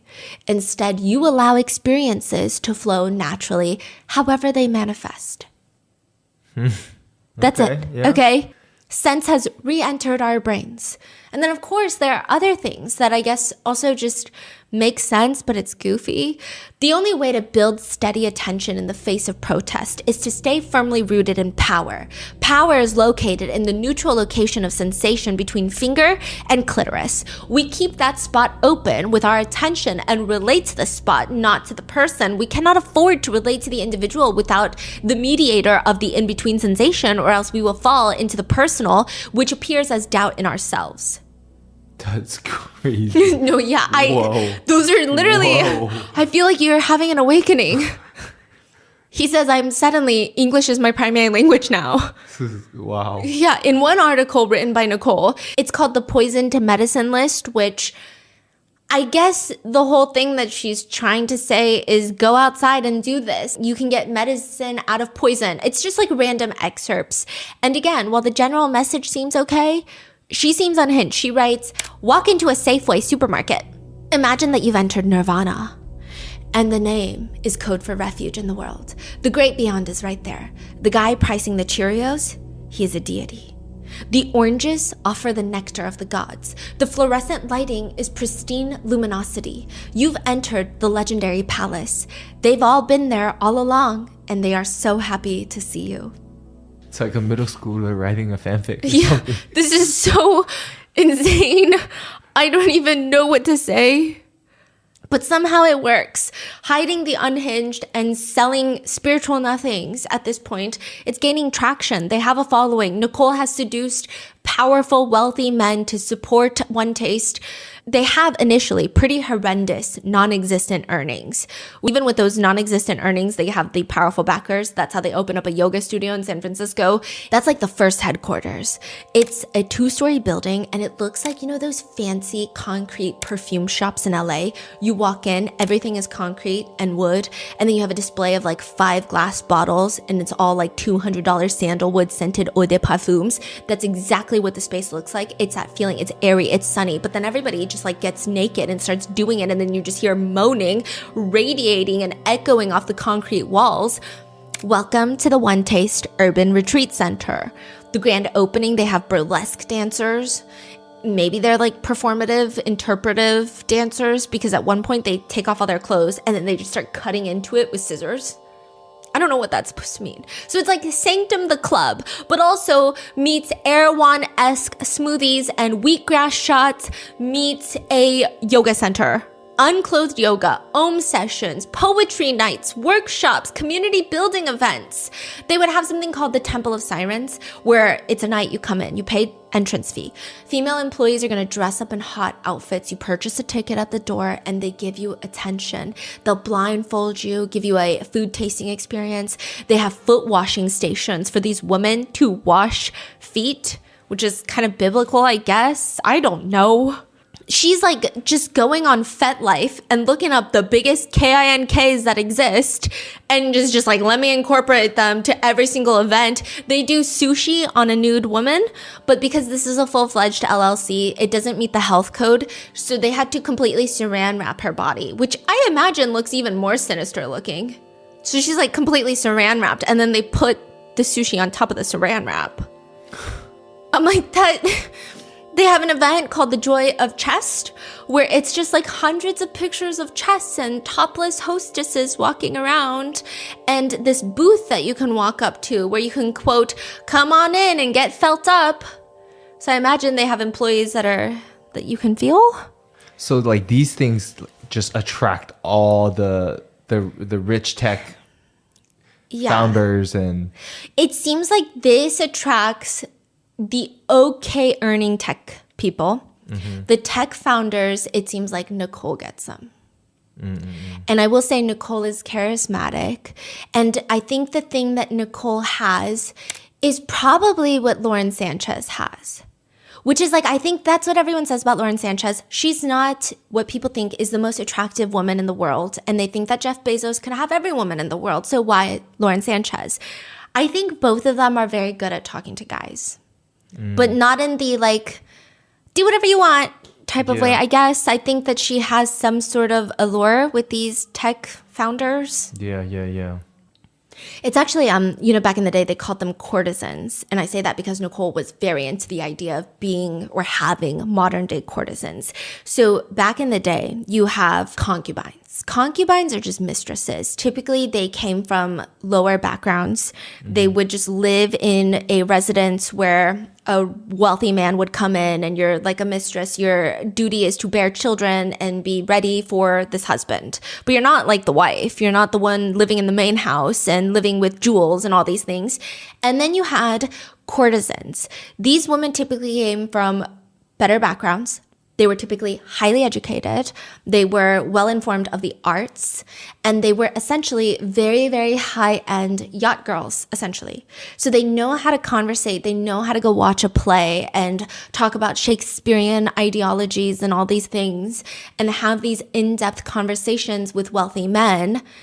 They can be like intellectually stimulating, but ultimately, like, there is a transaction happening.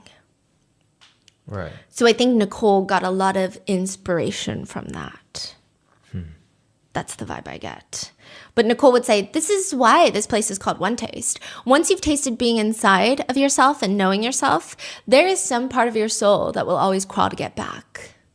But how do you make money from that? $10 for a guy to walk in and touch someone's chest and then walk out? You're not going to get massive conversions to even pay for this type of warehouse. Is she only going to sit there and gather all these tech founders and investors? Or is she going to do something else? According to one former member, they had a conversation with Nicole, and they said, quote, I looked at her and I said, you're starting a religion, aren't you? And she goes, yeah, I want to start a religion. But the thing is, you can't sell God. You can get God on Amazon. What I'm selling is sex, because you still can't get that. What does that mean? She is going to start using the members. And that is where I leave you with part 1. Because the next step, she's going to up the ante. She's going to victimize the members even further. She's going to get a lot more investors. She's going to start making a lot of money. She's even going to move the headquarters of One Taste right across the street from Uber, Twitter, and Dolby. It's going to get big, and it's going to get bad. That is part 1 of the One Taste cult. What are your thoughts so far? Leave it in the comments. Stay safe, and I'll see you in the next one.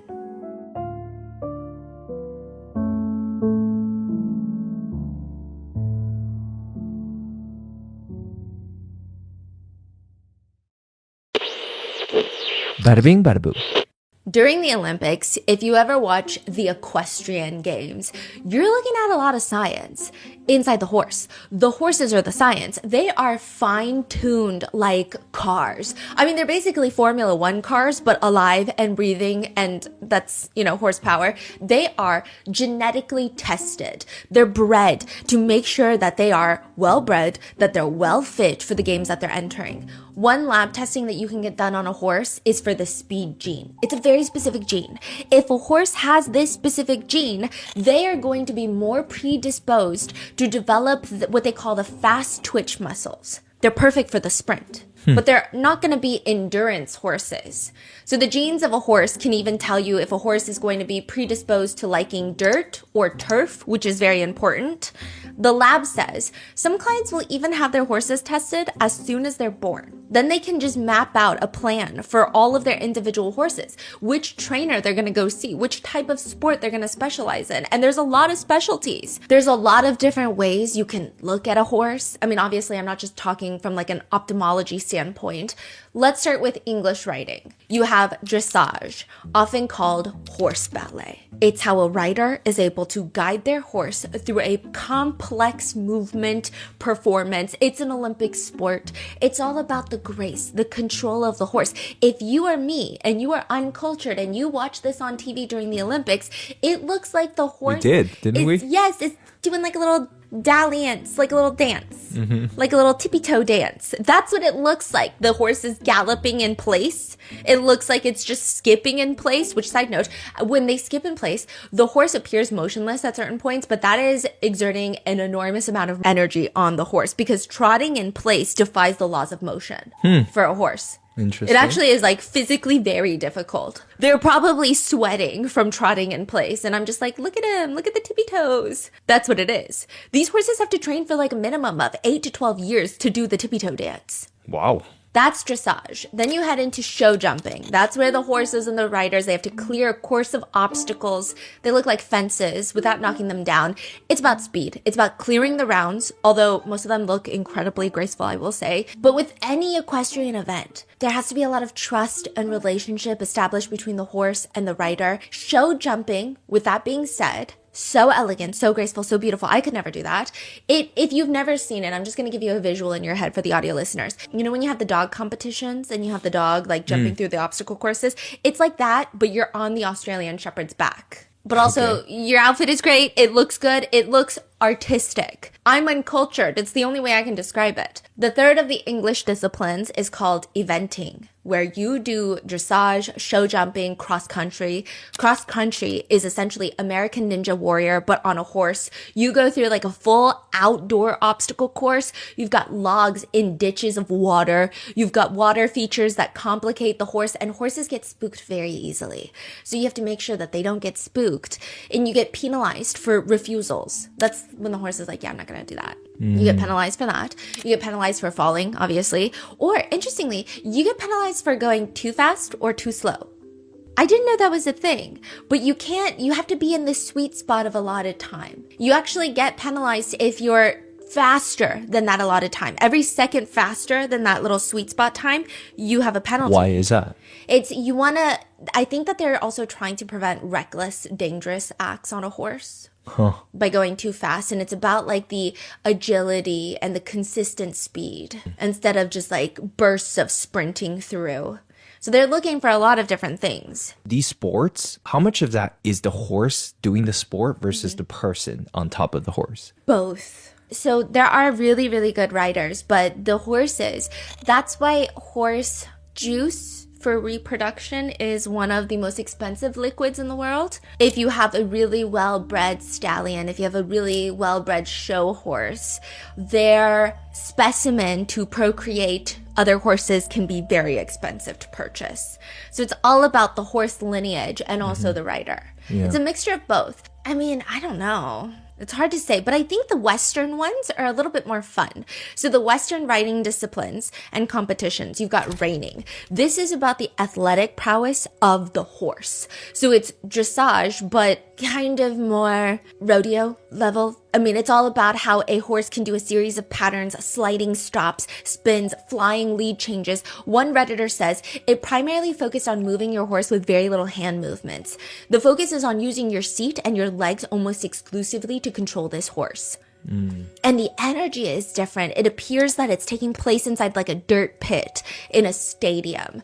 And I love horses. I think they're so majestic. I have an irrational fear of sustaining a brain injury on a horse, but other than that, I feel like they're smarter than me. However, when you watch this for the first time, all I can compare it to is like when your dog has the zoomies and they're zooming and they're like skidding to a stop and you're on top of the horse. That's what a lot of the Western competitions look like. And I'm sure it takes a lot of skill. And then you have, interestingly, I mean, you also have like the equestrian events that are more focused on the rider, about how the rider is able to control their horse. Then you have like the show horse events where it's really just about the horse itself and their breeding and their stance and all of that, as well as horse show performances.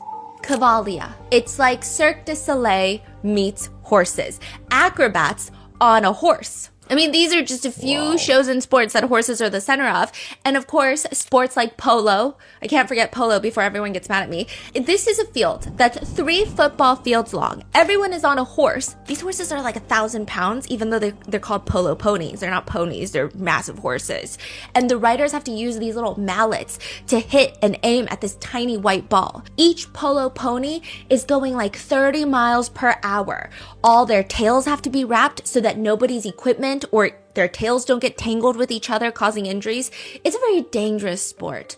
Most elite polo players have at least 10 polo ponies for one match. They swap through the ponies in one match because a few minutes of polo ponying, the pony is tired. And they have to fly these horses in from all over the parts of the world when they have a polo match. But here's an interesting detail. Sometimes the polo ponies are all the same. Not the same breed, not the same look, but genetic carbon copies, genetic clones of each other. What do you mean? They started cloning ponies. Lab made. Lab made. From some of the best polo ponies, they cloned them. That's crazy. There's one top player, and he's from Argentina, I believe, and he has 6 of the same exact pony, genetically speaking. They are clones. He has 6 clones. There's a lot of drama there. I mean, some people believe eventually polo is going to be a game of who can clone horses the best rather than who can play polo the best. Other people think it's becoming even more expensive to learn the sport of polo. There's a lot of drama, even who has the rights over each clone. There's so much drama there. There's a lot of scandals. It's a very complicated story where players are now saving genetic samples of their horse's skin in cryogenic storage chambers. The horse world is crazy. Yeah. It seems like each division of equestrian sports, the horse world, they've got their own fair share of scandals. And for Valitar, this is a horse show in California, they have a lot of scandals. The owners of the horse show Valitar are this wealthy couple. They're pretty conventionally attractive as well. It's kind of important later, but they're the Remleys. The Remleys look like your standard rich couple from San Diego. Mark Remley, the husband, he's a bit older. He looks very fit, but in a nerdy way. I don't know how to describe it. He looks fit in the way that Jeff Bezos looks fit. Like, you remember Jeff Bezos as a bald nerd, and then now he's like jacked and bald, but you can just tell it just doesn't sit normally with him. Like, he just doesn't move like he's always been fit his whole life. Like genetically modified. Exactly. Like, it just doesn't feel like, it just feels like a little weird. I don't know if that's the best look on him. Mark Remley looks fit the way Jeff Bezos looks fit. And then you have the wife, Tatiana Remley. And Tatiana, she's blonde. She's got a Sports Illustrated model cover body. And she's also the star of the Valatar Horse Show. She's an equestrian. She's a writer. They've invested over $20 million into the show. And they lose every single penny of it. I mean, the list of Valatar scandals goes on, but it includes horses get abandoned with nothing to eat, performers quit over massive creative differences over Tatiana.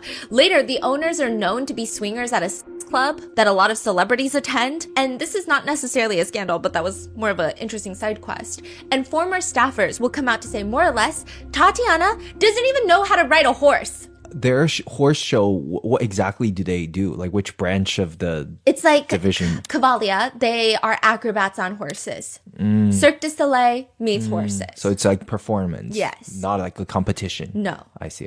And Tatiana doesn't even know how to ride a horse well. And you're supposed to be doing a handstand on a horse that's galloping around the atrium. But the biggest scandal to come out of Valatar has to be the decapitated horse head on the Remley's marital bed. It's not real though, thank God, okay? I mean, it happened, but it's not a real horse head. It's a decapitated horse head from one of their very expensive horse statues that they have in their front lawn of their $5.5 million house in Del Mar, California. This is near San Diego. And it's clearly not a mistake. It's not like one of their housekeepers accidentally knocked over the statue while sweeping, and in a moment of panic, they placed the decapitated horse statue head on the couple's bed, changed their government name, ran off to a new state to start a new business. That is not the case here. This is a targeted message. This is a threat. And by the end of it, one of the Remleys, one of the founders of the Valatar Horse Show, will be dead.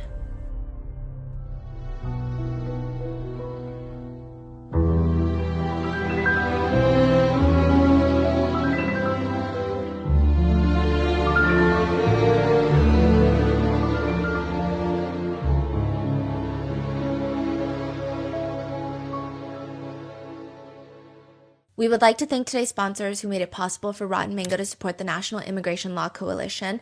NILC is one of the leading advocacy organizations in the U.S. dedicated to advancing and defending the rights and opportunities of immigrants and their loved ones. This episode's partnerships have also made it possible to support Rotten Mango's growing team, and we'd also like to thank you guys for your continued support. As always, full show notes are available at rottenmangopodcast.com. A few disclaimers: there are mentions of potential CA, religious trauma, though very brief, and additionally, mental health and self-exit conversations. So please take care of yourself, and if this becomes too much, take a break, and we will see you in the next one. With that being said, let's get started. When it comes to the ultimate fantasy, the saying is, no two are the same, right? That doesn't apply. Everyone has similar fantasies and interests, apparently. You like watching your partner have intimate relations with somebody else in front of you? Yeah, so did Diddy, okay? Get in line for the chair. There's lots of people. Now, the usage of ropes, there's a whole community built on the art of tying rope on somebody. However, even if you have this super niche, specialized interest where you think there's nobody else that has the same fantasy as I do, they are ready, such as watching Lady Antoinette do the bounce on a champagne bottle. A historical figure from France do the bounce on a champagne bottle. If you have thought about that extensively at night and it keeps you up, you are not entirely alone. And there is someone here to make it happen for you. The Sanctum Club. This is the place where nothing legal is off the table. There are lots of places where you can go and watch your partner have intimate relations with someone else right in front of your face, but none of them are like the Sanctum Club. That's what all the Sanctum members will tell you. Sanctum Club is an elite sex club in Beverly Hills that has been called half pagan sex cult, half entertainment mogul after party sex club. Wait, say that one more time. Half what? Yeah, some people think it's like a pagan sex cult. It's like not super religious. Oh. Or it's a half entertainment mogul after party sex club. So where all the Hollywood directors go after the Oscars and they watch everybody do the bounce. Okay, that's like, which one is it? We don't know. Is it still operating? It is still operating with new owners. Okay. Yeah. Okay. Actually, one of the members bought out the club. and they operate it. I did go on, like I fell down a rabbit hole on Reddit. Some people say it's past its prime time. So there's like lots of debates of which club, and I think they do a lot of more parties and events in New York. And then I went down the whole rabbit hole, and they said, you know, the best parties in New York are the ones that you need an invite to that nobody really knows the club name. Anyway. Okay, it's up to you to decide which is a more fitting description for a sanctum. You usually don't even know who's going to be in attendance beforehand. You have to give up your phone at the door. You have to sign an ironclad NDA before going in. The only reason that we even know about this club is, well, for how secretive they are, they've got a whole season of a reality show online readily available to watch, and we're going to get more into that later because Tatiana and Mark Remley are on the show. Okay. That plus a few writers and a few column writers, journalists were allowed inside and were able to describe the party without mentioning any specific guest. Each party is different. Each crowd of attendees is different. But for each party, you have a group of devotees. These are the performers that work for Sanctum. That's what they're called. They are the erotic theater performers. They're the show. Depending on the theme, their performance will differ. Sometimes it consists of them dressing up as bunnies and standing as still as possible as human furniture that you can grow. Other times, after a private dinner party, these devotees will climb on top of the dinner table and carry on with consumption of things that are not food. What? They're all eating each other, okay? They're all doing nasty to each other on the dinner table after the dinner party. I do think the health department might take issue with that, but it's not a restaurant establishment, it's a private party, so I guess perhaps it gets a pass. Sometimes the performance will include one of the devotees dressed up as Lady Antoinette, a historical figure, sitting on top of a coffee table doing ungodly, unspeakable things to a champagne bottle that hasn't been popped yet. And the only thing I can think of is that seems really dangerous. Yeah. Because at least you should empty it, right? Yeah, that's crazy. But the most important part about Sanctum Club... That's actually really alarming. Yeah, I know. And it was on the Whoa. reality show. Oh. Oh, yeah. What is on the reality show? The performances on the reality show? Lots of stuff was on the reality show. Okay. Wow. Yeah, lots of stuff. So, but the most important part about Sanctum Club is that your biggest fears, they tell you, the biggest fears that you have about an intimate club is not going to come true. What is the biggest fear? If you go on Reddit and you look up biggest fear about going to a sex club, an intimate club, everyone is going to be unhygienic and ugly. That's people's biggest fears. What if I go and I'm the hottest one in the room and I'm not even that hot? That's what people say on Reddit, okay? People attending the clubs are scared to go see, God forbid, ugly people. That's terrifying for them. Then the next fear is that everyone at the better clubs, right? Sometimes you go to an elite club and you're like, okay, well, surely the pool's gonna be better here. And then you go and you find really ugly, old, rich dudes and really hot young girls, and that's it. So there's lots of fears. With Sanctum Club, they say this doesn't happen because even the old, ugly, rich guys, they get vetted, and you can't be too old and you can't be too ugly. You can never be too rich, though. With Sanctum Club, those that have attended say, you don't have to worry. I mean, first of all, the women outweigh the men in numbers most of the time, and they're all wearing, like, expensive bras that cost over $1,000 for one bra. High heels, everybody's fit, everybody's attractive, everybody's wearing a mask. It looks like Cirque du Soleil meets a Victoria's Secret fashion show. People refer to it as, quote, the most glamorous sex party I've ever been to. It's like the movies Eyes Wide Shut with Tom Cruise and Nicole Kidman. Is it? Yeah. This is all legal? Yeah. Oh, interesting. Okay. Apparently, a lot of the devotees are not hired. Like, they're not paid for performing. Oh. So I think there's, like, legal loopholes. Oh, so, okay. Oh, I see. Yeah. So what is everyone doing there? Each other. Yeah. Oh. So you pay to get in. You pay to be a member. First of all, you need to buy membership. And that ranges from $30,000 a year to could be $100,000. And then you pay to get into each party. That's crazy. And then once you get in, I'm sure that there are concessions like free drinks and free food, but that's not really what people are there for. They're there to do other things. Yeah. What? Yeah. Okay. But I think the prices have changed. I think those were the prices at its height. If I'm not mistaken, on Reddit recently, they had a couple go in for like $1,000 for the couple. It's insane. Yes, it's insane. But they were not paying a whole salary a year so to be a member. interesting. Okay. Yeah. Former partygoers would argue Damon, the original founder of Sanctum, he was so selective about who he let into the doors. It wasn't some cheap sex party where everybody brings a date and you automatically swap. There's a very big difference between a sex party and a Sanctum party. The founder, Damon, states, I have no desire for a swingers party here, but I do want to open dialogue about how we can come out of our fear of sexuality. So in order to enter, you must send a message on Facebook to Sanctum. At least that's how it started. Eventually they get so big, they have their own like curated submissions page. It's just very tedious to get an invite. There's no guarantee. To even pay to be a guest at one of the parties, you have to submit photos of yourself. You have to appear presentable. You have to answer questions such as, what turns you on the most? Now link all of your social media handles so we can vet you. You're supposed to be honest, but you can't help but feel like there's a right answer for every question. Like, what do you mean is the hottest thing I've done? I feel like what do you mean? Now I feel like I'm answering an SAT test. You will be likely given an address to pick up your tickets. It's a lingerie shop in Hollywood. You walk in, you tell them what you're here for. The staff walk to the back and they come out with your invite on a silver platter. You have now wasted approximately 2 business days of energy to get this invite, but maybe it's worth it. And it's all on purpose. Damon, the founder, says, it's the opposite of what most club owners want. I absolutely did not want 500 people outside clamoring to get in. I love the puzzle of getting there. But it's deeper than that. It's more meaningful. It's our most basic human desires, but beautiful. The owner calls it, quote, spiritual and erotic utopia, where people of like minds and desires can have as much intimate deeds and romance as humanly possible in as many different ways as the imagination can invent. One former performer at the club says about the founder, he is like the modern day sex Jesus. I kind of feel like he sacrificed himself for the greater good of creating a culture for people that was needed, especially in a city like Los Angeles. I think that's why they call it like half pagan sex club, so.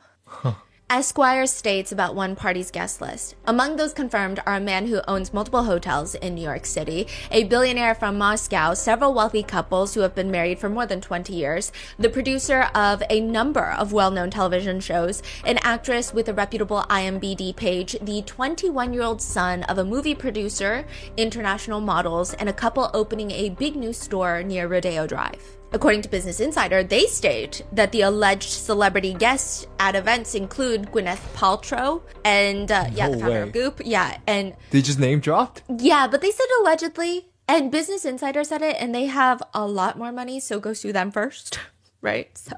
What? Even the devotees are handpicked with strict guidelines. It's not just about being physically hot. One woman was picked on the spot because, quote, one woman said to me, I want to perform at Sanctum. And then I want to become a politician and then get outed in a sex scandal so that I can point out the hypocrisy in society. And they said, you're in. How do we know this? They just told the Yeah. story? Okay. They do private masquerades, erotic parties, erotic theater, and some of it is very, like, it's not just eyes wide shut. You know how everyone was talking about the Rothschilds parties where they hunt people, where they have, like, the animal masks on? They kind of recreate those. So you'll have very hot women with giant horse heads, very realistic ones that are not hot and not fun.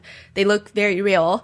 And then they'll have, like, Marie Antoinette was doing the deed with her horse, but that horse was a woman who dressed up as a horse with a very realistic horse head. Yeah. Sometimes it's elephant heads, and they'll try to stick elephant trunks in places where they probably shouldn't be stuck. They used to do a monthly masquerade in New York, and people will fly in from all over the world for these masquerades. Damon, the club owner, says that every Sanctum member has to pass an application process, run background checks. Basic memberships start at $30,000 a year, and they have Dominus members, which is $100,000 a year, and they will tailor bespoke erotic requests for you. And just because you have money doesn't mean you can become a top tier member. They only offer that level of membership to 20 people worldwide. And one of the main reasons that we actually know about Sanctum Club on a larger scale is because the founder took to Instagram previously to write, Hunter was a member of Sanctum, and I canceled his membership after one party because he was a scumbag. Who's Hunter who? Hunter Biden? Which Sanctum's former founder, this is after he sold Sanctum. He went online and said Hunter Biden was a former member. Allegedly, this is what he said, not what I said, so don't sue me. That is what? Yeah. Wow. He says the only reason that he would go against his own former club's rules of not outing a member is, quote, posting what I did on my Instagram about Hunter Biden was me letting people know what type of behavior that he exhibited was something that upset me. I knew the consequences could be me not being part of Sanctum anymore, but I was willing to take that risk. Sanctum was bought out by a former member at this point, and they released a prompt statement. Sanctum is a private members club, and they prioritize safety and privacy of our esteemed members above all. Consequently, we neither confirm nor deny the identities of our attendees. Furthermore, we uphold a strict code of conduct, and any infringement leads to a lifetime ban. Please note that Mr. Lawner's membership has been revoked effective immediately. The previous owner. Yes, the founder. When was this? Like, when was it bought out? This was a few years ago. Really? Yeah. This is recent. I'm assuming there are many of these clubs that exists then, right? Yes. I mean, there's one in New York that's very famous on TikTok. It's called The Box. It's very different. So Sanctum is different in the sense of like, it's an elite club where everyone is free to explore. The Box is like a bar business club in New York.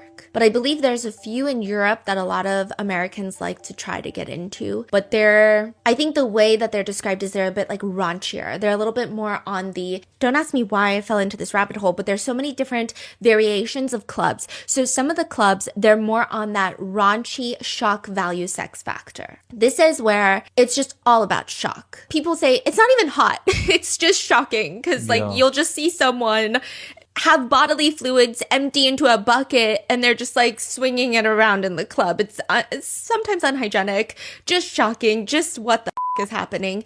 And then you have maybe the clubs that are more sexually inclined but more artistic, maybe more so like a burlesque club. And then you have like the super hot clubs like strip clubs. And then you have sex clubs, which are different because you're free to have intimate relations in the establishment or at the party venue.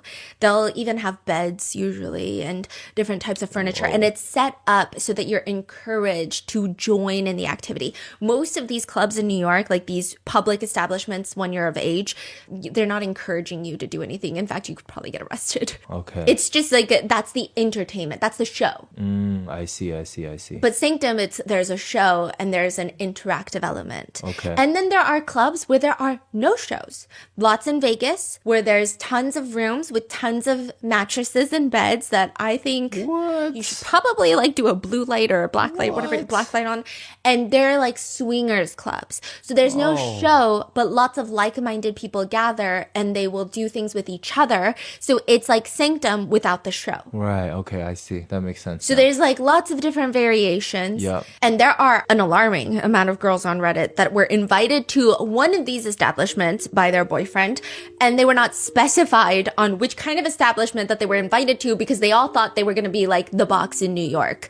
And then they end up in like a Las Vegas swingers club. So just be very careful. That's alarming. Yeah. And there's also lots of Reddit posts of people who have gone to different establishments and had fantastic times, phenomenal times, best times of their lives. Some people write about how it saved their marriage, which I don't know, right? But there are also people who say, just beware of something that no one tells you about. There will be very specific smells that you will never be able to unsmell. No matter how high-end a place is, no matter how hygienic a place is, when you have that many people and you have that many bodily fluids and you have that many activities taking place in a closed space, there will be smells and you will get a whiff of that smell and you will never forget it. In a bad way. Yeah. Oh, God. Even one of the journalists that went to the Sanctum Club, one of the parties, says everything was so high-end, so beautiful. Every woman felt like a supermodel. Everybody was hot. Even the guys were hot, and they're all dressed to the nines with these fancy masks. It's a masquerade party. But then they went into the bathroom to fix their lipstick, and someone had just taken a number 2 because money can't buy your way out of digestive issues. So it was very smelly in that one bathroom. That's all they said. Okay, but that's a different thing. Yeah, that's a very different story. Just like a bathroom smell, yeah. But there's just scents involved in everywhere. That's what they say. But Sanctum has had its own share of lots of scandals. There was a former member of Sanctum that left, and they accused Sanctum of admitting a performer who had an active STD. That became a whole scandal. But the worst scandal to come out of Sanctum Club, the worst thing, I don't even think you could call it a scandal, is when one member of the Sanctum Club tried to have another member killed. Cavalia is what you would consider an equestrian fantasy. This is the horse show. This is completely unrelated to Sanctum Club. Cavalia, it's Cirque du Soleil meets the horse shows. It's like a blend of horseback riding and doing flips. And it's so much about the horses. The performance is built around the idea that the horses are the main show. Humans are the side plots. So you see this stage and it's enormous. There's water tanks that they have to fill to look like a beach almost. And the horses are galloping through the sand and the water. And there's acrobats flying in the air. There's tight ropes. There's acrobats doing handstands on the horses as they're galloping. One performance, dangerous, one of the most dangerous performances really of Cavalia, includes a rider standing with one foot on one horse, another foot on the other horse, while the horses weave patterns and jump obstacles. There's very little margin for error.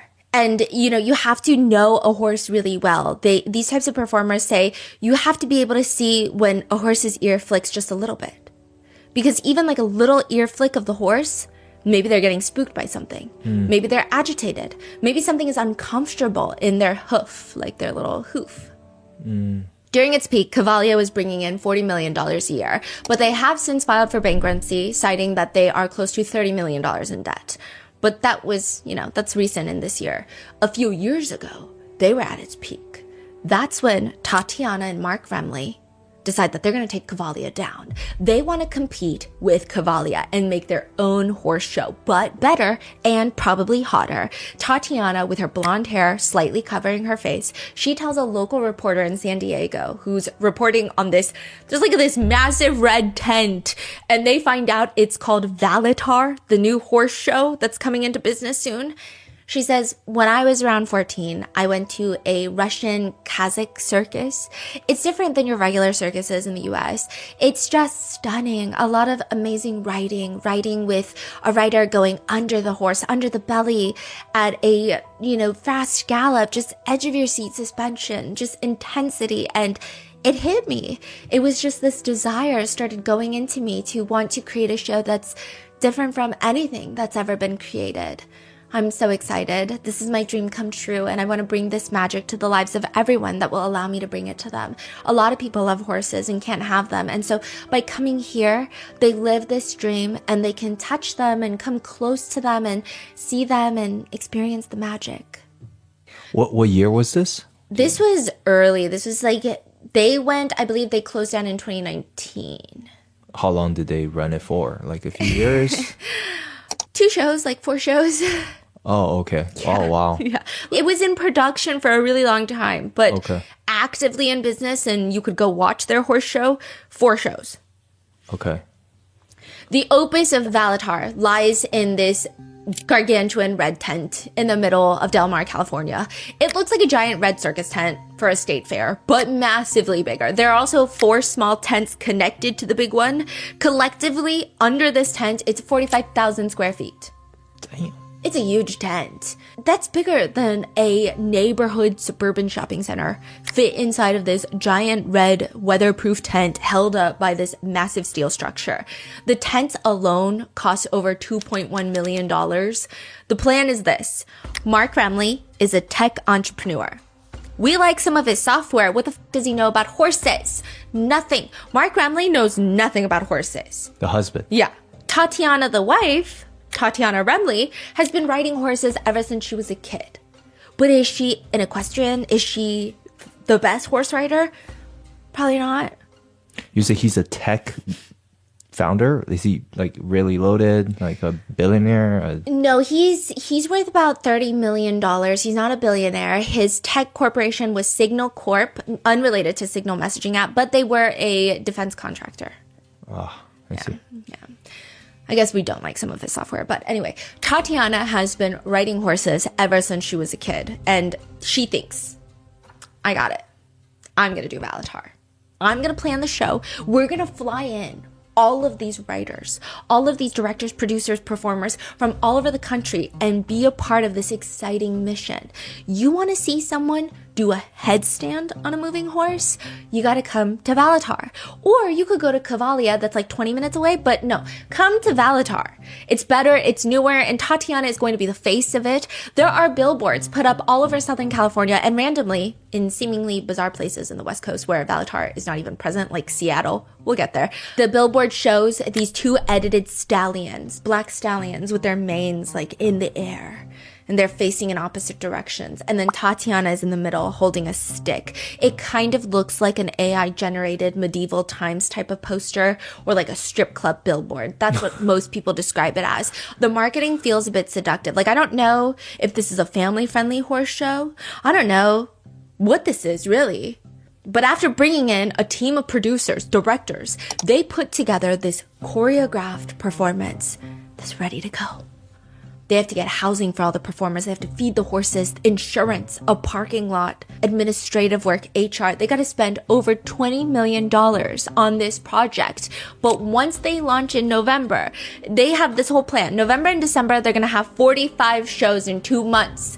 The launch party, the most important night for everybody. The launch party is what sets the tone for the rest of the performances. If I go to a launch party, I'm expecting it to be the vision, the essence of the entire company's mission in one night of good food and hopefully a free drink or two because networking is incredibly awkward. Tatiana, I don't know what's happening here. She's holding a belt in one hand. The rest of the belt is tied around her husband Mark's neck and she's leading him around like a dog. I don't even think you lead a horse around like that, so I didn't understand the marketing vision. But the whole launch party, she's just like walking him around like a dog. Okay, so he's supposed to be like a horse that she's like walking around? Is that what it is? I don't even think they thought that far. I don't even think it's cohesive marketing. I think that's just what they're into. And everyone was just confused by what's going on.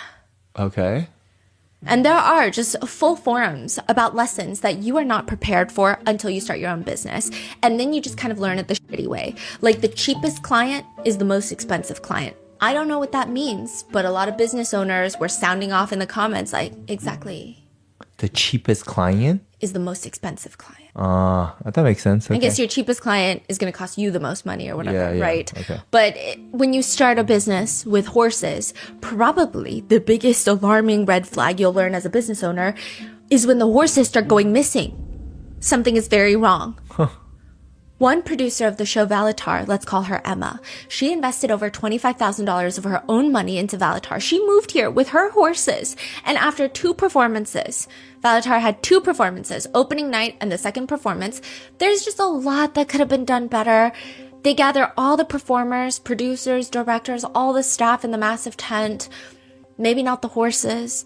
And I imagine there's this very uplifting, motivating, but realistic conversation of like, let's take a few days off. Let's get some rest. Let's recoup. We did good, but we can do better. You know, let's think about all the ways that we can fix these little things. You know, we had one customer who said this, another person did this. Obviously, this was a big, massive failure because we had a line of complaints like this. The shows themselves weren't necessarily horrendous, but the turnout was a lot slower than expected. Way slower. A lot of empty seats. I mean, it just made it an uncomfortable opening night.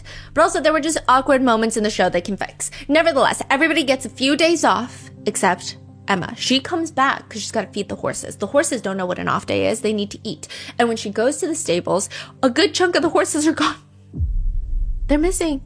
And they're all the Remley couple's personal horses. It's weird, but Tatiana is always doing weird things. Emma doesn't even think anything of it. She leaves and then comes back that night to check up on the horses again. And pretty much all the Remley horses are gone. Okay. And so she's asking around, and one of the other staffers, who's not really part of the performance, but maybe more so keeping the grounds, they're like, oh yeah, the Remley said something about how they were going to do a photo shoot, so they took all the horses for the photo shoot. Emma checks in the back. They didn't just take the horses. They took their harnesses, their tacks. The cabinets were filled with medicine for the horses. All gone. Emma starts freaking out. She tries calling the Remleys to figure out what's going on, if they know that their horses are missing. And when she gets a response, it's very cold, as if they didn't just spend the past few months of their lives completely intertwined trying to plan this entirely new horse show. She gets a response. The show is being canceled due to poor ticket sales.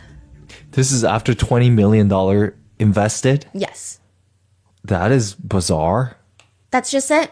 The Rumleys don't come back. They take their horses. They leave everybody else's horses, the giant red circus tent. They just leave 26 horses, 21 performers, 5 kids, 1 dog, and 1 cat completely stranded. Nobody was paid. Nobody has money to transport themselves, let alone a horse, safely back to their home. Wow. Nobody even has money to feed the horses because that was supposed to be included. Everyone, for a lack of better words, they were just left to starve. Dang. So what the hell went wrong? A competitive horse rider who was brought in to help direct the show says, yeah, well, the Rumleys had no idea what they were doing about anything. Which is pretty accurate. Cavalia, the experienced horse show, just 23 miles away. Why would anyone go to Valatar? But even though they have no clue what they're doing, the director says, it quickly became the Mark and Tatiana show. Except neither of them are horse people, and neither of them are show people.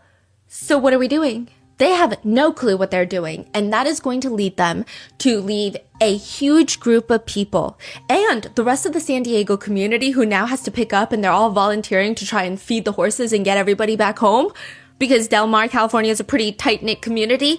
They are angry at the Rumleys, and they want the Rumleys to pay their dues, which ultimately ends with a decapitated horse statue head ending up in the Rumley family bed. And when they have that many enemies, it's really hard to say who's after Mark and Tatiana. Everybody is left high and dry at the Valatar horse show. The horses are left, the performers are left. That's not even figurative. This is like real. The horses are left to starve. One of the biggest problems with the show that a lot of people say in hindsight is that Tatiana sucks at riding horses. And that's mean, right? She's fine. She's mediocre. But she has nowhere near the riding ability that seasoned professionals have. You cannot compare a weekend golfer to someone at the PGA. But Mark and Tatiana want her to be the star of the show, and everybody else has to accommodate her, even if that means they have to lower their skills to make sure that she shines the hardest. I mean, to give you a little bit more context on Tatiana's capabilities, she would often just go out there. So they had 2 shows. Her face is plastered all over the billboards. If I buy a ticket to Valatar, what am I expecting? When this blonde woman comes out on a horse, I'm expecting a somersault in the air, land on a horse, and then do a headstand, eat your lunch off your feet. Like, I'm expecting some sort of, holy cow, this is the most climactic part of this entire performance. This was worth all this money that I could have used for, I don't know, bills, but instead a horse show. Like, I'm getting something out of this, right?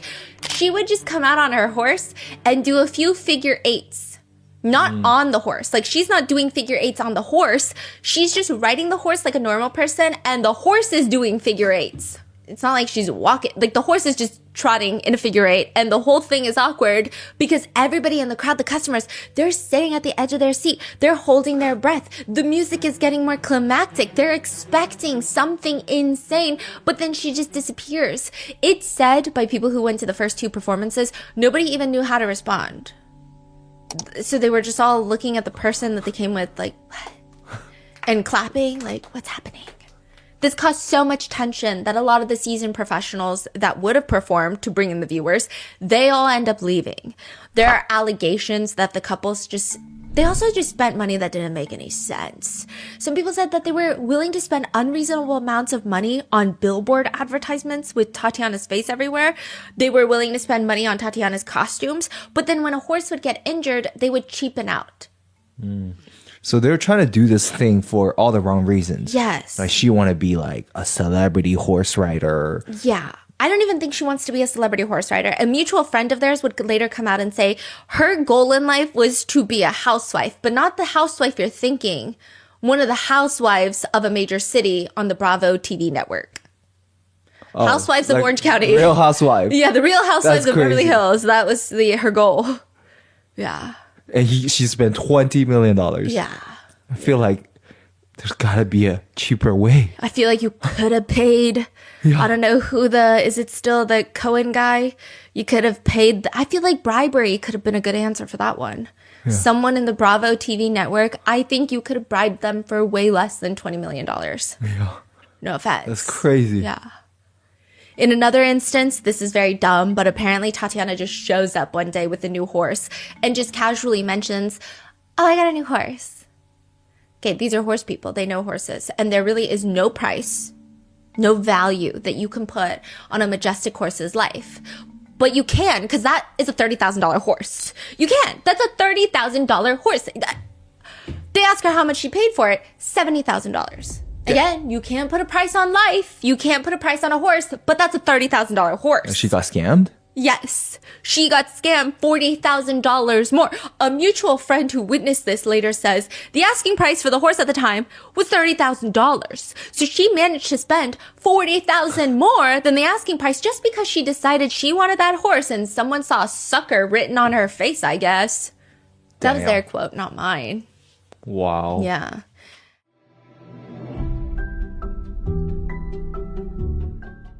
Let's be real, starting something new it's not just hard.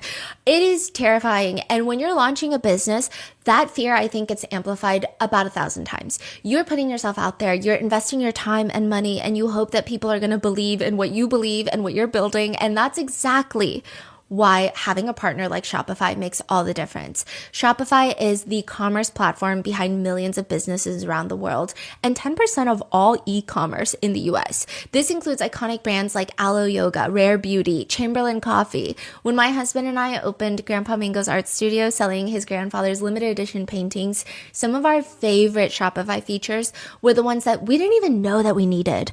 The marketing tools alone are incredible. You can create email campaigns, social media content that looks like you have an entire marketing team behind you, reaching your customers wherever they're scrolling through Instagram or browsing online. It is time to turn those what ifs into sales with Shopify today. Sign up for your $1 per month trial today at shopify.com/rotten. Go to shopify.com/rotten. That's shopify.com/rotten.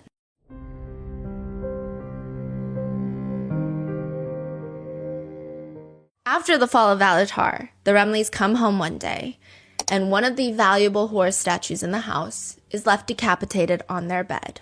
Like I said, it's a threat. At this point, Mark and Tatiana, they have a lot of enemies, a lot of people who hate them. So someone broke into their house? One of the... Yes, forced their way in.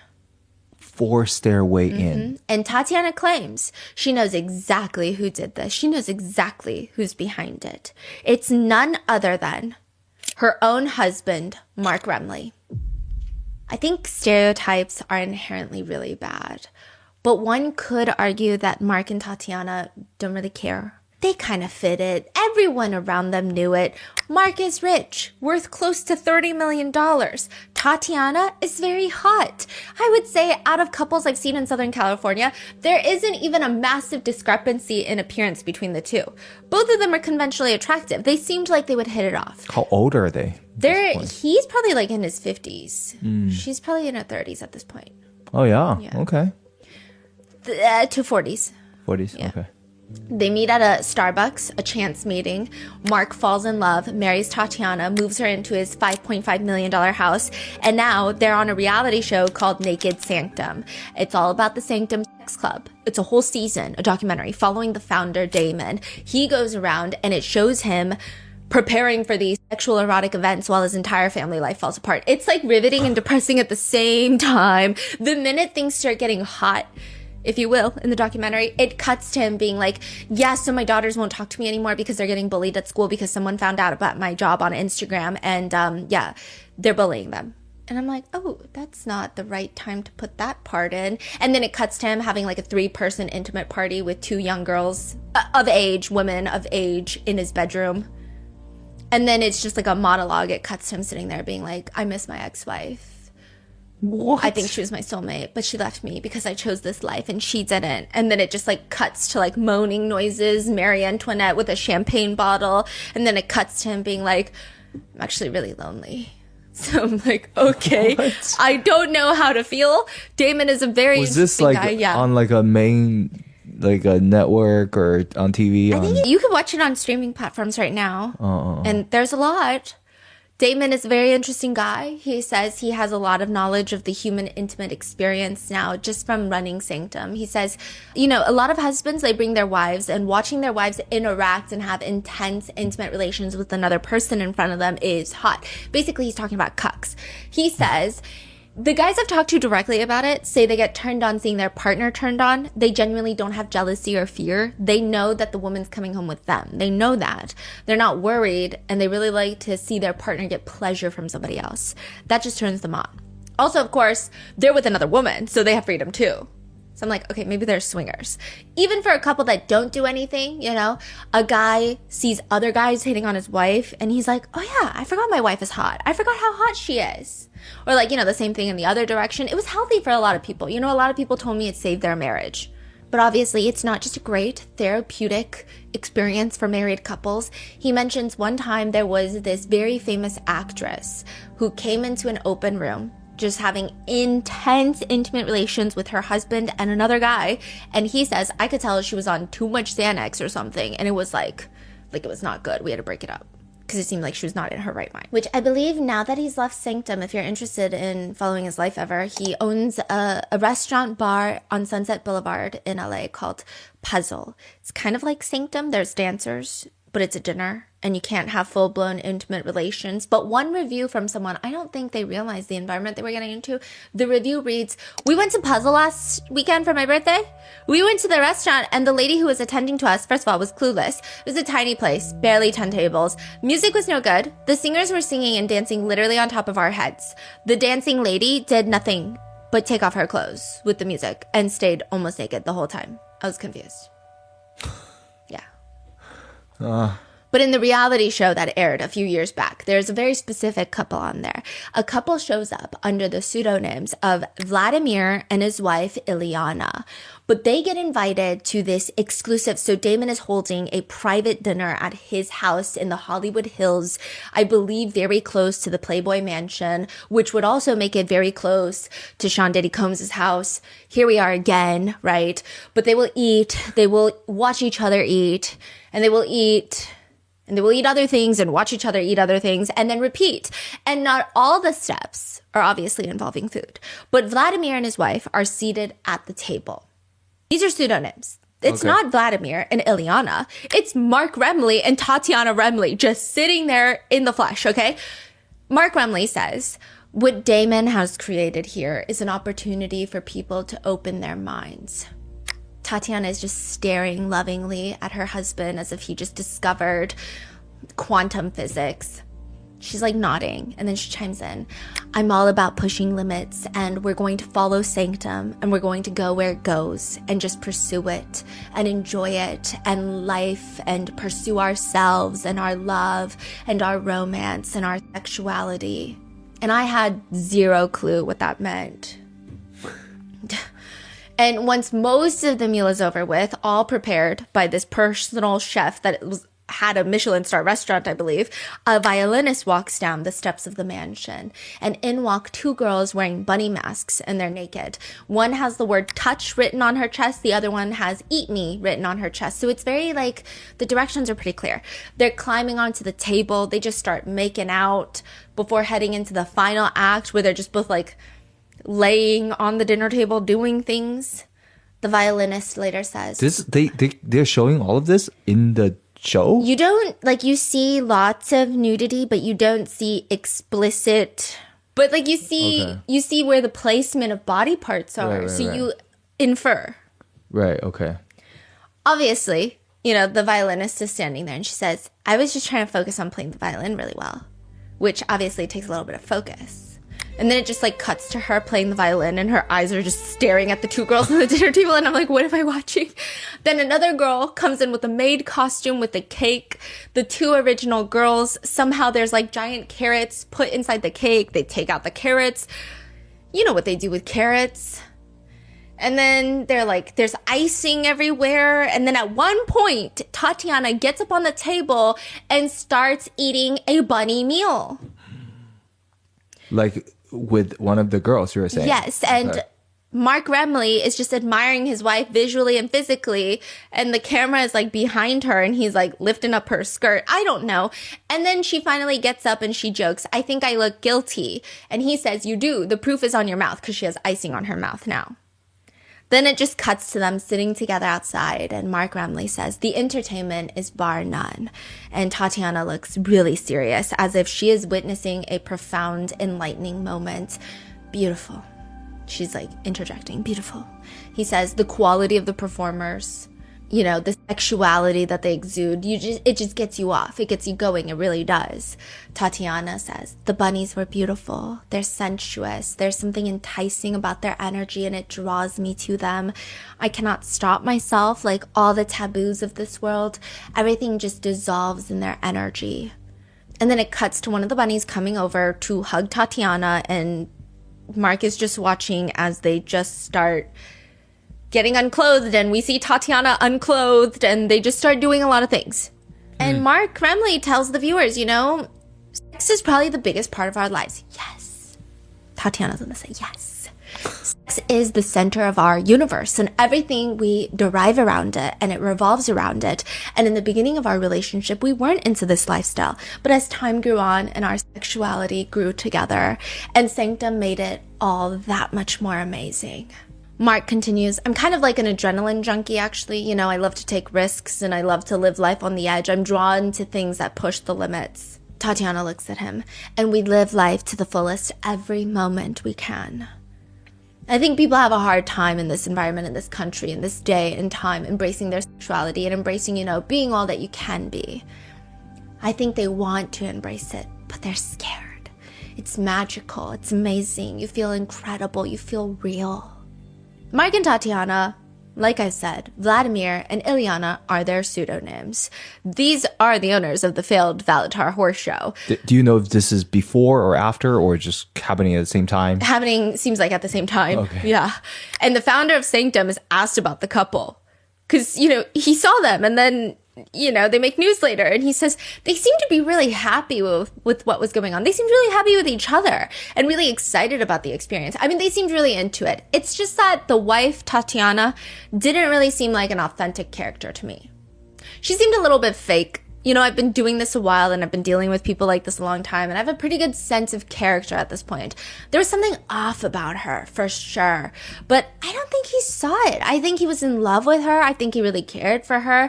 Whatever she was pulling, I don't think he was aware of it. So he's just saying, like, the way she's describing, like, it was beautiful, it was magical. So unfortunately, I couldn't really find the exact episode that they were featured in. So just to be thorough, I watched the whole season, even though they showed up in like episode 3. I don't know why I did that, but I thought they would show up again. I don't know. But all the other very wealthy couples that go on there, they're very blunt about the experience. They're like, yeah, it's hot.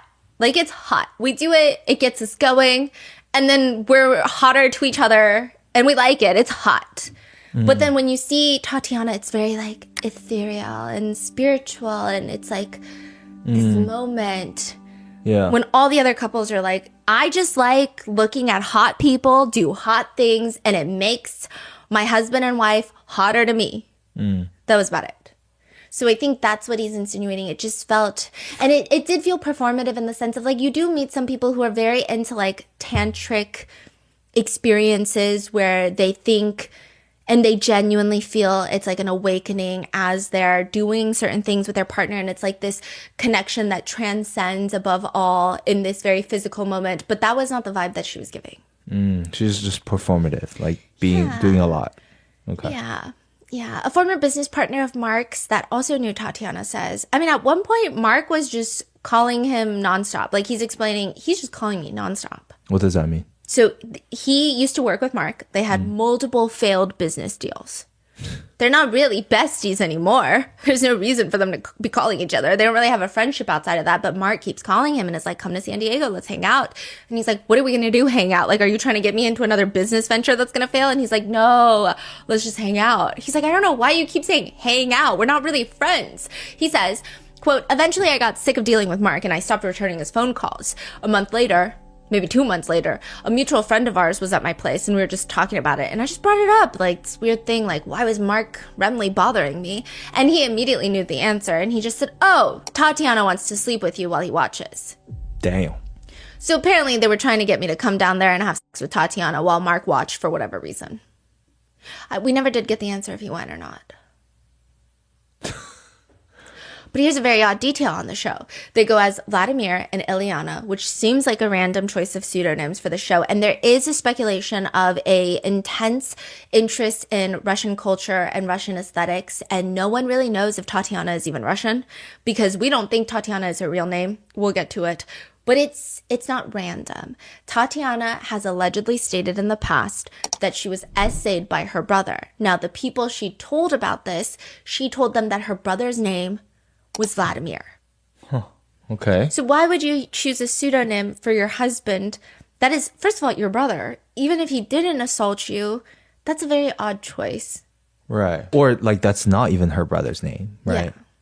So it's just all weird connection. weird. Yeah. Very off. And the mutual friend said there's something wrong with her. It's a really weird thing to do. I mean, 100% I know that Mark didn't pick the name. That was her idea. Mark's not even that creative to come up with a pseudonym like that. So I'm sure she picked it. And why would she pick that name if that's who molested her, her brother? Even if he didn't molest her, just her brother's name? Really bizarre. Friends say their relationship was just getting toxic. They had a much healthier relationship in the beginning, aside from the colossal financial failure that was Valatar. At least they were both business oriented. They're always working on something. Is it the best thing in the world? No. Is it something that's going to run them into bankruptcy? Perhaps, but it's something. Eventually, their entire relationship just revolves around sleeping with different people. The Del Mar Fire Department get a phone call. A residential home is on fire. The entire house is up in flames, and it's a big one. It's $5.5 million of the house burning to the ground. Firefighters get to the scene, put out the fire before it can start spreading. But it's just weird. You can tell that this is not a normally occurring fire. This doesn't even seem like an accident. And like, yes, we are in Southern California, but this doesn't make sense. The bomb and arson unit of the Del Mar Fire Department start investigating the cause of the fire. And the first persons of interest are going to be whoever is at the scene of the crime. That makes sense. And they find 2 women. One of them, interestingly, has 3 guns with her and a ton of ammunition. I mean, technically, she does have every right to be there, though, kind of, because it's the house that she shares with Mark. What the hell is Tatiana Remley doing there with guns and ammunition when the house is burning down? Some people just have a lot more targets on their back than others. Some people could go the rest of their lives and no one wants to harm them. And then you have someone like Mark Remley, co-founder of Signal Corp, tech company that lives off of DoD, Department of Defense contracts. They operate, execute large-scale federal IT projects, primarily dealing with high-end government contracts. He was almost a VP there for 20 years, executive VP, chief information officer. The company had an annual sales at its peak surpassing $600 million from the government. I was going to make a smart remark, but I won't. Eventually, he retires. Mark Remley inherits close to $26 million. And that seems to be a mix from his work at Signal when he exits and from his parents' passing. So they're all wealthy. And that's when he meets Tatiana at Starbucks. And it's not the worst of the book tropes, but it does feel like something that only happens in a modern contemporary romance in the category of rom-com that doesn't take itself too seriously. Like, that's the vibe it gives. They get married and suddenly Tatiana has a $218,000 engagement ring the first year that they're married, because now Tatiana has to fit into this higher upper class life. He buys her $200,000 worth of clothes. Dang. Yeah. $200,000? Yeah. Worth of clothes? Worth of clothes. Okay. And I saw the clothes.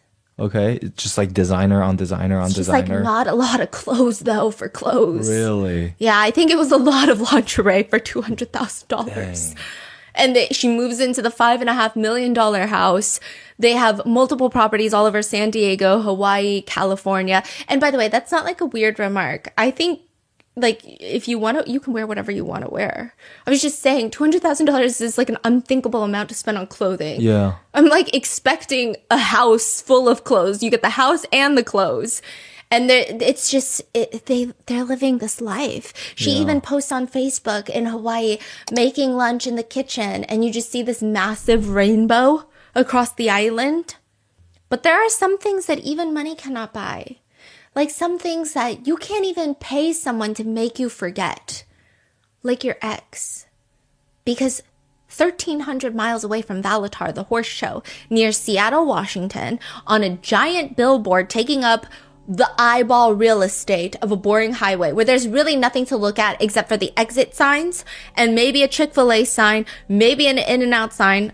There's just a giant billboard of Tatiana, her blonde hair, next to her 2 beautiful horses. Valetier doesn't really have active plans to do shows in Seattle. They barely have shows in California. But the billboard is there because that is the road that Ken Wilcott, a very wealthy man, Ken is a real estate developer in Seattle, part owner of the NBA Sonics. He's worth close to $40 million. He lives in Seattle and he takes this highway every damn day to get to work. And he has to see his goddamn ex-wife blown up on the side of the road. He might be one of the few people that know a lot about Tatiana, and he's got to look at her every single day. That's fucking crazy. Yeah.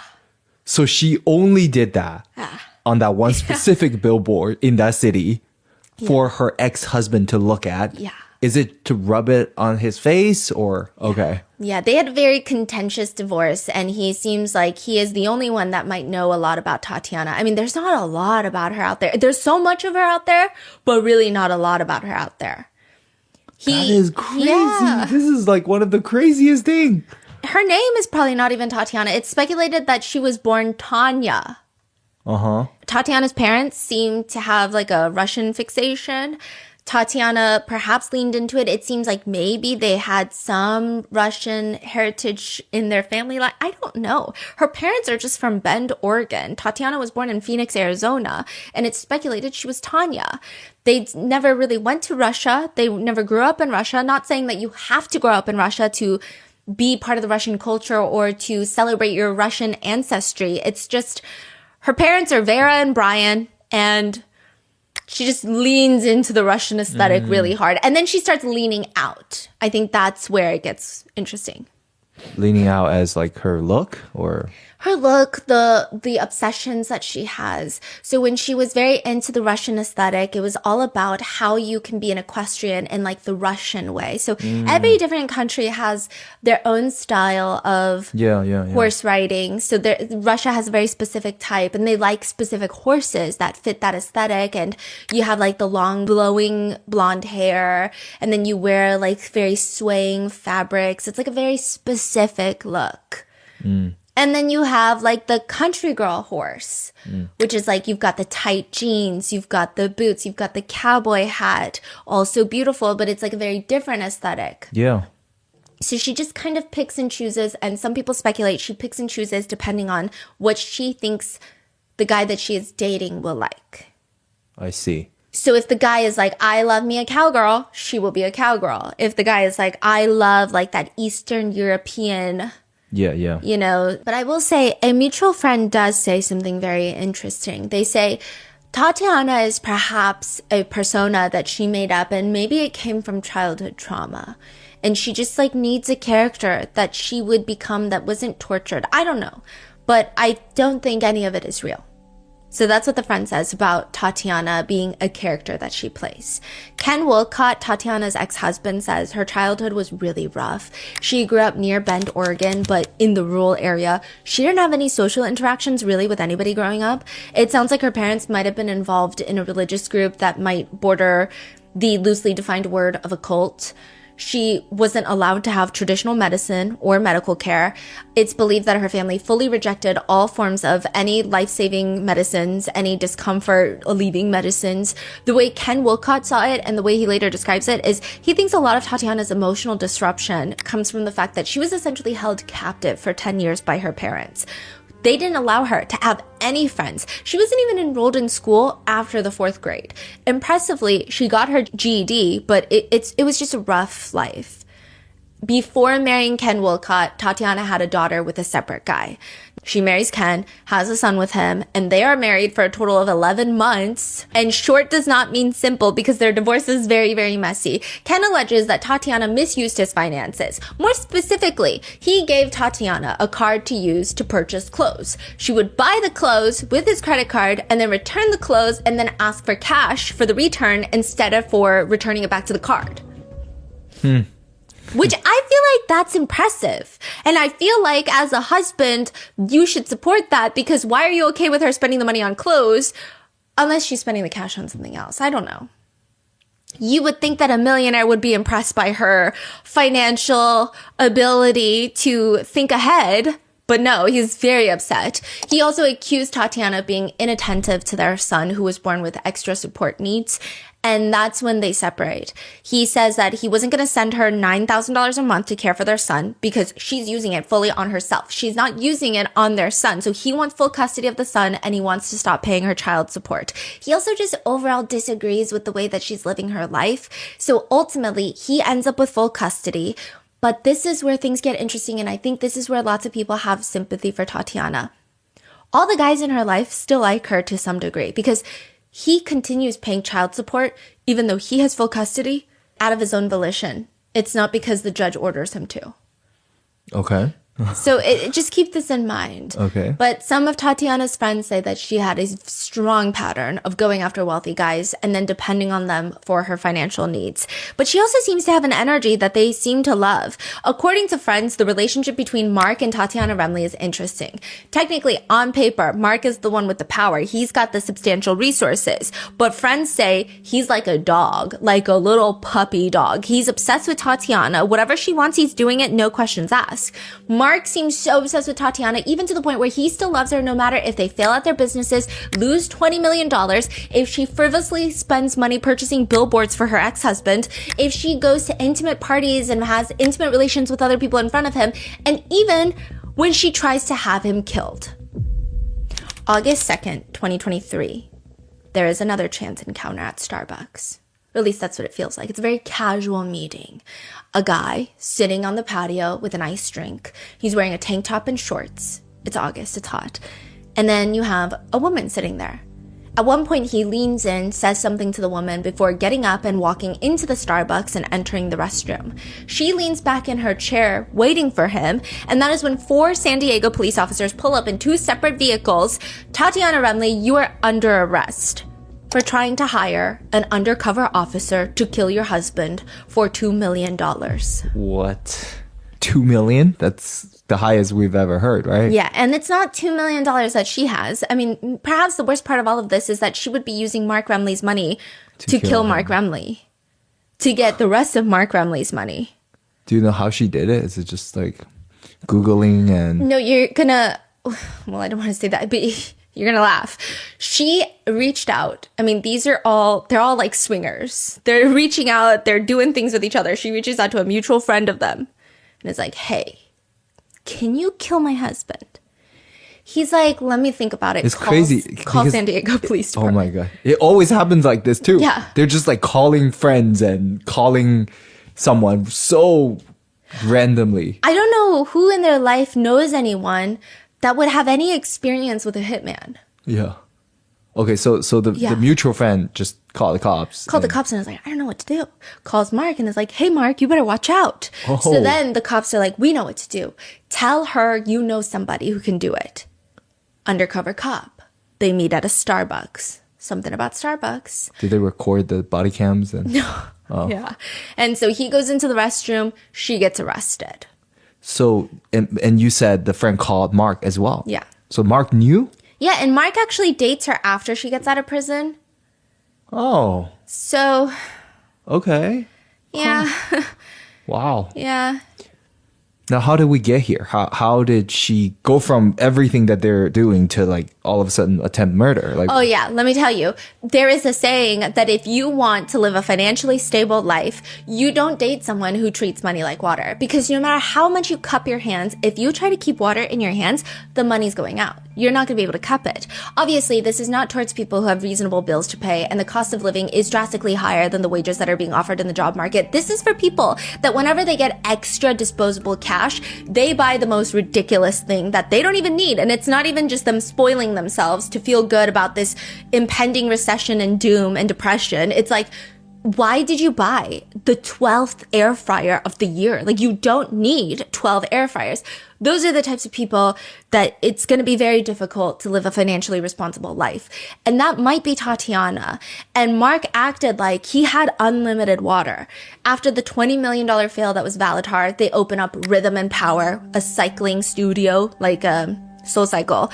After a year of being open, suddenly members get an email that they're going to have random improvements done in the store. So the store is going to close down. They recheck the website, everything is shut down. They go to the store.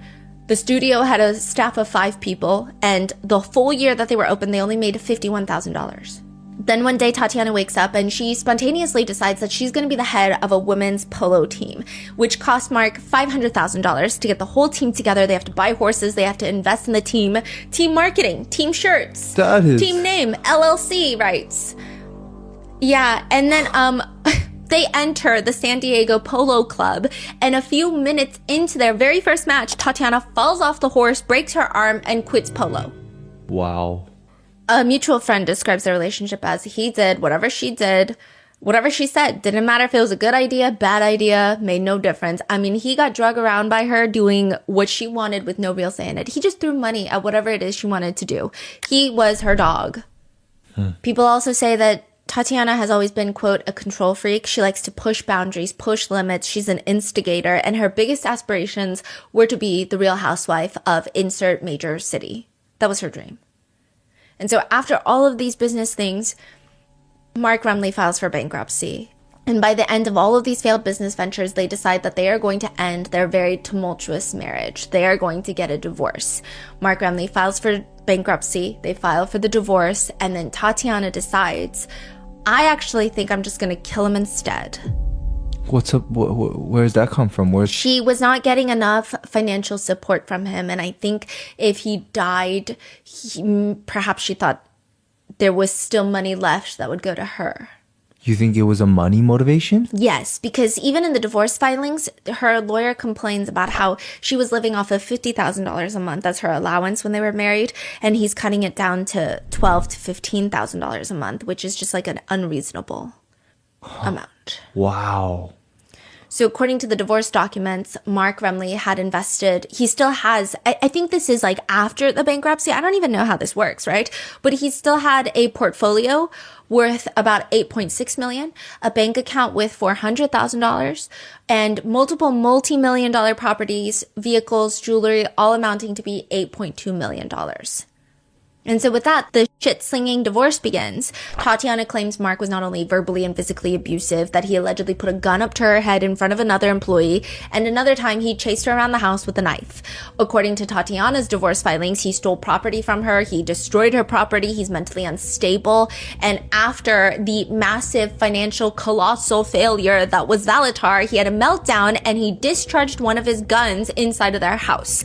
And he has cut her off financially, which seems to be like the most contentious point.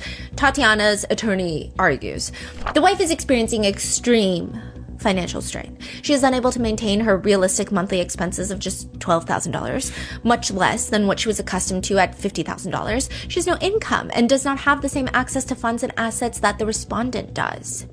In the divorce, Tatiana is demanding $15,000 a month in spousal support and the use of the Del Mar home, the $5.5 million home, 2 trucks, a horse trailer, an ATV, and a few of their pets, including some parrots and some goats. She's like, this is what I want in the divorce.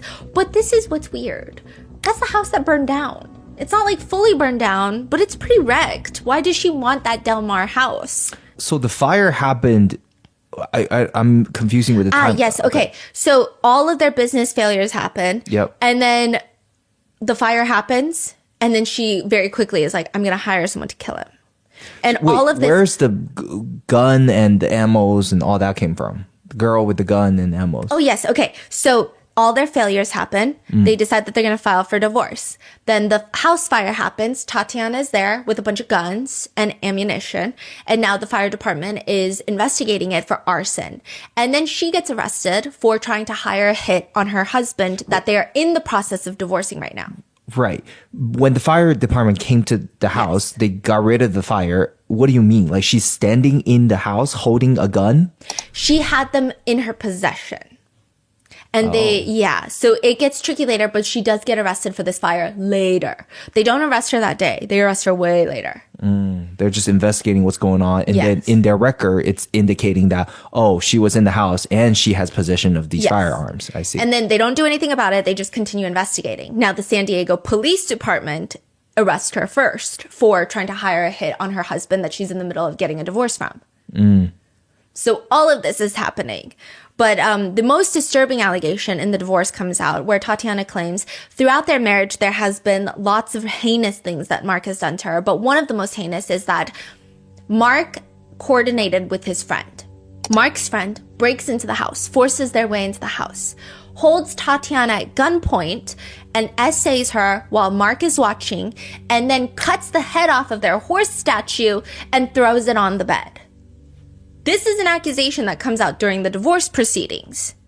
And so she's saying that horsehead statue, that was Mark's doing because he called his friend to come essay me while he just laughed. He laughed and he watched, and then they cut my horse statue's head off and then put it in the bed like a threat from the movie Godfather, because there's like a scene, but I think it was a real horse head. I mean, a prop for the movie, but like supposed to be real. Again, another mutual friend of theirs does believe that this incident did take place, where someone did force their way into the house and essayed Tatiana. But he says, quote, I think she's the one who orchestrated it, not him. That was totally her. She was always the one trying to get people to do things with her. That was her thing. Mark, I can't imagine Mark. I'd be surprised if he has that many friends, but I can't really imagine Mark actually orchestrating that on his own. This friend is saying this is something that she orchestrated as like a role play type of thing? Yeah. I don't know if that's accurate. It just... See, that's why a lot of people have mixed feelings about Tatiana. And even if you take Mark out of the picture, is this somebody who is just very traumatized and is behaving very recklessly, but she is victim and perpetrator? Or some people are also like, yeah, but you probably wouldn't say that to a guy who tries to kill his wife. So it's just very complicated, but he believes that Tatiana is the one that orchestrated all of this, and she was always the one wanting to go to these clubs, wanting to do these types of things, wanting to get intimate with other people. That seems to be the assumption and what the mutual friends are saying. Mark has also claimed to a local news outlet that he believes that Tatiana was the one to burn their house down, and maybe that's not even the only time that she allegedly took measures to harm Mark. There were reports that the day before Tatiana was arrested, Mark had no idea that she was... I guess he knew, he had a heads up that she might try to kill him, but he didn't know what was happening because he ends up running to his neighbor's house, banging on the door, screaming that he's having a seizure. Neighbor said Mark looked horrendous. I mean, this guy is 57. He looked 77. That's how bad he looked.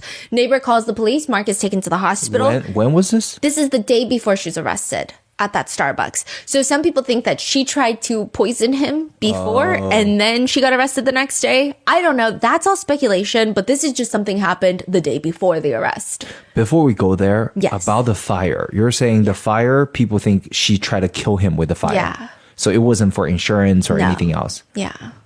What? And then she, in the divorce, wants to like stay in that house. And so people thought that was weird. So maybe there's some sort of evidence of arson that she thinks if she's in the house, she's allowed to be on the property, only she's allowed there, she could dispose of or get rid of or control the investigation in some way. Was the belief. And then the day before she's arrested, he's like running down the street screaming, I'm having a seizure, and he just looks so rough. That could be unrelated or it could be completely related. And then the next day, she gets arrested. December 18th, 2025. So this is after all of this.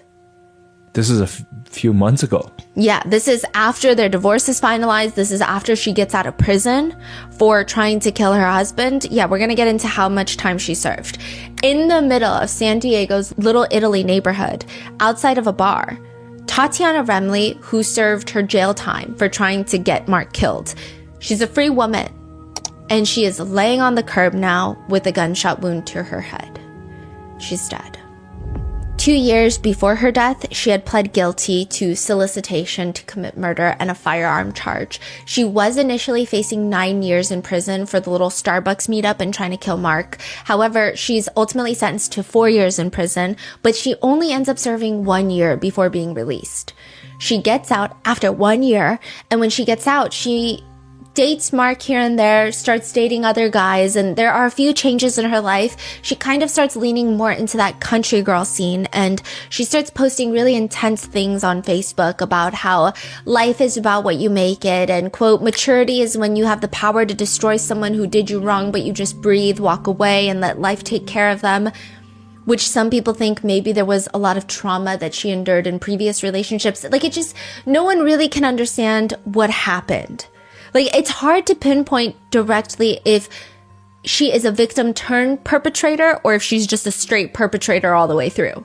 So she switches from like the more Russian-centered equestrian aesthetic to country girl, horses, bikes, trailers, snakes, like that kind of vibe. She posts quotes like, everybody wants to be a country girl until the hay wagon rolls up and it's time to start stacking. And a lot of netizens are just confused at the time, like, how did she only get 1 year for arranging to kill her husband? And they all commented, California judges are insane. Which I would have to agree with that sentiment, because court documents state that Tatiana was very thorough about how she wanted Mark to be decapitated, how she wanted his body to be disposed of, how she had all this cash saved up. I mean, she had a substantial amount of cash that they found on her, which was probably Mark's cash. How much? They just said substantial amount. And she had 3 loaded firearms that were not registered to her name. And maybe she received leniency for how dumb she was in her plot to kill her. And no one knows why she just served a year. Nobody knows. Huh. But after her release, she did see Mark on and off again until December of 2018. Well, actually, September of 2025, she gets arrested once more. This time for arson for that Del Mar fire in their $5.5 million house. She's actually awaiting trial. She pled not guilty. So she gets arrested in September of 2025. December of 2025, she's out in Little Italy. She FaceTimes Mark, her ex-husband, in the bathroom of a bar. And she's complaining about the guy that she's with. And he's like, well, if you're really uncomfortable, I can call 911 for you. And she's like, no, I got it. Like, it's under control. It's going to be fine. She walks out of the bar and she takes out the gun from her purse, fires it once outside in the air, and then the second shot, she passes away. What? Yes, it's a very public. So it was like it's in front of a store? It's just like in the middle of Little Italy. There were a few witnesses who saw and witnessed the whole thing. And usually when people do things like that in public, it's like a last cry for help. It's almost like a lot of psychologists have said, it's like, do you see how much pain I'm in? And I will say that she was high risk for this type of incident, considering she was facing substantial social, legal, financial repercussions in life. But I don't know. I think it's really hard to say. I think people have very strange mixed feelings for Tatiana. I think given the fact that Mark dated her after she got out of prison, her ex-husband Ken Woolcott continued to pay child support even when she didn't have the child for at least an extended period of time out of his own free will. It seems like maybe people close to Tatiana saw something that we probably don't see. Maybe she did have a very unstable childhood and they could see her instability seeping through, but ultimately they thought she was a good person. I don't know. I don't know. Wow. Yeah, but she died 10 days after her 44th birthday. But some other people think maybe there's actually something worse happening. Because there is an unanswered question in all of this. Tatiana's friend, Cheryl, mysteriously died around the time their house caught on fire. And there have been rumors in their circle that Tatiana could be involved. Tatiana claimed that her ex-husband, Mark, was trying to falsely implicate her in her friend Cheryl's suspected murder. But she was due back in court for the arson charge March 3rd of 2026. But she is What happened to Cheryl? No one knows. I try to look into it. There's not much written about her. There's like barely, yeah. Wow. And now the question is, I guess, who killed Cheryl? Was Tatiana a victim and a perpetrator, or just a perpetrator, or does it even really matter? And what happened? Did Mark make any statements after this? No, people think he's in Hawaii. His friend says that's where Mark goes when he runs away. To his house in Hawaii. Yeah. Wow. And ex-husband, nothing? No. Wow. What are your thoughts? This was a very bizarre case. Oh, wow. I mean, I feel like there are just so much more behind closed doors. Even like what we see from the outside is insane. Yeah. Right? Their lifestyle already insane. So you can only imagine what's more that's not disclosed.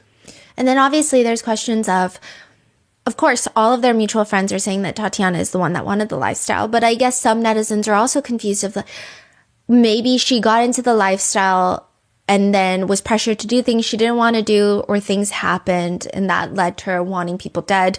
Is that an excuse? No, but I guess there's just so many unanswered questions because it just got so unhinged. Yeah. So quickly in a way that doesn't necessarily make sense. What are your thoughts? Let me know in the comments. Stay safe, and I'll see you in the next one.